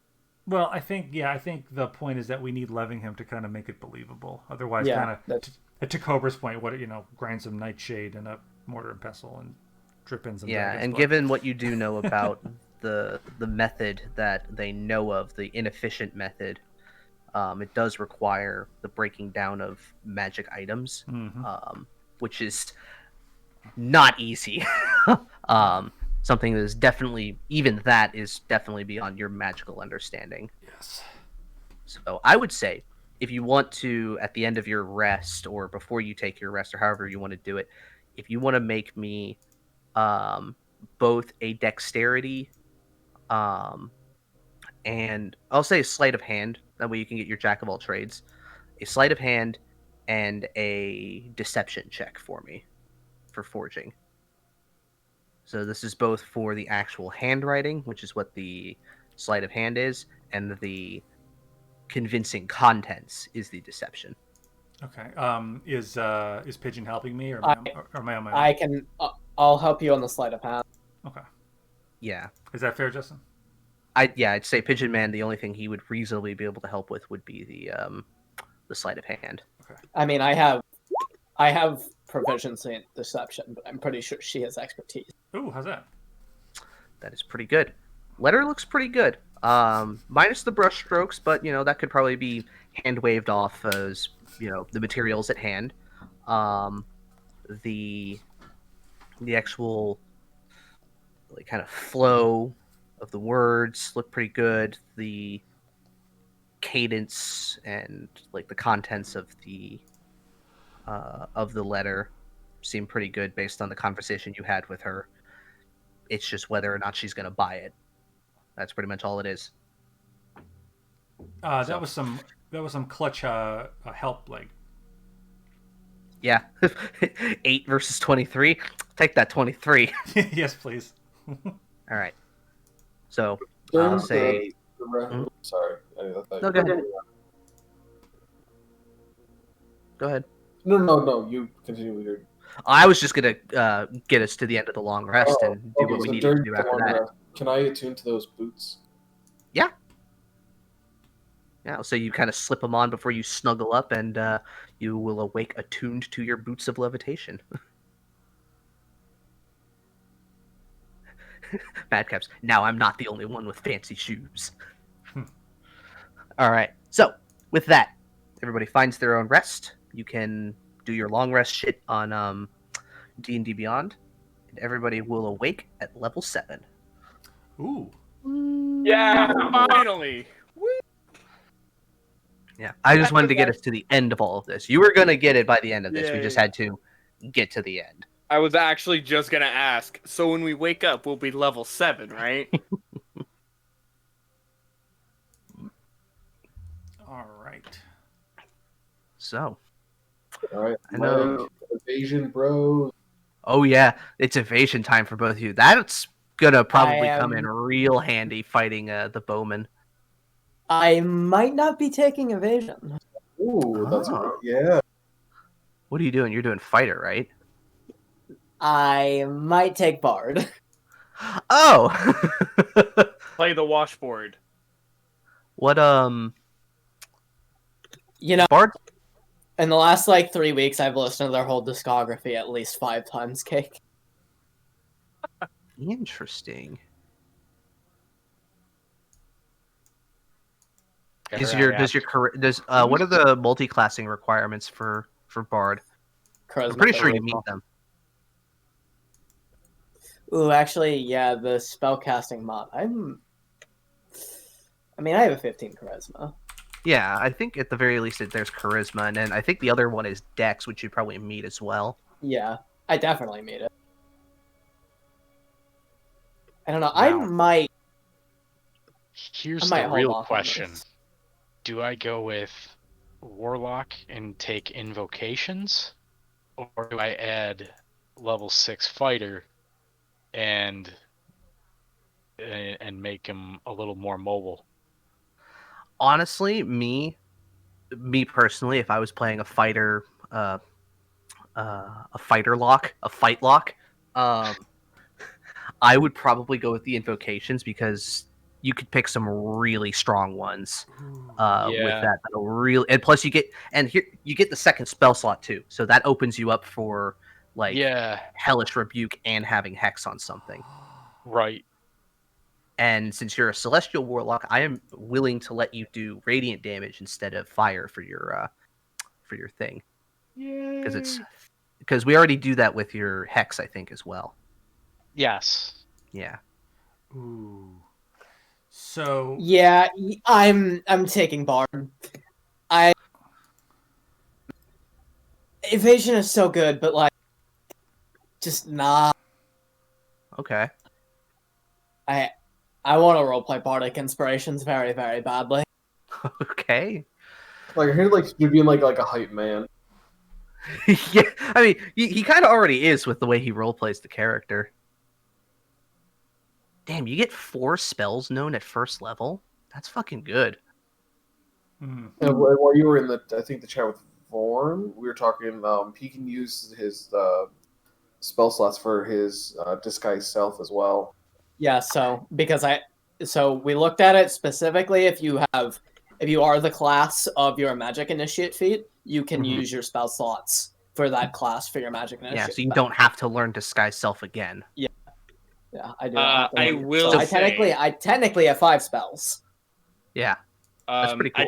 I could be missing a lot of other things, but one thing that I did notice is I have Aura of Liberation now. So basically, you guys can't get grappled or restrained, and there are no penalty on your movements or attacks when you're underwater.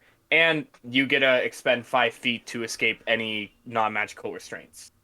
So I That's hope pretty that helps. fucking cool. Yeah, I was just looking at it and I'm like, wait a minute, Aura of Liberation's actually kind of fucking sick. That's like free freedom of movement. Like Yeah, for everything around you. Try to see what else I have. What else do I get at level 7? Oh, jeez.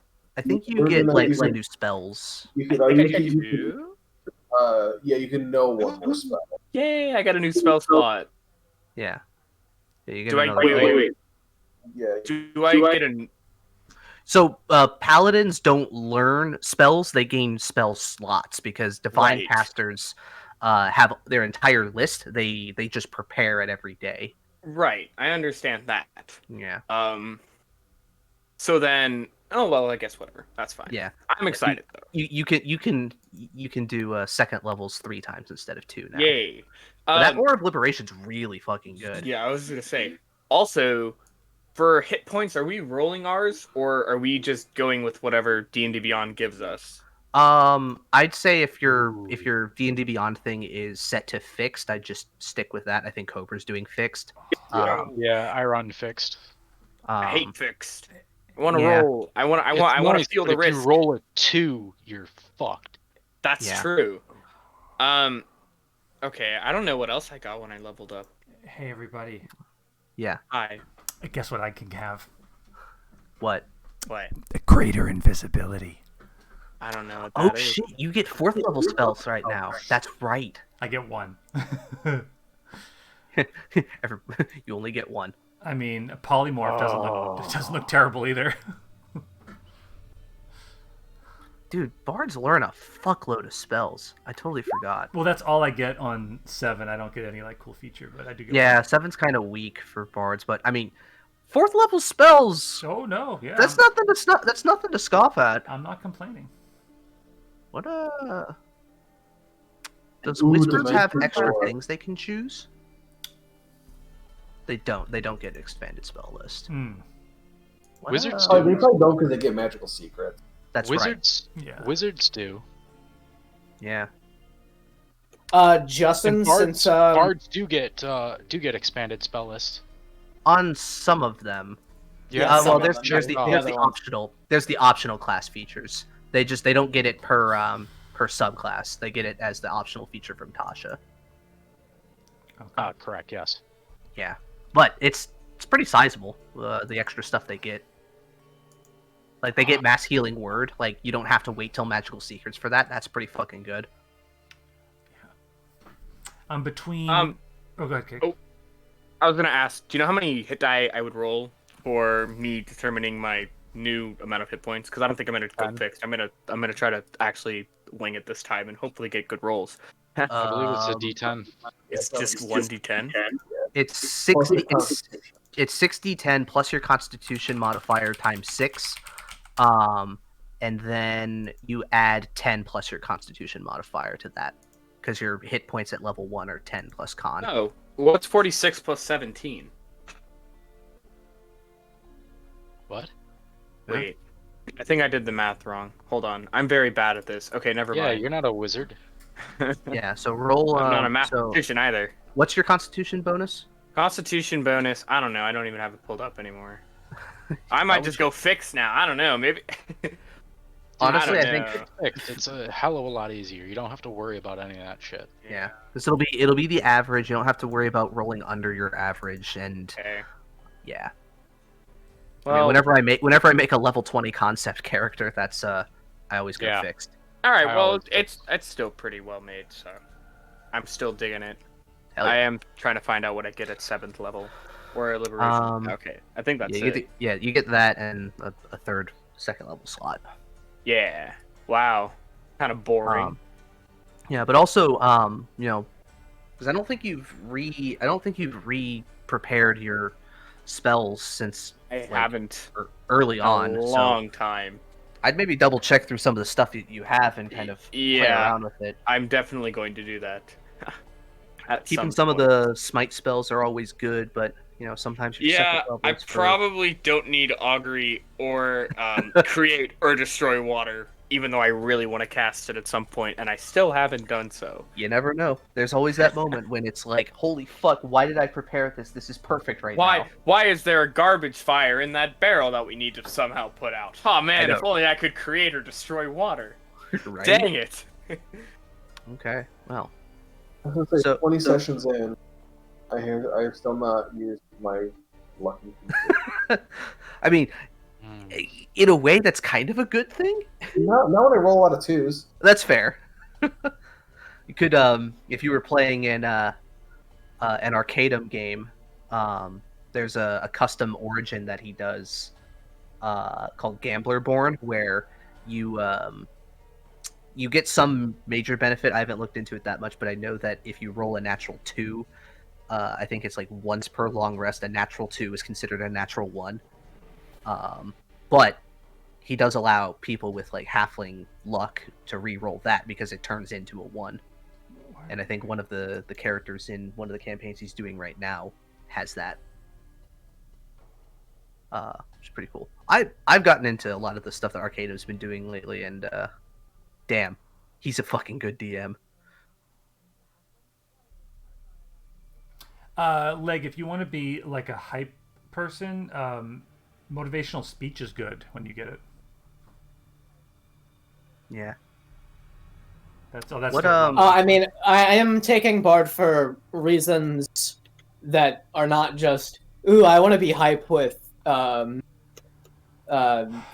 Bardic Inspiration. Yeah, I mean, That's a reason, but I'm specifically taking it for the subclass that I want.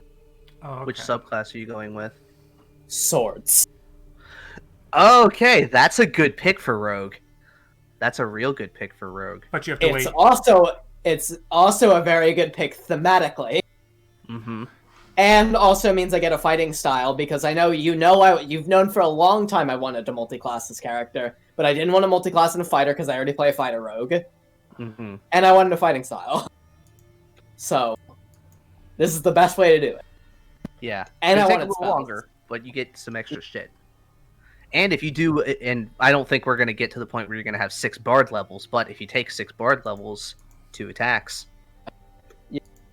Dagger, Right, dagger. For your fighting style, are you going to take 2-weapon fighting or dueling? Because you'll have like with inspirations, you have a lot of things to use your bonus action for. I'll find it. The blade flourishes are not bonus actions, though. I mean, like inspiring. Yeah. I don't actually know much about Sword of Bards. I played a sword bard for a little bit. So the bonus, so they could still inspire with a bonus action, but when they attack, they can expend the bardic inspiration to do their flourishes. Right. Yeah. So yeah, they just use it. So yeah, I'll take the dual wielding one. Yeah. Because like you could do that and then inspire somebody, but that would be like wasting your inspirations really quickly. So yeah.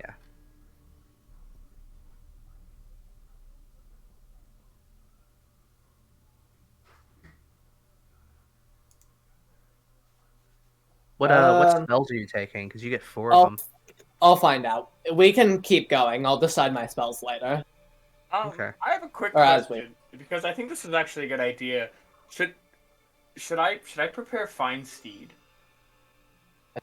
Because I Probably. forgot that I can prepare the spells. I really like it, and I kind of think I'm gonna prepare it. Okay. Oh yeah, this is gonna make for some really nice shenanigans. A warhorse, a pony, a camel, an elk, or a mastiff. Oh, it's camel time. Dude, I'm excited for this. Or a Horses are mastiff. I could faster, camels are smarter. Or I could just summon a giant dog I get to ride, which is pretty sweet. Just a fucking Mabari hound from Dragon Age. No, I really like this. I always forget that I can just be like, I don't want to learn this spell anymore, and then prepare a different spell. It's pretty useful. Yeah. Well, go ahead, Ellis. I was going to ask, am I reading this right? If I take polymorph, can I turn into a T-Rex? Yes, you can. Yes, If you're you if have your to have level, seen it. you have I would say for polymorph specifically, when it comes to beasts, it has to be either something that is common that you would know of, or it has to be something that you would have seen. And unless you've taken a road trip across Draconia, you probably haven't seen any T-Rexes. Well, actually, And if you have, somebody probably died. I mean, I just wanted to say, I've got my. Hold on, I've got my backstory here. Oh, jeez. As you can see, that, Hold on, I love you. Just Quinn studied at one of the Bard colleges and saw many T-Rexes. well, first off, you're wrong. T-Rexes are not on the Isles of Phelan. There are dinosaurs on Malastare proper in Draconia. Couldn't you? Oh, go ahead. And in fact, they have domesticated some of them as beasts of burden or as war cavalry. There's a division of kobolds within one of the legions that ride large velociraptors as shock cavalry. That is definitely a shock, yes. Yeah, it's like you see a bunch of tiny dragons on top of fucking velociraptors charging at you at 50 miles an hour. And trying to tear your faces off while stabbing you with spears. Yep. Yeah. It's pretty fucking scary. Ellis, Yes. at some point, can you message me where you want me to send the honey and jam to? Because I finally got the packing situation for that figured out, and I'm ready to send it, but I just don't know where. Wow.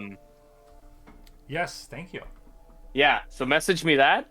But other than that, I gotta go get some homework done because it's finals and my classes are finally over. So I'm gonna No, go they're not. get some If you've shit got done. homework to get done, your classes are not finally over yet. Well, yeah, technically. Well, anyways, I'll see you guys. Have fun, everybody. Ellis, message me everything. I will. We'll keep talking. Have a great weekend, Cake. All right, yeah, have a good weekend. See you guys Friday. Bye. He's got until Monday, right? Yeah. Be a good boy and get it done quick, and then you can enjoy your weekend. Yeah. Oh, It's not what I did in school, but Leg. Yeah, right. Leg, you there?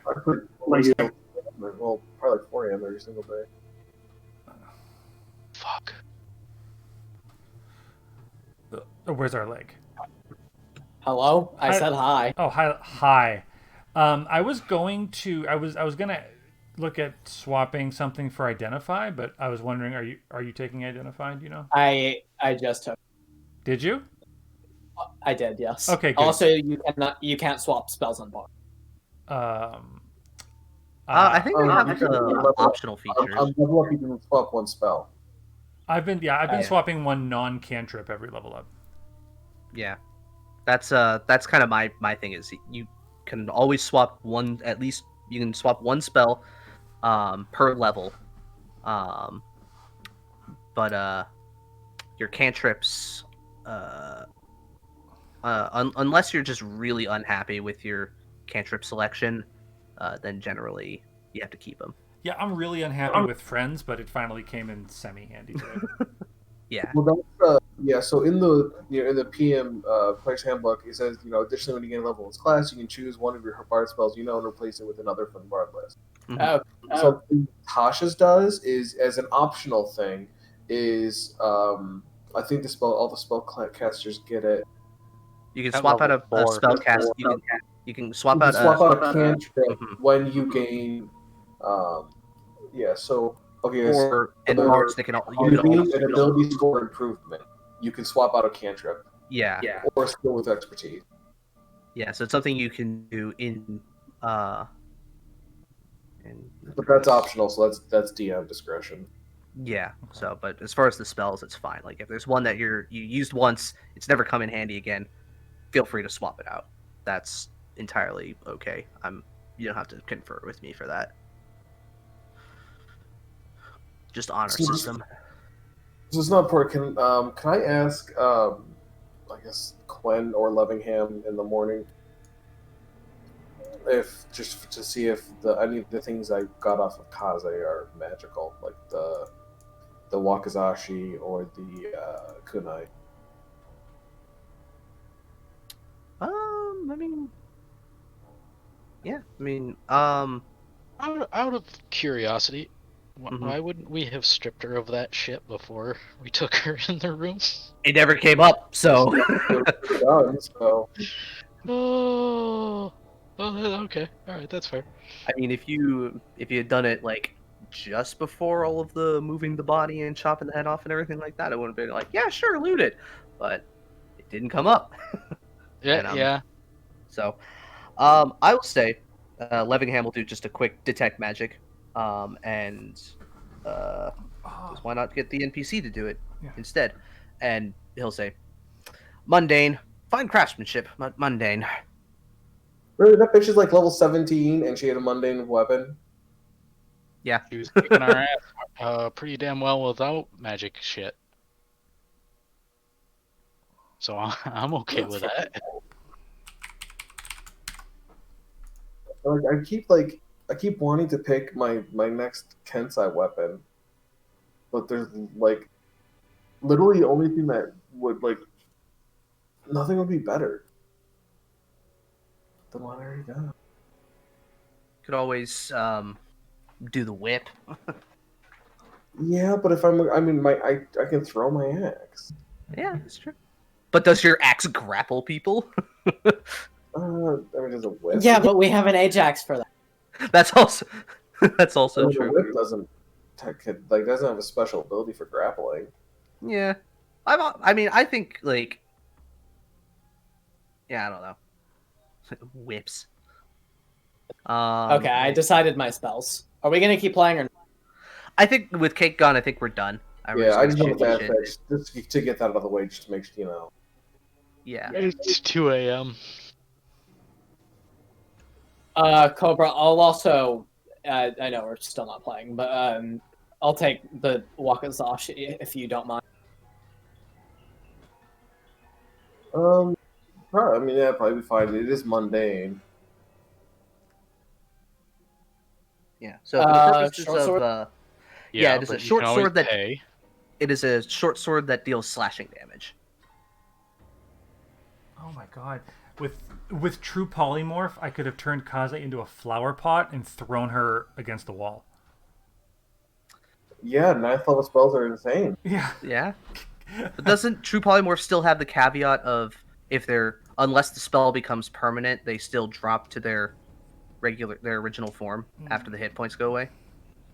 Or does True Polymorph not do that? Okay, so it says you drop them from high enough to deal maximum fall damage, and then the extra damage carries over to the regular hit points when they revert. Okay. Yeah. Throw them So it into a does still have the demi-plane. same. Yeah. Yeah, But it as still a does flower have the. pot, she couldn't fight back. That's fair. You could throw them into a bag of devouring. Oh my god. That'd be fun. I think we'll save that for the demonologist. Do you guys want to see Kaze's stat block? Since Sure. she's Yeah. a non-factor now. Sure. Yeah. All right. Let me snippet sketch this. I still don't know if I want to go and take second level warlock or not. Well, sleep on it. Just message me what you pick.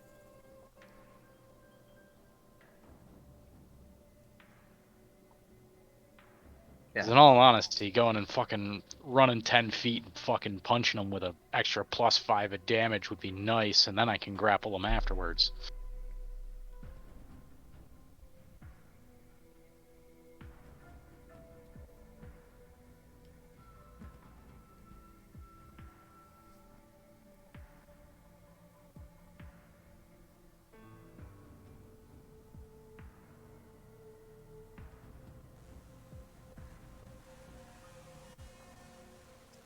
Well, okay, so we do know that what's her name does not have access to 9th level spell. Mm-hmm. And that's part of the reason why Mhm. she hasn't been able to cure her.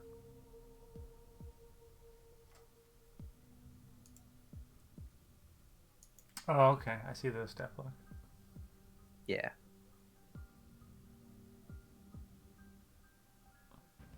Thought it was interesting. Arcane trickster ninja person. Ooh, Interesting. fucking enemies abound would have been savage. Yeah. But she didn't have a chance to use it. It was either go defensive or attack people for her.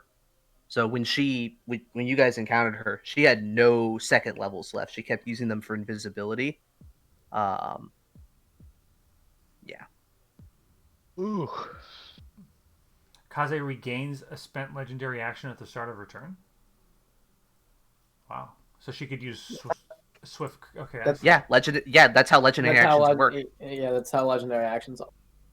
Yeah, you regain them at the start of your turn. in like the monster manual. Yeah. Yep. Yeah. Legendary resistances are per day. Legendary actions are per round. Oh, okay. Yeah. Mm-hmm. That's why fucking Tarrasques are so goddamn nasty. Yeah. Well, I think the big thing for Tarrasques is their the spell reflective carapace. Oh, But there's that too. I think they take like 5 legendary actions and they have 5 legendary resistances as well. Yeah. I had to fight a fucking Tarrasque as a bard. That sucked. Yeah.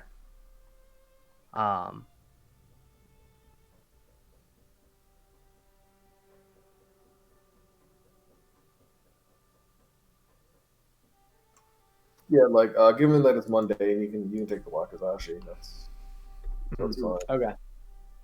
Dual wield them sons of bitches. I mean, Yeah, I they're both- might get it enchanted. They're both Yeah. light. If I get it, Yeah. if I get it enchanted, it would be my main weapon, but the trophy. Yeah. I mean, you could still wield both of them because they're both light. So, I'll pump the damage die on the offhand. fuck yeah. Yeah, I hope, hopefully with seeing her stat block, that kind of shows what she's about. It's definitely, honestly, I think like the least interesting out of most of the benefactors, but her stat block is definitely one of the denser ones, just because of all the shit that she has. Feel free to toss the other ones in there too. We'll take a look. Yeah, just kill them, and then the secrets will be revealed. Huh, all right. I'll do that tomorrow. Yeah. Knock on the demonologist's door. Hey, can we kill you real quick? We just want to see what you can do. I need the codex entry. I need to complete it. Yeah. I cast friends on the demonologist. Can we see your stat block real quick? Oh yeah, sure. Here you go. Yeah. What did you think of the after image strike? I thought that was pretty cool. I like that. I kind of It was kinda worded brutal, yeah, it was worded really weird beforehand, and then I eventually ended up coming across when I was looking up like constructs to base stuff off of. I came across one from Eberron, the Lord of Blades, and saw he has a similar kind of ability, and I'm like, oh, this is worded way better, and I just based it off of that. Um, it used to be like, she has advantage on the attacks, people had disadvantage on attacks, and she makes, yeah, it was worded really weird. So, and I literally cut the word count of the ability down by like 50 to 40% afterwards.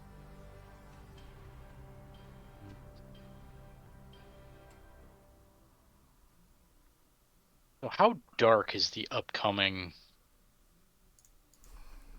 terrain, shall we say? What, like this area here? No, I mean like the next process arm Well, of the journey. Like, is this like all underground from here on out, or I'm hoping not. well, underground stuff is probably on the menu. Is it going to be 100% of it? Probably not. If you're thinking about the devil's sight, I mean, being able to see through magical darkness would be pretty useful. 'Cause I'm thinking, yeah, I was and- thinking Devil's Sight and oh fuck, what was the other one? Eldritch Mind. What does Eldritch Mind do? You have advantage on Constitution saving throws that you make to maintain your concentration on a spell. That's pretty cool. It's like a mini warcaster. Kinda. Because with that and the fact that he's already a fighter who has a concentration speciality, that would make him pretty fucking resilient when it comes to maintaining hex and whatnot. Okay, I lied. The Demonologist stat block is denser than Kaze's, but that's only because his stuff has a lot of magic to it. Yeah, there's magic and there's a lot of words to it. So that, or I could always go and take Mask of Many Faces. Yeah, but then now that's like 3 people that we have that cast Disguise Self. Yeah, but I mean, I'm not. Not Ajax that Ajax has complaining. been seen. Had I gone and taken it before, I would have taken it. Mhm. Or if I hadn't gone in for level 5 fighter, I'd have taken it just simply because he hadn't been seen yet. And so he could just be a random person every fucking time they walk into battle. That's fair. And it would have been a little better, but I don't know. So most of these fucking things are all Eldritch Blast located in. Yeah, for the early stuff. Yeah. I mean, there's Thief of 5 Fates, so I can cast Bane once, but that doesn't do me a whole fucking hell of a lot of good. Bane's a pretty decent spell, though. I mean, it is, but I've already got Hex to go and ramp up damage. I mean, it's ramp up damage or ramp down to incoming damage, one of the two. Yeah. So. I mean, there's Gaze of Two Minds, which is worthless to me. Fiendish Vigor wouldn't be too bad, but it only gives me a little bit of extra health, which isn't usually that's a false bad life option. at will, right? I believe so, yeah.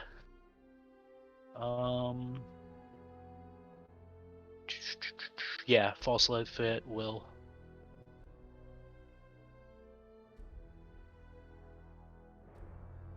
But yeah, there's Armor of Shadows or Beast Speech, which is worthless to me. Beguiling Influence, which is deception and persuasion. That's nothing. That does me much good. Or I can get Detect Magic. Or read shit. So. At will Detect Magic is not bad, though. Not really. I mean, I've used it before on a Warlock, but it just it wasn't as useful, I think, in the setting. Yeah. But I don't know. We've got spellcasters. Why the fuck should I have to go and worry about that? Misty Visions is decent. Silent Image is, pretty neat. Yeah.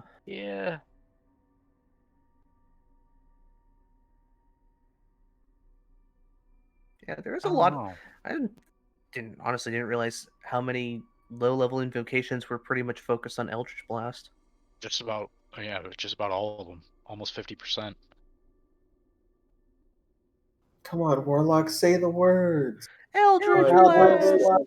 Yes. I've only had one fucking warlock that I've ever played that has actually used Eldritch Blast. All the rest of them have all been non Eldritch Blast wielders. And I've had at least three others that had at least a portion of warlock.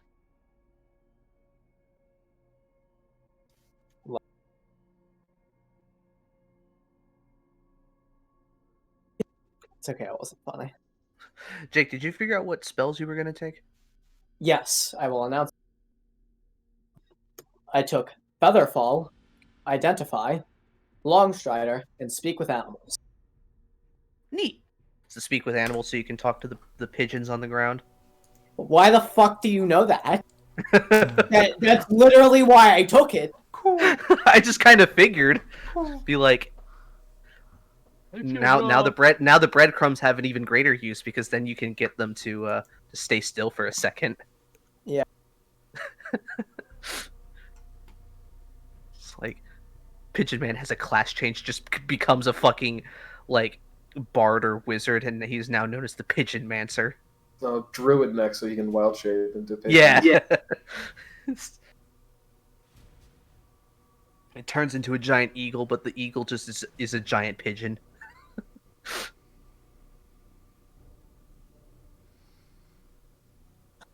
Yeah, I did not take any damage with spells. I mean, to be fair, you're already pretty good at damage yourself, so. Yeah. Well, I was thinking of just taking Dissonant Whispers so I could cast it once in front of Quen and say, "Hey, I figured out your secret." Aw, I learned it by watching you. that's my but that's my signature. Why do you think I didn't take it? Aw, thank you. If you did, it would have been fine. But... I know you wouldn't have really cared, but like. I was just thinking of like a party of like 5 warlocks, and they just all cast Eldritch Blast. It's like, but they all have like a different build for it. So you have like one of them, like they each have one of the different add-ons. Like one of them has the slow effect, one of them has the push, one of them has the pull, and like one of them has Eldritch Spear. Mm-hmm. They all just line up, and as one goes, he just moves to the side, lets the next one hit him. It's like a firing line. Well, what I've recently found out is that cantrip damages scale off character level, not class level. Yeah. So you could just be a level 1. Well, probably, I mean, let's say if you really want to be, go about it, a level 2 warlock. So you have the agonizing blast, and Eldritch Blast, and then just all the levels of anything else. Yeah. As long as you have a good charisma. Mm-hmm. Yo, I've never seen like a good like artistic interpretation of Eldritch Spin. Is that the one that makes it like 300 range or something? Yeah, 300 feet range.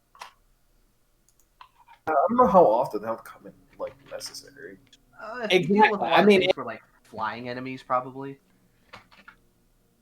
That with Spell Sniper. Oh fuck! Yeah. Just like the gunslinger pulls out his bad news, settles up, and the warlock just holds out his finger. Like, who do you think's a better shot?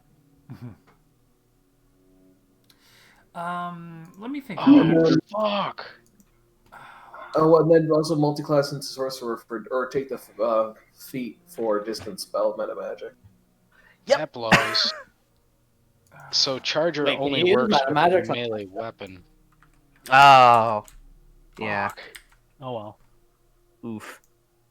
It's alright, I can just take mobile and fucking move. Yeah, there you go.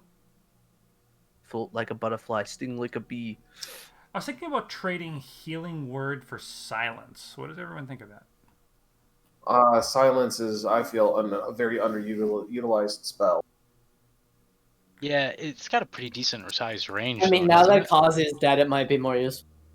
I mean, we're going up against a couple powerful spell slingers. I'm wondering if it's, and then like, I don't know if we need me like throwing healing out. I don't know if it's worth it. Madcap will never ask for a heal or let on that he needs one. I've noticed that actually. Just like he's just like holding his organs inside. Like, you good? Yep. Yeah. That backstab brought him down to 7, and he's like, and Jay or Justin's like, "You good?" I'm like, "Yep, I'm good." Yeah.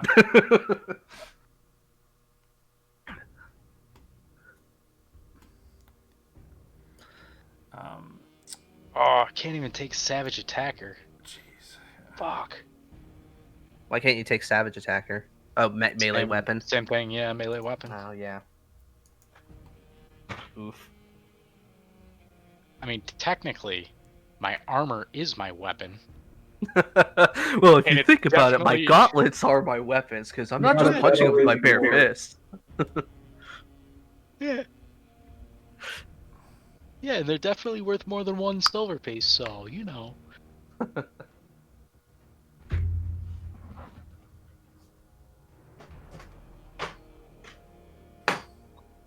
Honestly, Yeah, I'm writing down a document of potential bardic inspiration.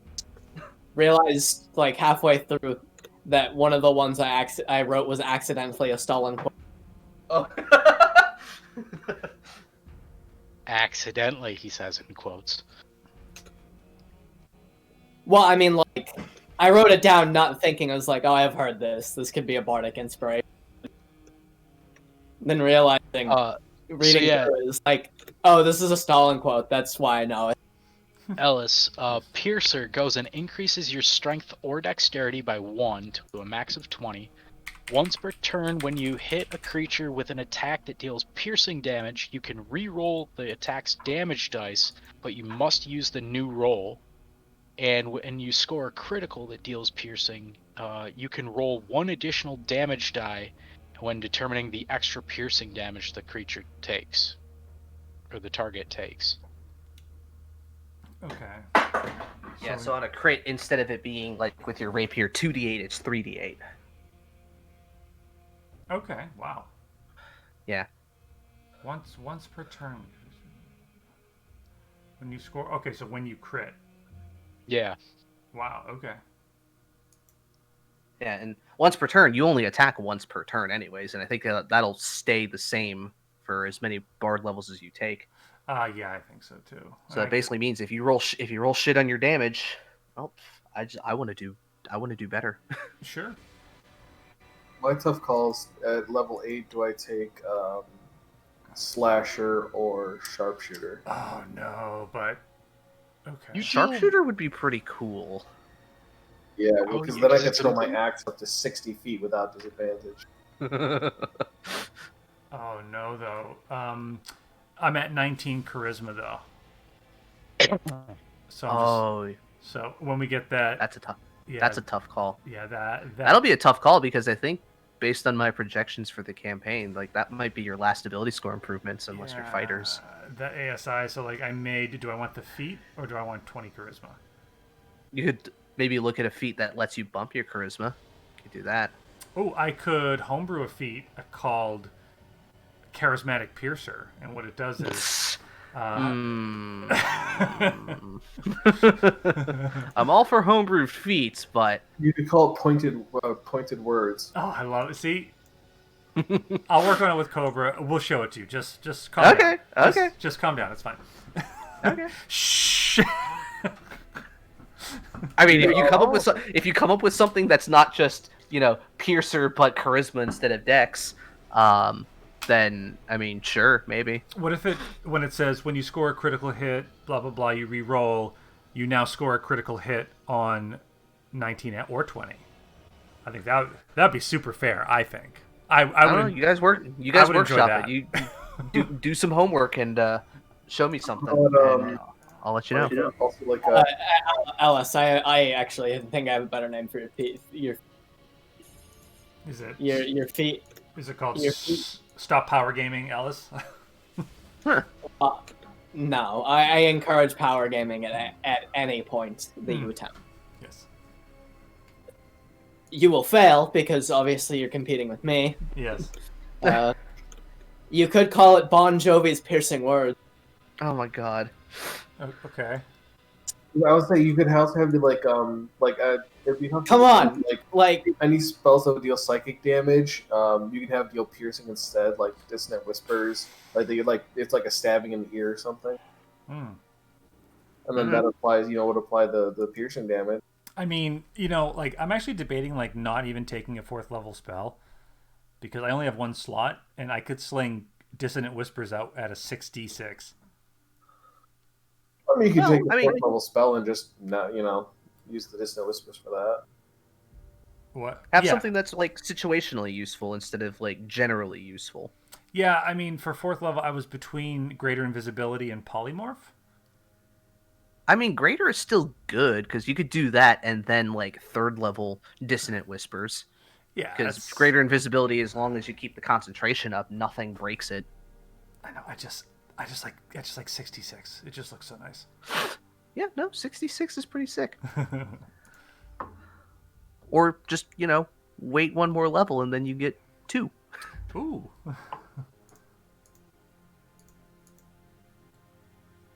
But yeah, no, going with the power gaming thing. I encourage power gaming as well because if your characters are strong, then that means I don't have to feel bad about throwing strong things at you because you're more likely to come out on top, and then the fight gets more interesting. Ooh, maybe I'll take Martial Adept. Ooh, that gives you maneuvers, right? Yeah. Ah, fuck! But even with the maneuvers, you need a weapon attack. Not all of them. Some the ones some of that the ones that that, he- good ones do. Disarming Strike, it requires a weapon attack.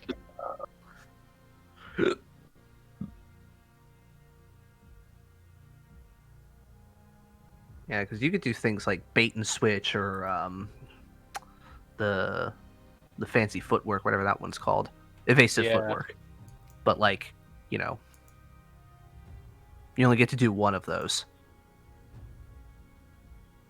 Yeah, this movement doesn't. Yeah, so it's not.